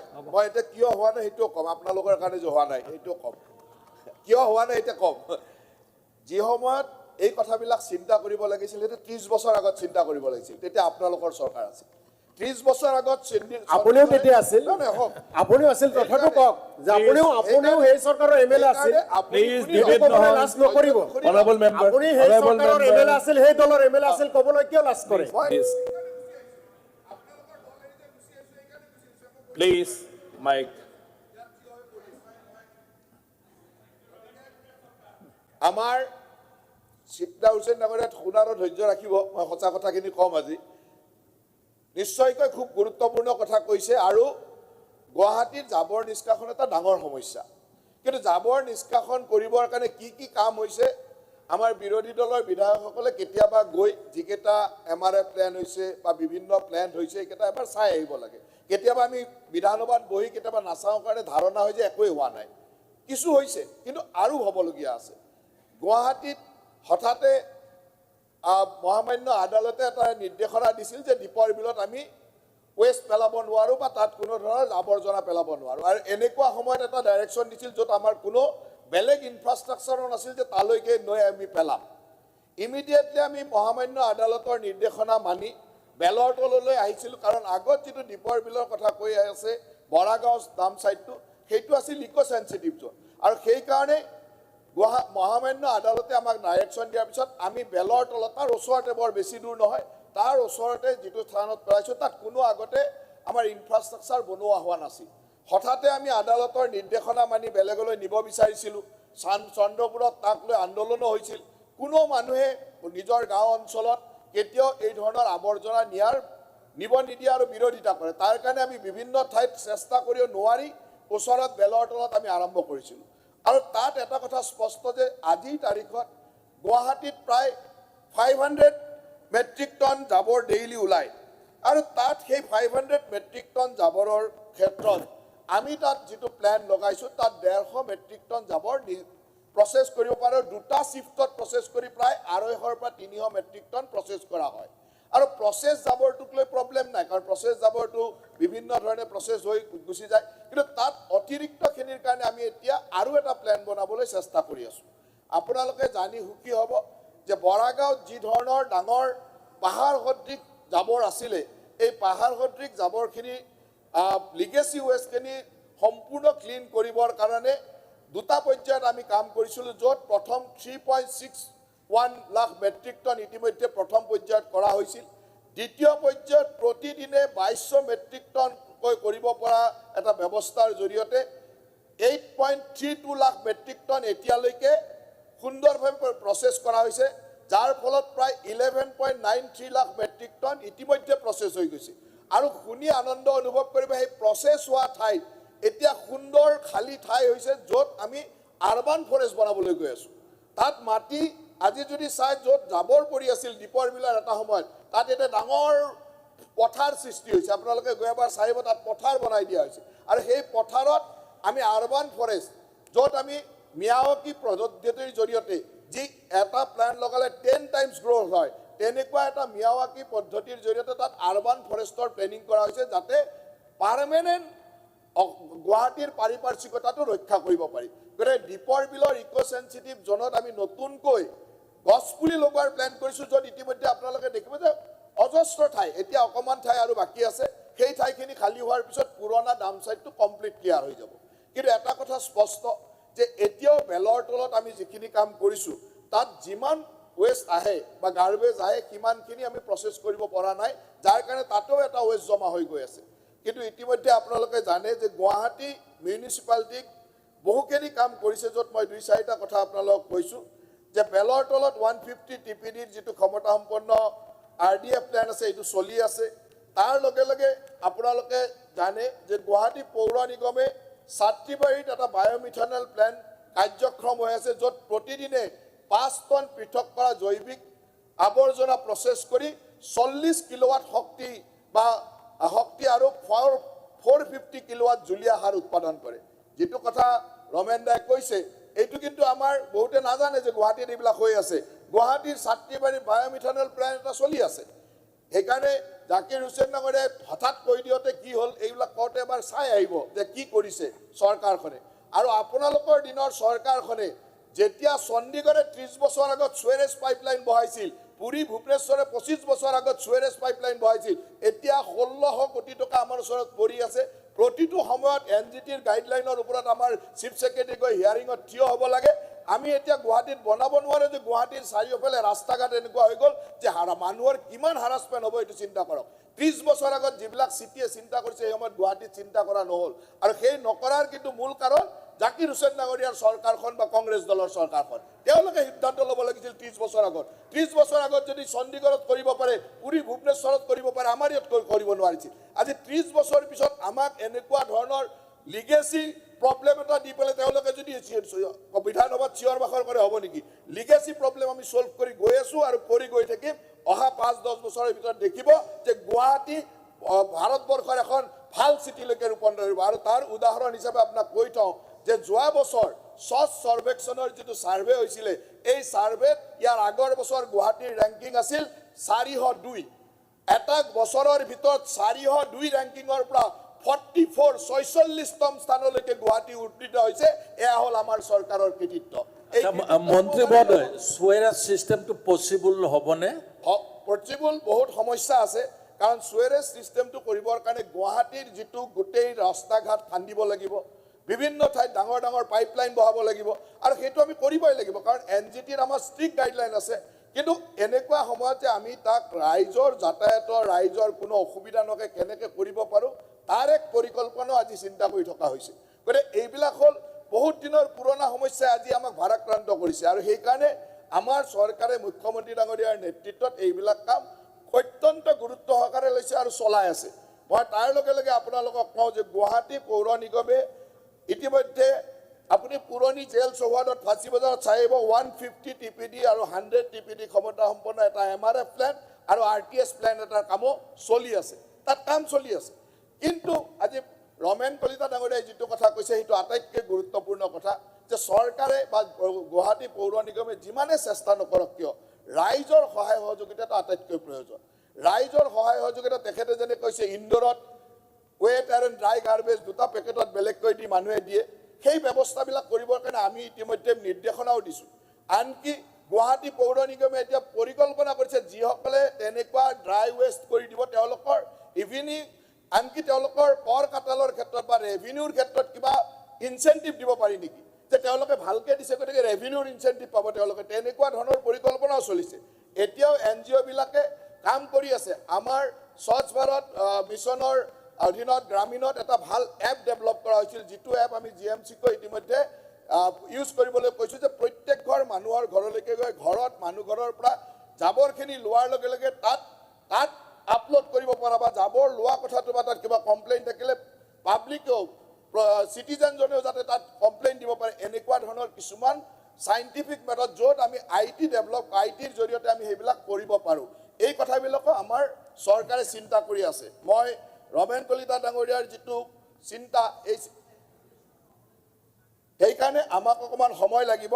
ইতিমধ্যে চিটিজৰ অধীনত কিছু নতুন পৰিকল্পনাৰ কাৰণে টকা পইচা আমাক দিছে। তাৰ লগে লগে আপোনালোকক জনাই থওঁ যে আমি ONGCৰ লগত এখন চুক্তিও স্বাক্ষৰ কৰিছোঁ, য'ত ভাৰতবৰ্ষৰ 18খন এনেকুৱা টাউনত এই ধৰণৰ প্ৰকল্পসমূহ বা নিষ্কাশনৰ ব্যৱস্থাসমূহ কৰিবৰ কাৰণে কেন্দ্ৰ চৰকাৰ আমাৰ আৰু ONGCৰ মাজত এখন চুক্তি হৈছিল, তাক লৈ আমাৰ কামসমূহ আগবাঢ়ি আছে। তেখেতসকলে কিছু ভূমি বিচাৰিছে, এই ভূমিৰ কথাও চলি আছে। এতিয়া ভাৰতবৰ্ষত বা পৃথিৱীত এনেকুৱা গাৰ্বেজ কালেকশ্যনৰ ছিষ্টেম আহিছে য'ত ছেগ্ৰিগেশ্যনৰ প্ৰয়োজন নাই আৰু ছেগ্ৰিগেশ্যন নকৰাকৈ তাৰ পৰা পাৱাৰ কৰিব পাৰি, তাৰ পৰা কোল প্ৰডাক্ট কৰিব পাৰি, এনেকুৱা ধৰণৰ নতুন টেকন'লজিবিলাকো আহিছে। ইতিমধ্যে আমাৰ বিভাগে এই টেকন'লজিবিলাকৰ ওপৰতো অধ্যয়ন কৰি আছে বা টেকন'লজিৰ মানুহ আহি আমাক লগো কৰিছে। আমাৰ ৰমেন কলিতা ডাঙৰীয়াই যিটো ইন্দোৰৰ কথা কৈছে, আমাৰ বিভাগৰ বিষয়া গৈ ইন্দোৰত গৈ চাইও আহিছে। আৰু মই ভাবোঁ যে মুখ্যমন্ত্ৰী ডাঙৰীয়াৰ নেতৃত্বত আমি যি ধৰণৰ শংকা আপোনালোকে কৰিছে এই শংকাবিলাক দূৰীকৰণৰ কাম নিশ্চয়কৈ কৰিম। আৰু মই আশা ৰাখোঁ যে কংগ্ৰেছ দলৰ সদস্যসকলে নিজে দি যোৱা জামেলাবিলাক অন্তত নিজে ভাবি ল'ব যে কোৱাৰ আগতে তেওঁলোকে দি যোৱা এই সমস্যাবিলাক মন্ত্ৰী মহোদয় এটা মন্ত্ৰী মহোদয় ছাৰ অকণমান ক্লেৰিফিকেশ্যন দি দিলে ভাল। মই কৈ আছোঁ ছাৰ, প্ৰকৃততে গুৱাহাটীত কেলেংকাৰী হৈছিলে ৰামকি এনভাইৰনমেণ্ট আৰু শেহতীয়াকৈ নৰ্থ ইষ্ট এনভাইৰ', এই দুটা কোম্পানীক জাবৰ পেলাব দিয়াৰ পিছত কেলেংকাৰী, এই ক্ষেত্ৰত কি ব্যৱস্থা ল'লে আৰু সেই সময়ৰ তদানীন্তন মন্ত্ৰীসকলৰ নাম যদি মন্ত্ৰী মহোদয়ে উল্লেখ কৰে আমাৰ অকণমান এতিয়াতো তেওঁৰ তাত তথ্য নাথাকিব পাৰে কাৰণ এইটো টপিকটো বেলেগ। মাননীয় বিৰোধী দলৰ দলপতি ডিবেট নহয়, আপোনাৰ তাত তথ্য আছে মোক দি দিব। আৰু মোৰ দিনততো মই নাজানো, তথাপিতো আগতে কি আছিল মই আপোনাক লিখিতভাৱে উত্তৰ দি দিম। আগৰ মন্ত্ৰী ডক্টৰ হিমন্ত বিশ্ব শৰ্মা ডাঙৰীয়া, অজন্তা নেওগ বাইদেউ, কেপ্টেইন ৰবীন বৰদলৈ, এই তিনিজন আছিলে আৰু তেওঁলোকৰ দিনত হোৱা কেলেংকাৰীত কিবা তদন্ত কৰিছে যদি সেইখিনি চৰকাৰে গম পাব। ঠিক আছে, মন্ত্ৰী মহোদয় আপুনি লিখিতভাৱে দিব, মই আপোনাক লিখিতভাৱে জনাই দিম। এটা বস্তু বিচাৰিছোঁ খালি, নৱকুমাৰ দলে আমাৰ সময় আছে। আমাৰ গুৱাহাটীত ৱাটাৰ এতিয়া বহোৱা হৈছিল, প্লিজ অনাৰেবল মেম্বাৰ, এইটো পিছত হৈ থাকিব। শ্ৰী নৱকুমাৰ দলে হ'ব, এইটো ডিবেট নাই আৰু প্লিজ হ'ব, আপুনি লিখি দিলেই হ'ল। তেখেতে চব আপুনি লিখি দিয়ক, নাই তেখেতৰ হাতত এতিয়া তথ্য নাই, আপোনালোকে লিখি দিয়ক, তেওঁতো প্ৰিপেয়াৰ হৈ আহে। এইটো ডিবেট নহয়, জাষ্ট নৱকুমাৰ দলে। মাননীয় অধ্যক্ষ মহোদয়, যোৱা 15 নৱেম্বৰ তাৰিখে অগ্ৰদূত কাকতত ঢকুৱাখানাৰ চৌদিশে ভয়াৱহ পৰিৱেশ, শিল ভঙা যন্ত্ৰই সৃষ্টি কৰিছে প্ৰদূষণ। এই বিষয়টো ছাৰ মাননীয় অধ্যক্ষ মহোদয়, এই গুৰুত্বপূৰ্ণ বিষয়টো আজি সদনৰ মাননীয় মন্ত্ৰী ডাঙৰীয়াক দৃষ্টি আকৰ্ষণ কৰাৰ সুবিধা দিয়াৰ বাবে আপোনাক ধন্যবাদ জ্ঞাপন কৰিছোঁ। মাননীয় অধ্যক্ষ মহোদয়, আমাৰ সমষ্টিৰ সোৱণশিৰি নদীৰ দুয়োকাষে আৰু ইয়াৰ পাৰ্শ্বৱৰ্তী অঞ্চলসমূহত বিভিন্ন শিল ভঙা মেচিনৰ উদ্যোগ আৰু লগতে আনঅৰ্গেনাইজ ছেক্টৰ বিভিন্ন জেগাত নদীসমূহৰ পৰা বিভিন্ন চ'ৰ্চেদি সংগ্ৰহ কৰি যধে মধে গাঁৱৰ ভিতৰত ধাননি পথাৰৰ ভিতৰত এনেধৰণৰ সৰু সৰু মেচিন আৰু ডাঙৰ ক্ৰেছাৰ মেচিনৰ জৰিয়তে সমগ্ৰ অঞ্চল প্ৰদূষণ কৰিছে, যাৰ জৰিয়তে বিগত দিনসমূহত স্থানীয় ৰাইজে বিভিন্ন ছালৰ ৰোগত আৰু আমি টিবি বেমাৰ কেঞ্চাৰ আদি উৎপত্তি হোৱাৰ বিষয়ে জিলা প্ৰশাসন আৰু আমাকো স্থানীয় বিভিন্ন দল সংগঠনে সময়ে সময়ে আমাক দাবী জনাই আহিছে এই বিষয়টো চাবৰ কাৰণে। আৰু আমি কিছু ঠাইত লক্ষ্য কৰিছোঁ যে গাঁৱৰ মানুহে নজনাকৈ গাঁও অঞ্চলসমূহৰ ভিতৰুৱা অঞ্চলবিলাকৰ মাটিৰ শ্ৰেণী পৰিৱৰ্তন কৰিও কিছুমান জেগাত এনেধৰণৰ উদ্যোগ প্ৰচেষ্টা কৰাৰ বাবে আমাৰ গাঁও অঞ্চলৰ ভিতৰৰ ধাননি পথাৰসমূহ আৰু আশে পাশে থকা গাঁওসমূহৰ বিভিন্ন নতুন নতুন ৰোগৰ উৎপত্তি হৈছে। গতিকে এই সমগ্ৰ বিষয়টো অতি এটা ভয়ানক ৰূপ লৈছে। গতিকে এই বিষয়টো মাননীয় মন্ত্ৰী ডাঙৰীয়া আছে, গতিকে আপোনাক আমি অৱগত কৰিব খুজিছোঁ এই সমগ্ৰ এই অঞ্চলত জজ সোৱণশিৰিৰ দুয়োপাৰে আৰু দাঁতিকাষৰীয়া অঞ্চলসমূহত এনেধৰণৰ উদ্যোগসমূহক এজন বিশেষ বিষয়াৰ জৰিয়তে আপুনি সকলো বিষয় তদন্ত কৰি পুংখানুপুংখভাৱে চাব লাগে আৰু গাঁৱৰ মানুহে নজনাকৈ এই শ্ৰেণী পৰিৱৰ্তনৰ জৰিয়তেও যদি কোনোবাই এই উদ্যোগ স্থাপন কৰিছে তাক যাতে বন্ধ কৰাৰ কাৰণে ব্যৱস্থা গ্ৰহণ কৰে। আৰু লগতে এটা বিষয়, এই নদীটোৰ পাৰতে এটা বালিমহল আছে, এই বালিমহলটো আমাৰ সোৱণশিৰি লেব বেংকৰ বিভিন্ন ঠাইত জতায়ত সুচল কৰিবৰ বাবে নিজৰ ইচ্ছামতে য'তে ত'তে ৰেম্প কাটি পিনি এটা আমাৰ কহনীয়া প্ৰতিৰোধৰ লগতে এটা ভয়ানক এটা পৰিৱেশ সৃষ্টি কৰিছে।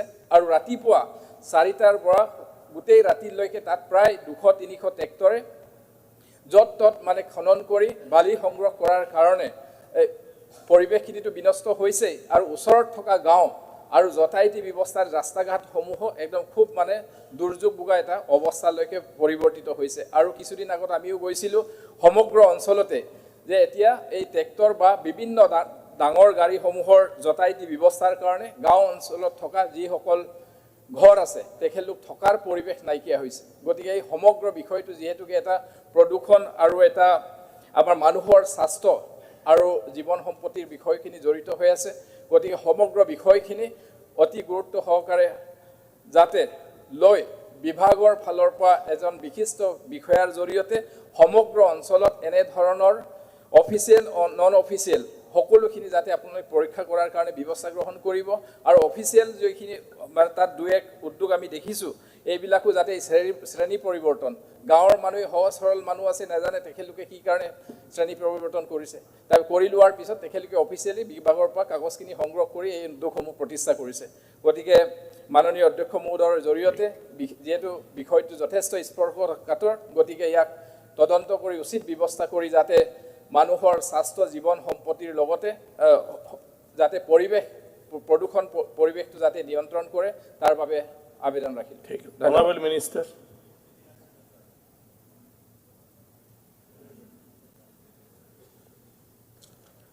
মাননীয় অধ্যক্ষ মহোদয়, আমাৰ সন্মানীয় সদস্য শ্ৰী নৱকুমাৰ দলে ডাঙৰীয়াই 2025 চনৰ 15 নৱেম্বৰ তাৰিখে দৈনিক অগ্ৰদূত কাকতত প্ৰকাশিত ঢকুৱাখানাৰ চৌদিশে ভয়াৱহ পৰিৱেশ শিল ভঙা যন্ত্ৰই সৃষ্টি কৰিছে প্ৰদূষণ শীৰ্ষক বাতৰিৰ দৃষ্টি আকৰ্ষণ কৰিছে।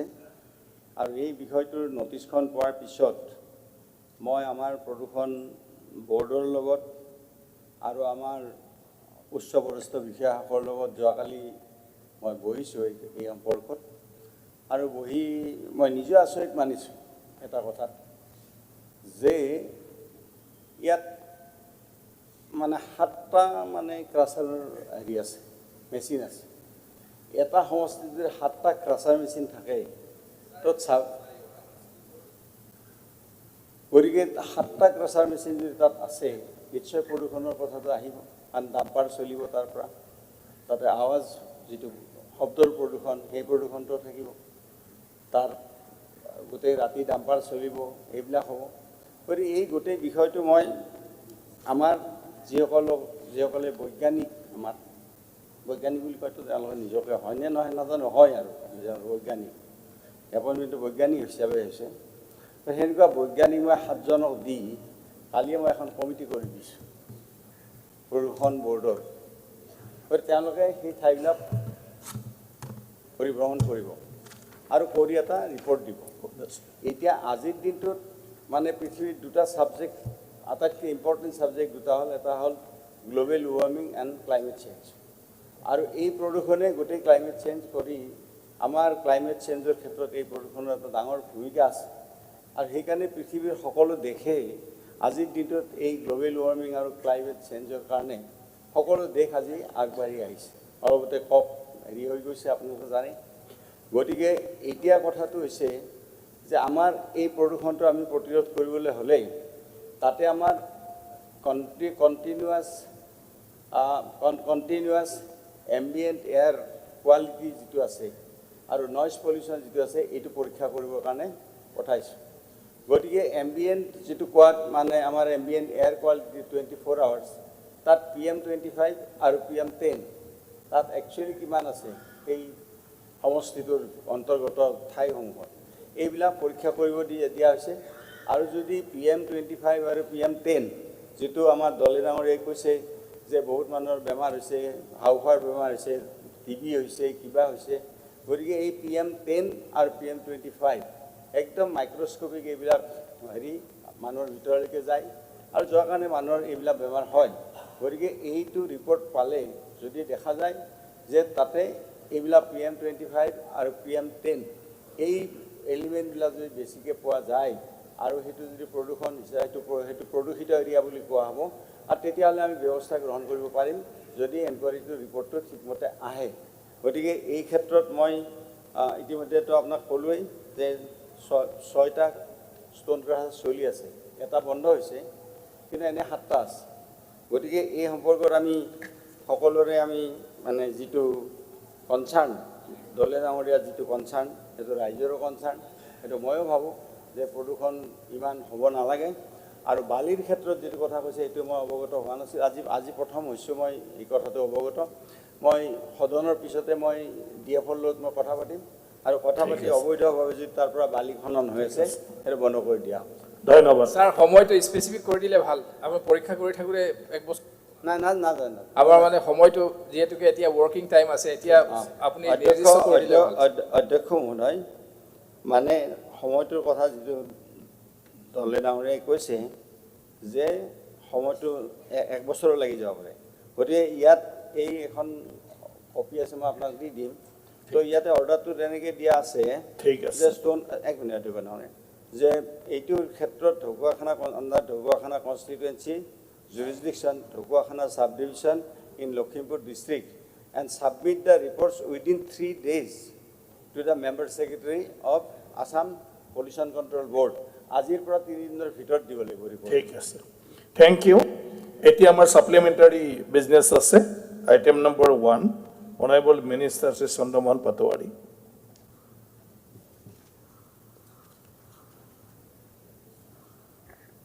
environment forest লে কৰিব আপুনি কাম্পা environment forest নে কোনটো দাদা কাম্পা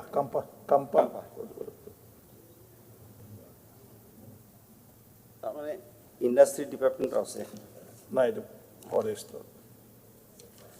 নাই ঠিক আছে কাম্পা ঠিক আছে মাননীয় অধ্যক্ষ মহোদয় মই Assam state compensatory afforestation and management and planning authority কাম্পাৰ 2020-2021 আৰু 2021 আৰু 22ৰ বিত্তীয় বৰ্ষৰ সেপাৰেট অডিট ৰিপৰ্ট দুখন সদনত দাখিল কৰিলোঁ আইটেম নম্বৰ 2 ৰাজভৱনৰ পৰা এটা বাণী আছে বাণীটো হ'ল under the provision of article 2071 of the Constitution of India I Sri Lakshman Prasad Acharya Governor of Assam recommend the introduction of the Karbi Welfare Autonomous Council Bill 2025 in the Assam Legislative Assembly.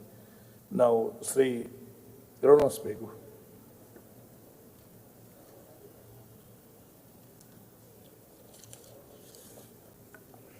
মাননীয় অধ্যক্ষ মহোদয়, আপোনাৰ অনুমতি সাপেক্ষে মই দি Karbi welfare autonomous council bill 2025 সদনত উত্থাপনৰ বাবে প্ৰস্তাৱ কৰিলোঁ। প্ৰশ্নটো হ'ল বিধেয়কখন উত্থাপন কৰাৰ সদনৰ সন্মতি আছেনে? যিসকল সপক্ষে আছে কওক হয়, যিসকল বিপক্ষে আছে কওক নহয়। মই ভাবোঁ হয়ৰ সপক্ষে প্ৰস্তাৱটো গৃহীত হ'ল। Honourable minister. মাননীয় অধ্যক্ষ মহোদয়, আপোনাৰ অনুমতি সাপেক্ষে মই the Karbi welfare autonomous council bill 2025 সদনত উত্থাপন কৰিলোঁ। আইটেম নম্বৰ 3 এগেইন অনাৰেবল মাননীয় অধ্যক্ষ মহোদয়, আপোনাৰ অনুমতি সাপেক্ষে মই Assam elementary and secondary school teachers regulation of posting and transfer amendment bill 2025 সদনত উত্থাপনৰ বাবে প্ৰস্তাৱ কৰিলোঁ। প্ৰশ্নটো হ'ল বিধেয়কখন উত্থাপন কৰাৰ সদনৰ সন্মতি আছেনে? যিসকল সপক্ষে আছে কওক হয়, যিসকল বিপক্ষে আছে কওক নহয়। মই ভাবোঁ হয়ৰ সপক্ষে প্ৰস্তাৱটো গৃহীত হ'ল। Honourable minister. মাননীয় অধ্যক্ষ মহোদয়, আপোনাৰ অনুমতি সাপেক্ষে মই the Assam elementary and secondary school teachers regulation of posting and transfer amendment bill 2025 সদনত উত্থাপন কৰিলোঁ। Again item number 4 honourable minister doctor Ranoj Pegu. মাননীয় অধ্যক্ষ মহোদয়, আপোনাৰ অনুমতি সাপেক্ষে মই the Assam education provincialisation of services of teachers and reorganisation of educational institutions amendment bill 2025 সদনত উত্থাপনৰ কাৰণে প্ৰস্তাৱ কৰিলোঁ। প্ৰশ্নটো হ'ল বিধেয়কখন উত্থাপন কৰাৰ সদনৰ সন্মতি আছেনে? যিসকল সপক্ষে আছে কওক হয়, যিসকল বিপক্ষে আছে কওক নহয়। মই ভাবোঁ হয়ৰ সপক্ষে প্ৰস্তাৱটো গৃহীত হ'ল। Honourable minister.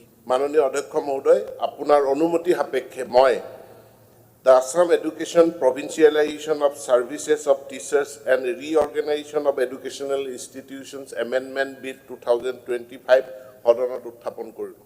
Again item number 5 মাননীয় অধ্যক্ষ মহোদয়, আপোনাৰ অনুমতি সাপেক্ষে মই the Assam education provincialisation of services of non teaching staff of venture educational institutions amendment bill 2025 সদনত উত্থাপনৰ বাবে প্ৰস্তাৱ কৰিলোঁ। প্ৰশ্নটো হ'ল বিধেয়কখন উত্থাপন কৰাৰ সদনৰ সন্মতি আছেনে? যিসকল সপক্ষে আছে কওক হয়, যিসকল বিপক্ষে আছে কওক নহয়। মই ভাবোঁ হয়ৰ সপক্ষে প্ৰস্তাৱটো গৃহীত হ'ল। Honourable minister. মাননীয় অধ্যক্ষ মহোদয়, আপোনাৰ অনুমতি সাপেক্ষে মই Assam education provincialisation of services of non teaching staff of venture educational institutions amendment bill 2025 সদনত উত্থাপন কৰিলোঁ। Item number 6 honourable minister Shri Bimal Bora.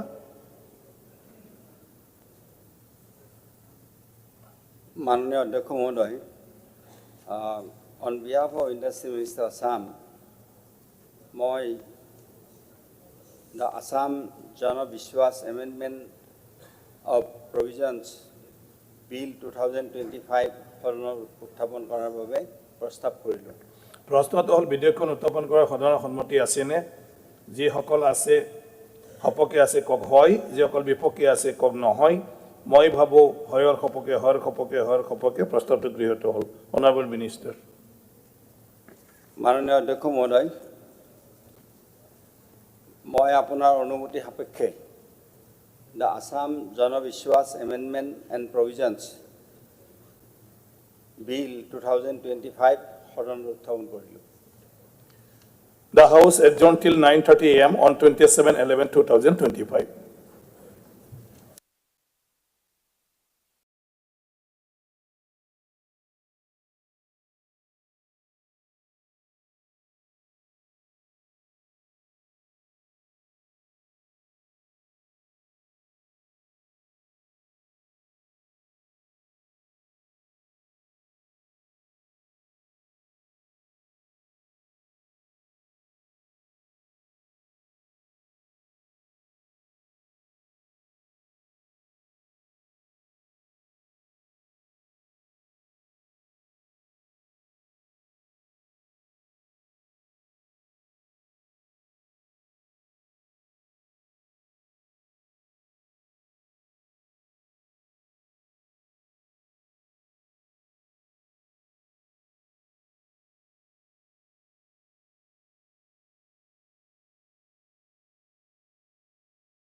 when it comes to the question of economy, which is going to benefit everybody, the politics cannot be so disruptive. Once upon a time, Prime Minister Rajiv Gandhi said, if I send 1 rupee to the beneficiary, he ends up getting only 15 paisa. Adopting technology, Prime Ministers ensure that that kind of leakage doesn't happen. 1 rupee sent is 1 rupee received. One of the most crucial ministries in Modi's cabinet, the Ministry of Finance, has been entrusted to Nirmala Sitharaman. She is one of the top ministers in the government of India. So only 1.5% of India's population is the tax-paying population, whereas for China this is 10% and in the US it is 43%. Ma'am, why is our tax base so small? As long as you are earning more, you and your family are happy. But the moment you are under the tax net, you think the government is regressive. There are states like Tamil Nadu which were protesting because they were saying that it's like penalizing the states for investing so much money into building factories when there are states which are just consuming things. State is not building factories. What are you saying? The top 1% of India accounted for 45% of all flights, and just 6.5% of the users were responsible for 44% of all UPI transactions.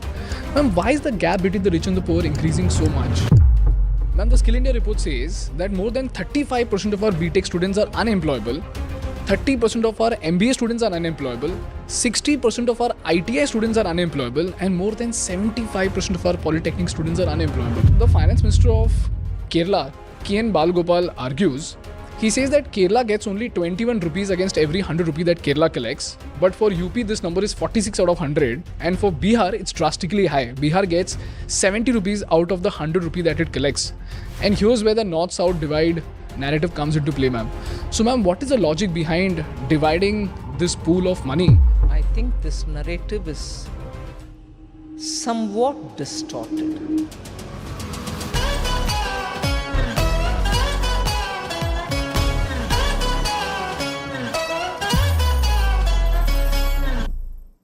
Hi everybody, this is a conversation that I had with one of the most powerful women in India, who's none other than our Finance Minister Srimati Nirmala Sitharaman.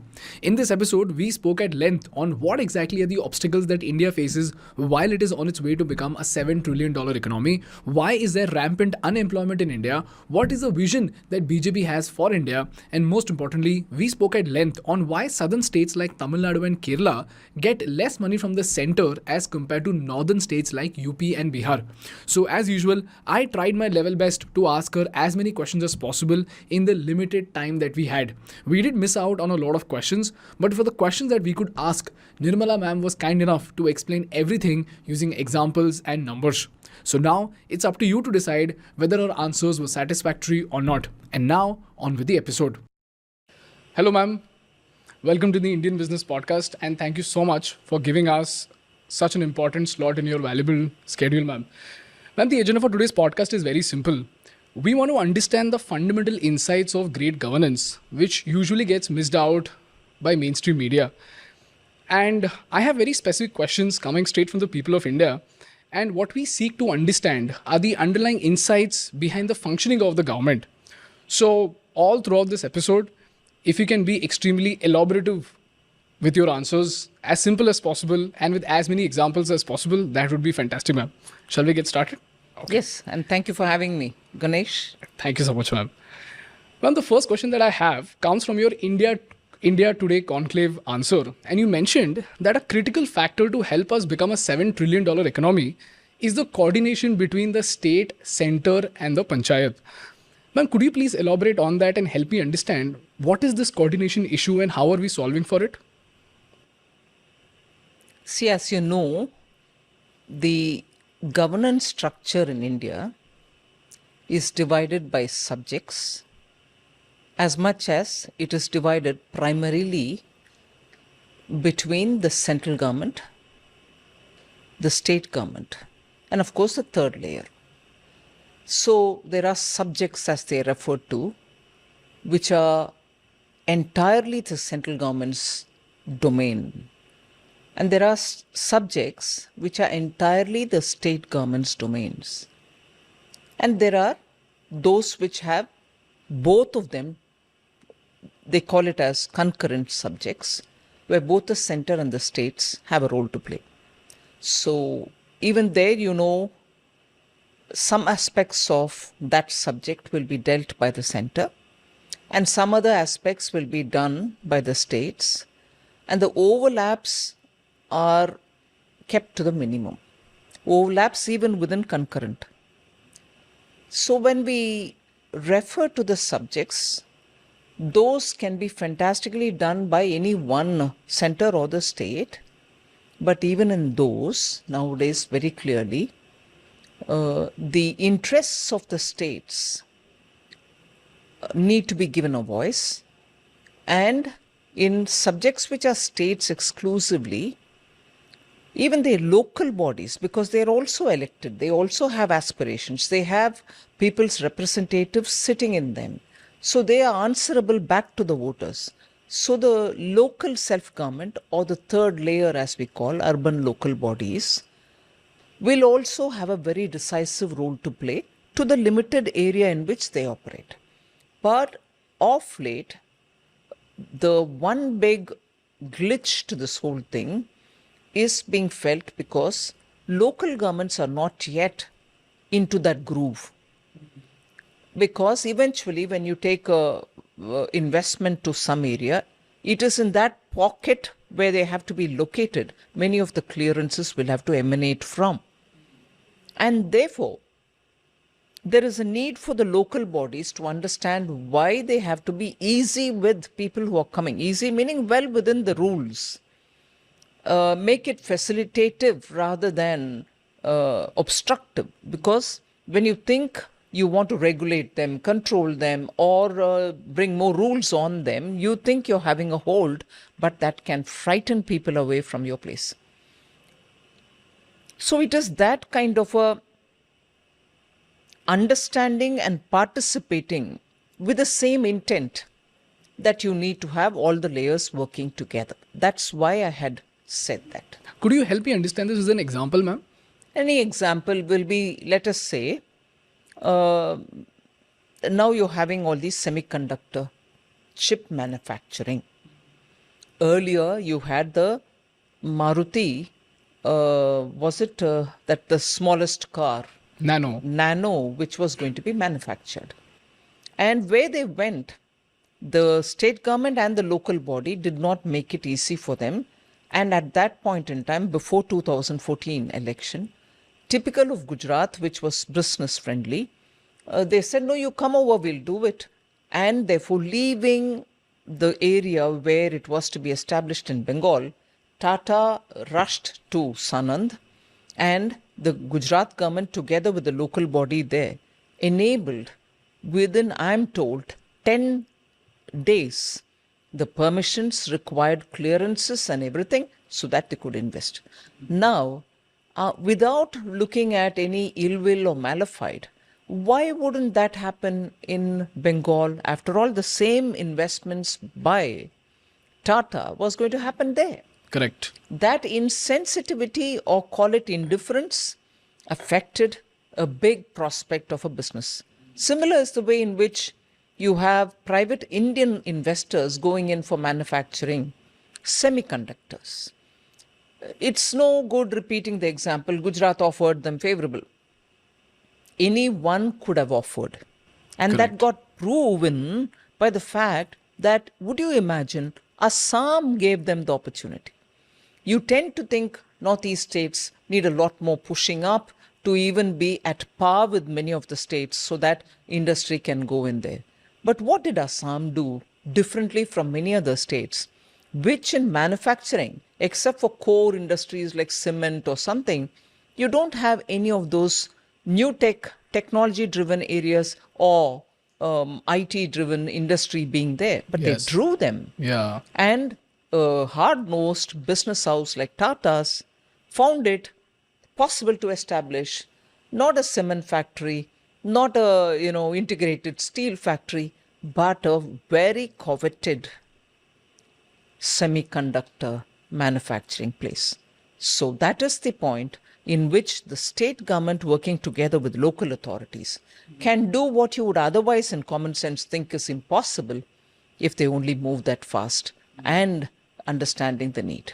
Solid two interesting, examples. Very interesting, ma'am. Ma'am, you mentioned about ease of doing business in Gujarat, and I've read this countless times. In fact, we made a case study on Gujarat, and we often found out that a lot of entrepreneurs have given a statement publicly saying that it is very easy for us to set up our factories in Gujarat versus in any other state. In fact, Ratan Tata ji himself gave out a statement that while many other states were offering Tata lands, it was only Gujarat that was not just offering but also kept the land ready, and that was because of the land banking system in Gujarat. Man, why is it that we have not been able to scale the land banking system all across the country, ma'am? Why only Gujarat? I wouldn't think you're right in that. There are many states which went ahead with land banking system, keeping certain demarcated areas ready for industry who will come forward and so on. But what is the distinction between what Gujarat's approach is as regards the others compared to Gujarat is consistently they're doing it. Oh, okay. Whereas in other states, take the example of Maharashtra. After all, the same bullet train was approved in Maharashtra as well to be one of the terminal points for it. The other terminal point in Gujarat, and it runs partly through Gujarat and comes partly through parts of northern Maharashtra and reach Mumbai. Yeah. It was approved. Okay. It was all cleared. Japanese came in a big way, both for the technology and for building the quality that is required for the track laying, for the bridges which are going to hold them and everything else. But what happened? With a change of government, that particular agreement or understanding was put in the back burner. So from the terminal point in Gujarat till almost the border of Maharashtra, the work was almost 2/3 complete. But they had to halt. They couldn't come further here because Maharashtra changed its approach to the project. Now, a project like that, which involves overseas investors, overseas technology, having agreed, and a central government which is working to get these overseas, because most of the overseas loans, when they come to the states for their projects, but the guarantor is the central government. Now, with all this done, suddenly when a change of government happens, and for you, for political considerations, you say it's not required for me, the impact it has on the overall approach to making investment in India attractive just falls flat. All right. Then again, with a change of government, that is getting restored. All right. Okay. Now, what happens to the overall completion of project? It gets delayed. What happens to that portion of the project which got delayed and its cost escalations? Yeah. What happens to the loans that you have to pay back?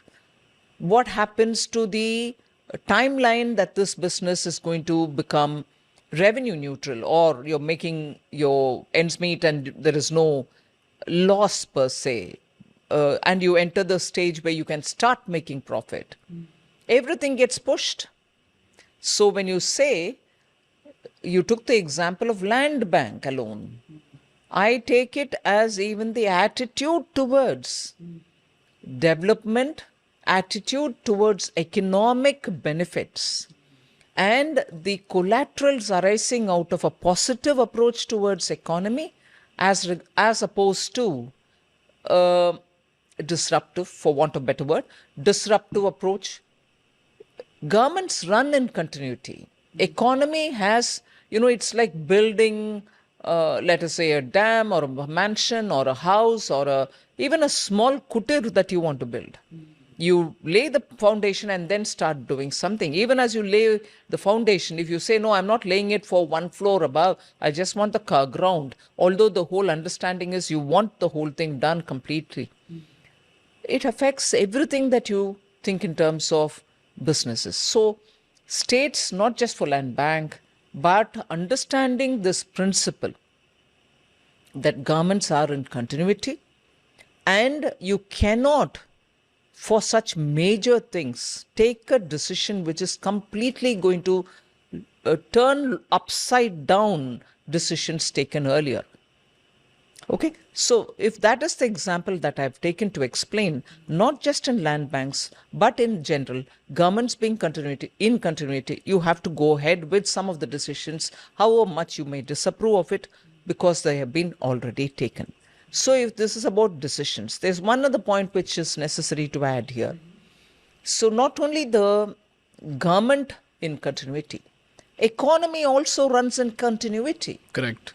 Unless you give it enough leeway, you cannot change your decision. You can always now pit a question against me or on me to answer, saying, after all, India has been a socialist economy all these years. Yeah. We've had public sector undertakings. We've had a lot of investment in running big companies by Government of India. Why would you therefore, because going by that economy is a continuity, government is a continuity argument, why would you want to go ahead with privatization? In 2021, I'm glad to say I was part of this government when we took a call on public sector enterprises policy, whereby we said it cannot any longer be the prerogative of government alone to be in one area of business. Every area of business should be available for private sector also to be in. All right, government will have to be in some sectors which are strategically important for us. One example of that is communication.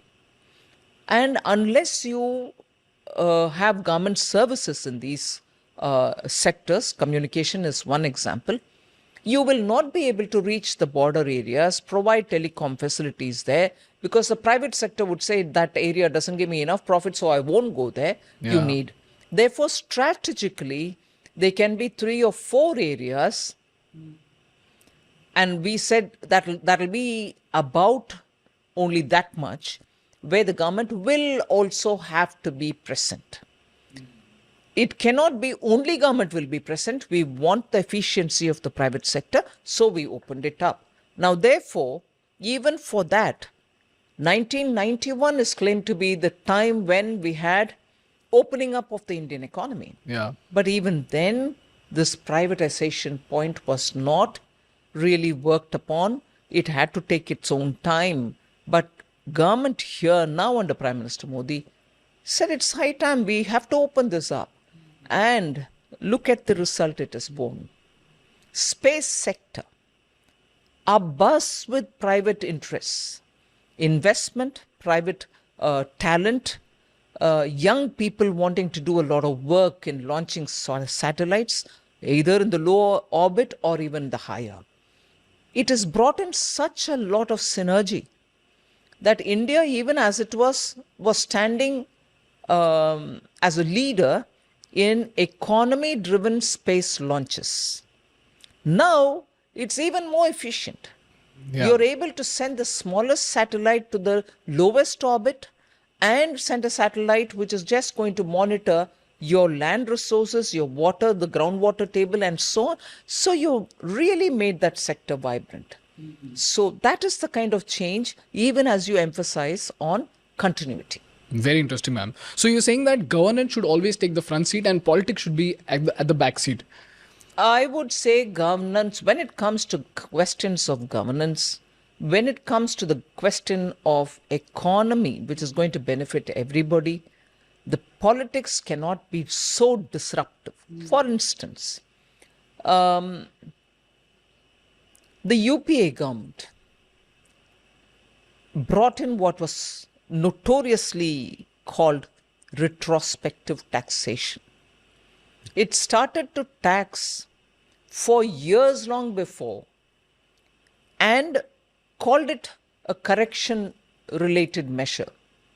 They had to take it back and ask people to pay up tax for periods which were long gone, although at that time in their business model they would have calculated the tax that they have to pay to the government per that prevailing rate at that time. But 10 years forward, you bring in a law which says a certain tax will have to be paid.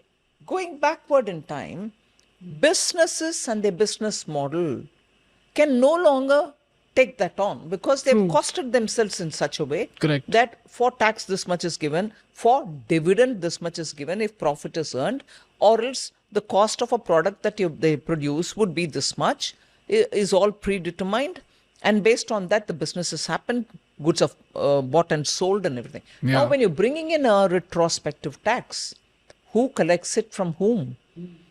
Can they go back to searching each of the product consumer? Correct. So when I tell you this example of going backwards is always disruptive. So you're talking about governance, which is going to take the back seat and which is going to take the front seat? Is governance going to take the front seat and politics the one behind? I wouldn't look at it like that. I look at it as, so long as you're not disruptive and you're taking it forward, governance and politics go hand in hand. But the moment you decide that you have a different agenda, then not just going forward and giving the benefit to the people who are doing business and the citizens who are benefiting from business, you're bound to disrupt it negatively. Very interesting, ma'am. Ma'am, the next question that I have actually comes from a very interesting chart which was put forth by a VC firm called Bloom Ventures, and they bifurcated the income tax payers in India.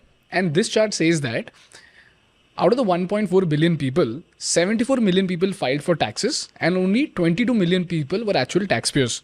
So only 1.5% of India's population is the tax-paying population, whereas for China this is 10% and in the US it is 43%. Ma'am, why is our tax base so small? Yes, it is small and the attempt is to make it wider. But taxation is such a matter that you really can't impose. You'll have to find out where that revenue lies so that you gradually bring them on board to say you should also be paying the tax. And therefore, in India particularly, it takes a very interesting dimension in that as long as you are earning more, you and your family are happy. Yeah. But the moment you are under the tax net, you think the government is regressive. Correct. There is a moral issue here. And therefore, it will have to take its time. How do we solve this problem, ma'am? Nudge the people is the only solution. You have to bring in civic consciousness. But above all, I think there's also an argument which the taxpayer has in his mind. And I think I would respect that. And that thought is, look, what do we get for the tax that we pay? Exactly. This has been a question, I think, now for 50 years. Correct. Because the taxpayer thinks, my road doesn't improve. I don't get proper drinking water in my house. Yeah. Three-phase electricity also was something very aspirational. Yeah. And then going to a proper hospital was a big thing. Private sector probably showed the way, saying better quality medical attention is available, but government hospitals were not really up to it. So you thought even if you were paying only 100 rupees towards tax, you thought my 100 rupees is important for me. And truly, it is important for everybody. But in that 100 rupees, I don't seem to get anything better. No value for money. So that anxiety still holds. Although Prime Minister Modi, I would generously credit him for one thing. Every rupee of the taxpayers' money, he is clear that he has to safeguard. He's clear that that cannot be frittered away. He's also clear that, like the way, once upon a time, Prime Minister Rajiv Gandhi said, if I send 1 rupee to the beneficiary, he ends up getting only 15 paisa. Correct. The rest are all gone away. So by adopting technology, Prime Ministers ensured that that kind of leakage doesn't happen. 1 rupee sent is 1 rupee received. So you're saying that once you start providing value for money to the people of India, they will understand the importance of paying taxes, or they'll at least value the fact that the government is giving them something in return for the tax that they're paying. That's right. Ma'am, this stat itself has another underlying insight. It says that out of the 22 million people who pay taxes also, only 4.5 million, as in just 0.3% of our population pays 80% of our taxes. Ma'am, this indicates a very big gap between the rich and the poor. And I looked at the consumption levels, and even there I found some stats which were quite surprising. It says that the top 1% of India accounted for 45% of all flights. 1% of Indians took home 22% of India's income. And just 6.5% of the users were responsible for 44% of all UPI transactions. Ma'am, why is the gap between the rich and the poor increasing so much? See, I wouldn't want to play it up as the gap increasing so much or whatever. I think there is a clear disconnect between the qualifications that you acquire, the education levels that we reach, and the kind of jobs that are available. And also equally, jobs and the skill sets that they require don't seem to matter in the higher education centers. Correct. So I've heard big companies tell me that a properly qualified engineer is recruited, but almost 6 months goes away in making him job fit. Correct. It's an investment for the company. And why should they have to do it? So the qualifications with which people ready themselves to face a job are still not really up to the industry's requirement. And many companies, particularly the medium and small ones, can't even afford to, invest in training them, because after 6 months of training, God knows where he'll go. Correct. So the considerations for industry are all now becoming so difficult that youth who think that they come out of universities are ready for jobs are unable to digest the fact that probably they are just not ready for jobs yet. But so, is this a government observation? Is this something which I'm going to leave it as it is? It's for them to face? No. We are trying to bridge this gap. We are trying to work with industry groups to say, why don't you tell us what is the kind of requirement you have? And in the curriculum that is being imparted, would you want to join hands, at least in the last 1 year, at least in the last 2 years of an engineering course, and say, look, give him such skills which are required for a forging company, metal forging company, or if it's an automobile shop floor, what would you want him to do? I know there are institutions like the Power Tools Corporation or Power Tools Institute or something, Government of India run. Okay. Which trains mechanical engineers, which trains people how to go about using instruments and be of, relevance in the shop floor. But many more such are required, not for just the engineering. Now, the PM Vishwakarma Yojana that we've come up with is the one which says for people who are working with some bare minimum tools, in other words, working essentially with their hands, but probably using a minimum set of tools, they shall be proper training given. They will be given a kind of a stipend during the course, post which a 15,000 rupees worth of kit will be provided to them. Okay. And with that certification, today they can qualify for many of these big ticket jobs or assignments or contracts or subcontracts and so on. So, yeah, these are serious problems of people with inadequate skill sets aspiring for jobs. Ma'am, I was reading something called the Skill India report, and what you mentioned is great for the bottom of the pyramid. But what I'm deeply concerned about is the middle of the pyramid, ma'am, because this Skill India report says that, just give me a second. Ma'am, the Skill India report says that more than 35% of our BTech students are unemployable, 30% of our MBA students are unemployable, 60% of our ITI students are unemployable, and more than 75% of our polytechnic students are unemployable.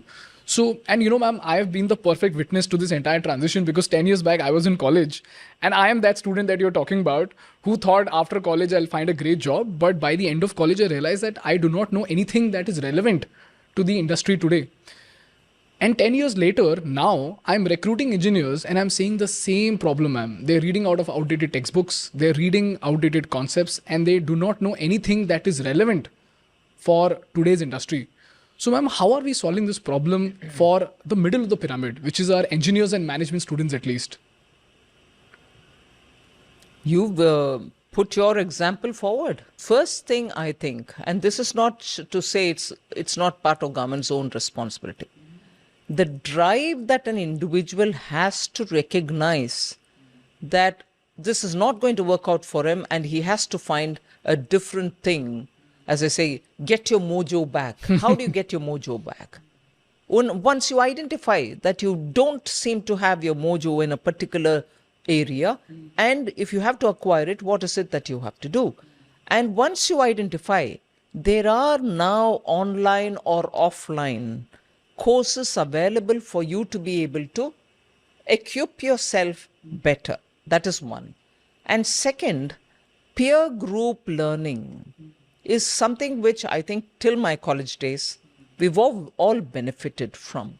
Today, the world is so fast. We think each of our mobiles will be our peers. No way. Yeah. Peers are those who will be able to sit with you and put you the context in which you'll have to search for what is missing in you. Those kind of interactions are now becoming very few and far between. That's a second. And the third, it is true, you quoted the ITIs. ITIs, unfortunately, are with the state governments. Many state governments in the last 30, 40 years have stopped investing in them. Why do you need to invest in them? Upgrade the tools, bring in newer tools with which you'll train the young person.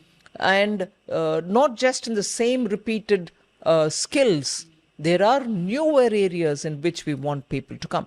Take the example of today, the expansion in renewable energy, particularly solar. Who are the young people who are laying the panels, who are setting the panels to a certain angle facing the sun? Who are those people? They're not high-end skilled workers. Where did they acquire? And today, to meet the ever-growing demand of solar energy, you have people who are servicing it. You have people who understand how the film has to be, maintained, cleaned, and how it has got to be placed, and so on. So that sector has found itself having to adjust very quickly to changing requirements. Similarly, for other sectors too, we need both the state and the central government together with private sector joining hands to say, I need good trained workforce or else I'm not going to be able to fill the gap. That's what happened during the COVID. I've been in touch with most of the industry during COVID when it was all shut up to make sure that the workers go back to where they want to go back, that they're not facing any hardship and so on.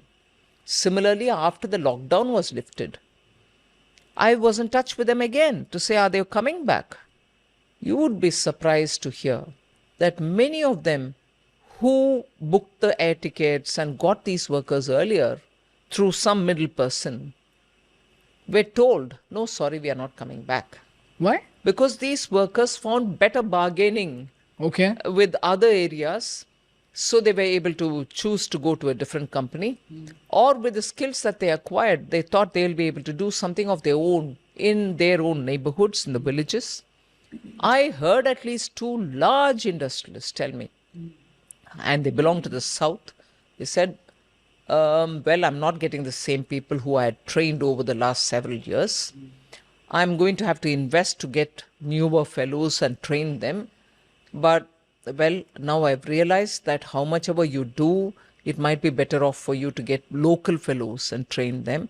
So many of the southern districts of Tamil Nadu also which face labor-related problems because they don't have enough opportunities, were picked up and they were trained.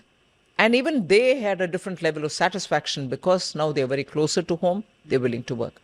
So such a reset in the labor market is happening post-COVID. So, ma'am, you're saying that the center and the state need to again coordinate on this and make sure that there's an industry academic connect such that the demand and supply both are matched, right? And the one question that I had... And which had worked initially very well. Okay. And probably continues to work in the domain of startups, where we brought in these startups to join hands with the the hubs which were set up in IIT like places, Indian Institute of Sciences like places, people came there, sat Okay. with them, and they helped them to understand where the problem is and where the solutions have got to come. And it has become a big catalytic center, these hubs. Ma'am, the one question that I had, and this is purely out of curiosity, is that why don't we just put a restriction on the number of engineering colleges that are opening up? Because, ma'am, to be honest, in Pune, there are colleges that are being set up merely for the sake of making money, and the professors are incompetent. They are just great with marketing. And these students and parents who come from far away villages, they come to these colleges, and then there is a sales team which convinces them and sells them dreams that, we'll be able to get you a 4.5 lakh package, we'll be able to get you a 6.5 lakh package, and eventually after 4 years, after taking education loan also, these people are not able to find jobs. And this points towards a larger problem also, because today if we say that, we have 1.3 million engineers coming out, to a foreign investor, this seems like a gold mine. Because if 1.3 million engineers are coming out every year, that is great. Plus our labor costs are low. But when that person comes over here and actually sees the quality of our engineers, and he sees that most of our engineers are not engineers at all, that number one dents the reputation of the country. And number two, all of these engineering colleges are not engineering colleges at all. They're just engineering colleges for the namesake. So again, with this center-state coordination, do we have something by which we can curb the expansion of these engineering institutes in such a way that whatever supply we have concrete supply, and the rest of the people can just find something else to do rather than being deceived by these engineering colleges in the name of great packages? Absolutely, a very, very critical question and an issue which is definitely a festering issue. Many of them who borrow money and aim to have their children go high in their lives have been shattered. Yeah.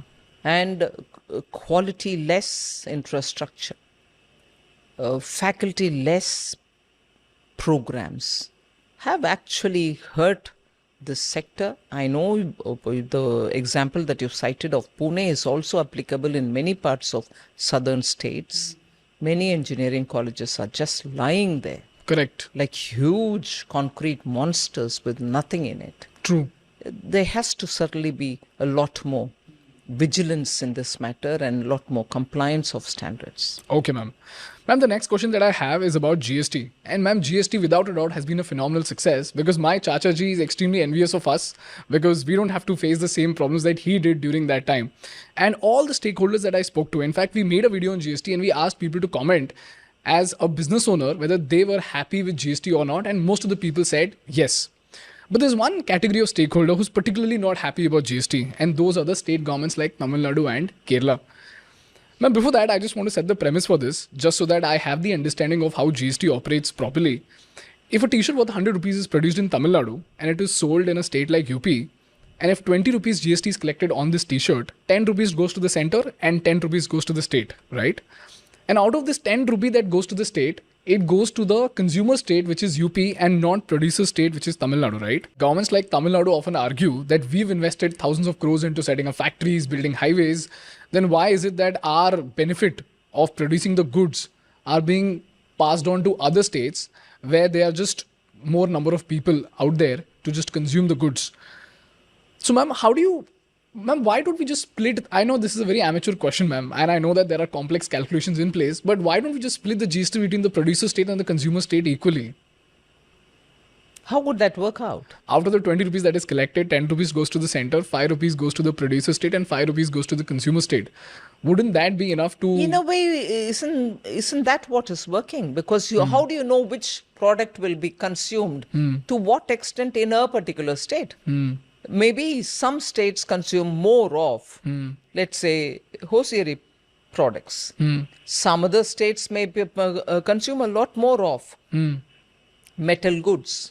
So for item-wise, I'll have to, and some other states may consume one item this month and maybe not the next month. So you can't have a thumb rule and do it. It has to be on actual buying and selling. That is why this complex system was bought simply saying how much gets sold in a particular state. And that is why when GST was launched in 2017, Manufacturing states were all unhappy, saying, I lose my advantage. I got so many industries to come to my place, set up the business. Now, are you saying I won't get my share? No, they were compensated for it, so that they come on board, saying, okay, manufacturing states will be given something, and they agreed to some kind of a settlement, because now the emphasis or the principle of taxation moves on to the consumer. You take that measure. Okay. Ma'am, so after this compensation is now applicable till 2026, right? The GST compensation? No, it's over. It was till 2022 and then it's over? Yes, it's over. Okay. What you're getting till 26 is the compensation tax gets collected. Okay. It goes towards the payment of the principal and the interest on the borrowings that we did. Okay. During the lockdown, when nothing moved, no GST revenues were generated, but still states had to be given money, because how will they run otherwise? Correct. So money was borrowed and given to states on the understanding that it will have to be paid back by the compensation cess that we use. Okay. And that compensation cess was therefore extended beyond 22, strictly only to pay the compensations due that was to be paid. Assume that during the lockdown, if everything was normal, no lockdown, you would have earned as much as you gave as well. Correct. Without earning, you're giving because you borrowed. That borrowing has to be paid from where? It has to be paid from the same cess that gets collected. So, although till 22 we gave it to the states, now having extended it till 26, the collected money goes only for paying the borrowed amount. Okay. And it's servicing of the interest. Okay. So until 2022, they were compensated. But after 2022 till 2026, whatever the state gave to the center during the times of COVID. No. Whatever the GST Council borrowed to pay the states. Okay. And that is now being collected in the form of? The same cess is getting collected till 26. Okay. And the collected cess between 22 and 26 goes for paying that borrowed amount, which the GST Council borrowed to pay the states the compensation cess during the lockdown. See, between 2017 and 2022, states were given a 14% compensation. Okay. Meaning every state, based on the 2015-16 base year, would be growing at a particular level. Each state grew at its own level based on the trend of the earlier collection. But the GST at the time of launching agreed that it will be assumed that all states will grow in, say, at a 14% level. Now, if you actually grew only at 10% level, hardly any state grew at 10, but many of them grew at 7 or 8%. Best performers, the others performed less better, whatever be it. So if you actually grew at only 7 or 8%, the rest 7 or 6% would be given to you by the compensation cess which was levied on extra luxurious or sinful goods. Okay. So that money was collected in the name of compensation cess, and that was used to give the differential between actually what revenue was earned and the protected revenue, which is 14%, will be guaranteed to every state. So between 14 and 7, the gap was paid through the compensation cess. Okay. But that was only up to 22. And in the COVID year, because we couldn't collect anything, we borrowed money and kept that promise up. All right. So who's going to pay the borrowed money? After 22, we extended the collection. And with that money, we are paying back the borrowed money. Understood, ma'am. Ma'am, this is very, very clear to us because from the mainstream media, what I understood is that there are states like Tamil Nadu which were protesting because they were saying that it's like penalizing the states for investing so much money into building factories when there are states which are just consuming things. States is not building factories. What are you saying? No, what they're saying is that we put in so much efforts and thousands of crores into building highways, but all of our efforts are being penalized because our revenue is going to the consumer state. That was the narrative, so I just wanted to ask you that question. Okay. Ma'am, the next question that I have is about this, again, north-south divide that's out there. And I want you to clarify this just like you did for GST. And this is coming from the divisible pool of taxes. By the way, guys, for those who don't know, this is just for the audience. If the center collects 1,000 crores, 41% of it in 2024 goes to all the states. So 1.8% might go to Kerala, 6% will go to Maharashtra, and so on and so forth. And the Finance Commission decides which state will get how much percent. And this pool right now is about 12 lakh crores, right, ma'am? Is that correct? Okay. Ma'am, here's where the Finance Minister of Kerala, K.N. Balgopal, argues. He says that Kerala gets only 21 rupees against every 100 rupee that Kerala collects. But for UP, this number is 46 out of 100. And for Bihar, it's drastically high. Bihar gets 70 rupees out of the 100 rupee that it collects. And here's where the north-south divide narrative comes into play, ma'am. So, ma'am, what is the logic behind dividing this pool of money between different states? And why is there such a drastic difference? First of all, I think this narrative is somewhat distorted. Okay. I'm not coming into saying the numbers are distorted. I'm not even. I'm saying the principle on the basis of which this is being put out is absolutely distorted. Okay. I'll start from an example and I'll elaborate. Let's take Kerala. Let's take Tamil Nadu. Let's take Karnataka. If actually the total amount of revenue or taxation that you pay is the principle on the basis of which tax has to be given back to you, Kochi in Kerala would take away everything that is collected. Yeah. All right?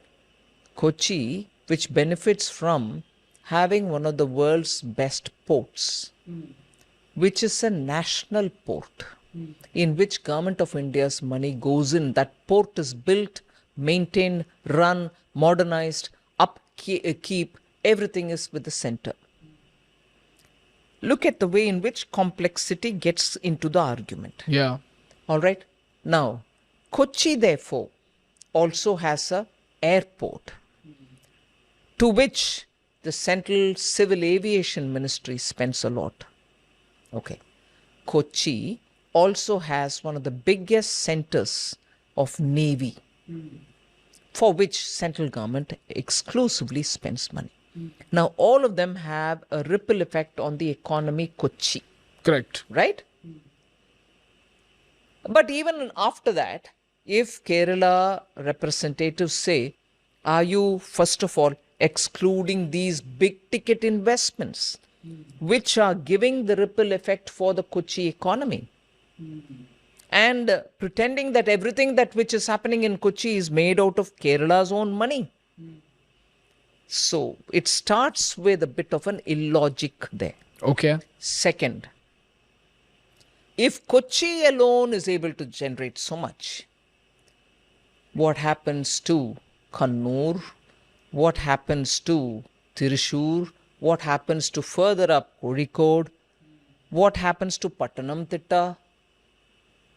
Are we then saying everything that Kochi gives, Kochi gets back? Be damned with the rest of the districts. So in the case of Tamil Nadu, everything which happens in Chennai or Coimbatore goes back to Chennai and Coimbatore. Be done with Velurs of the world.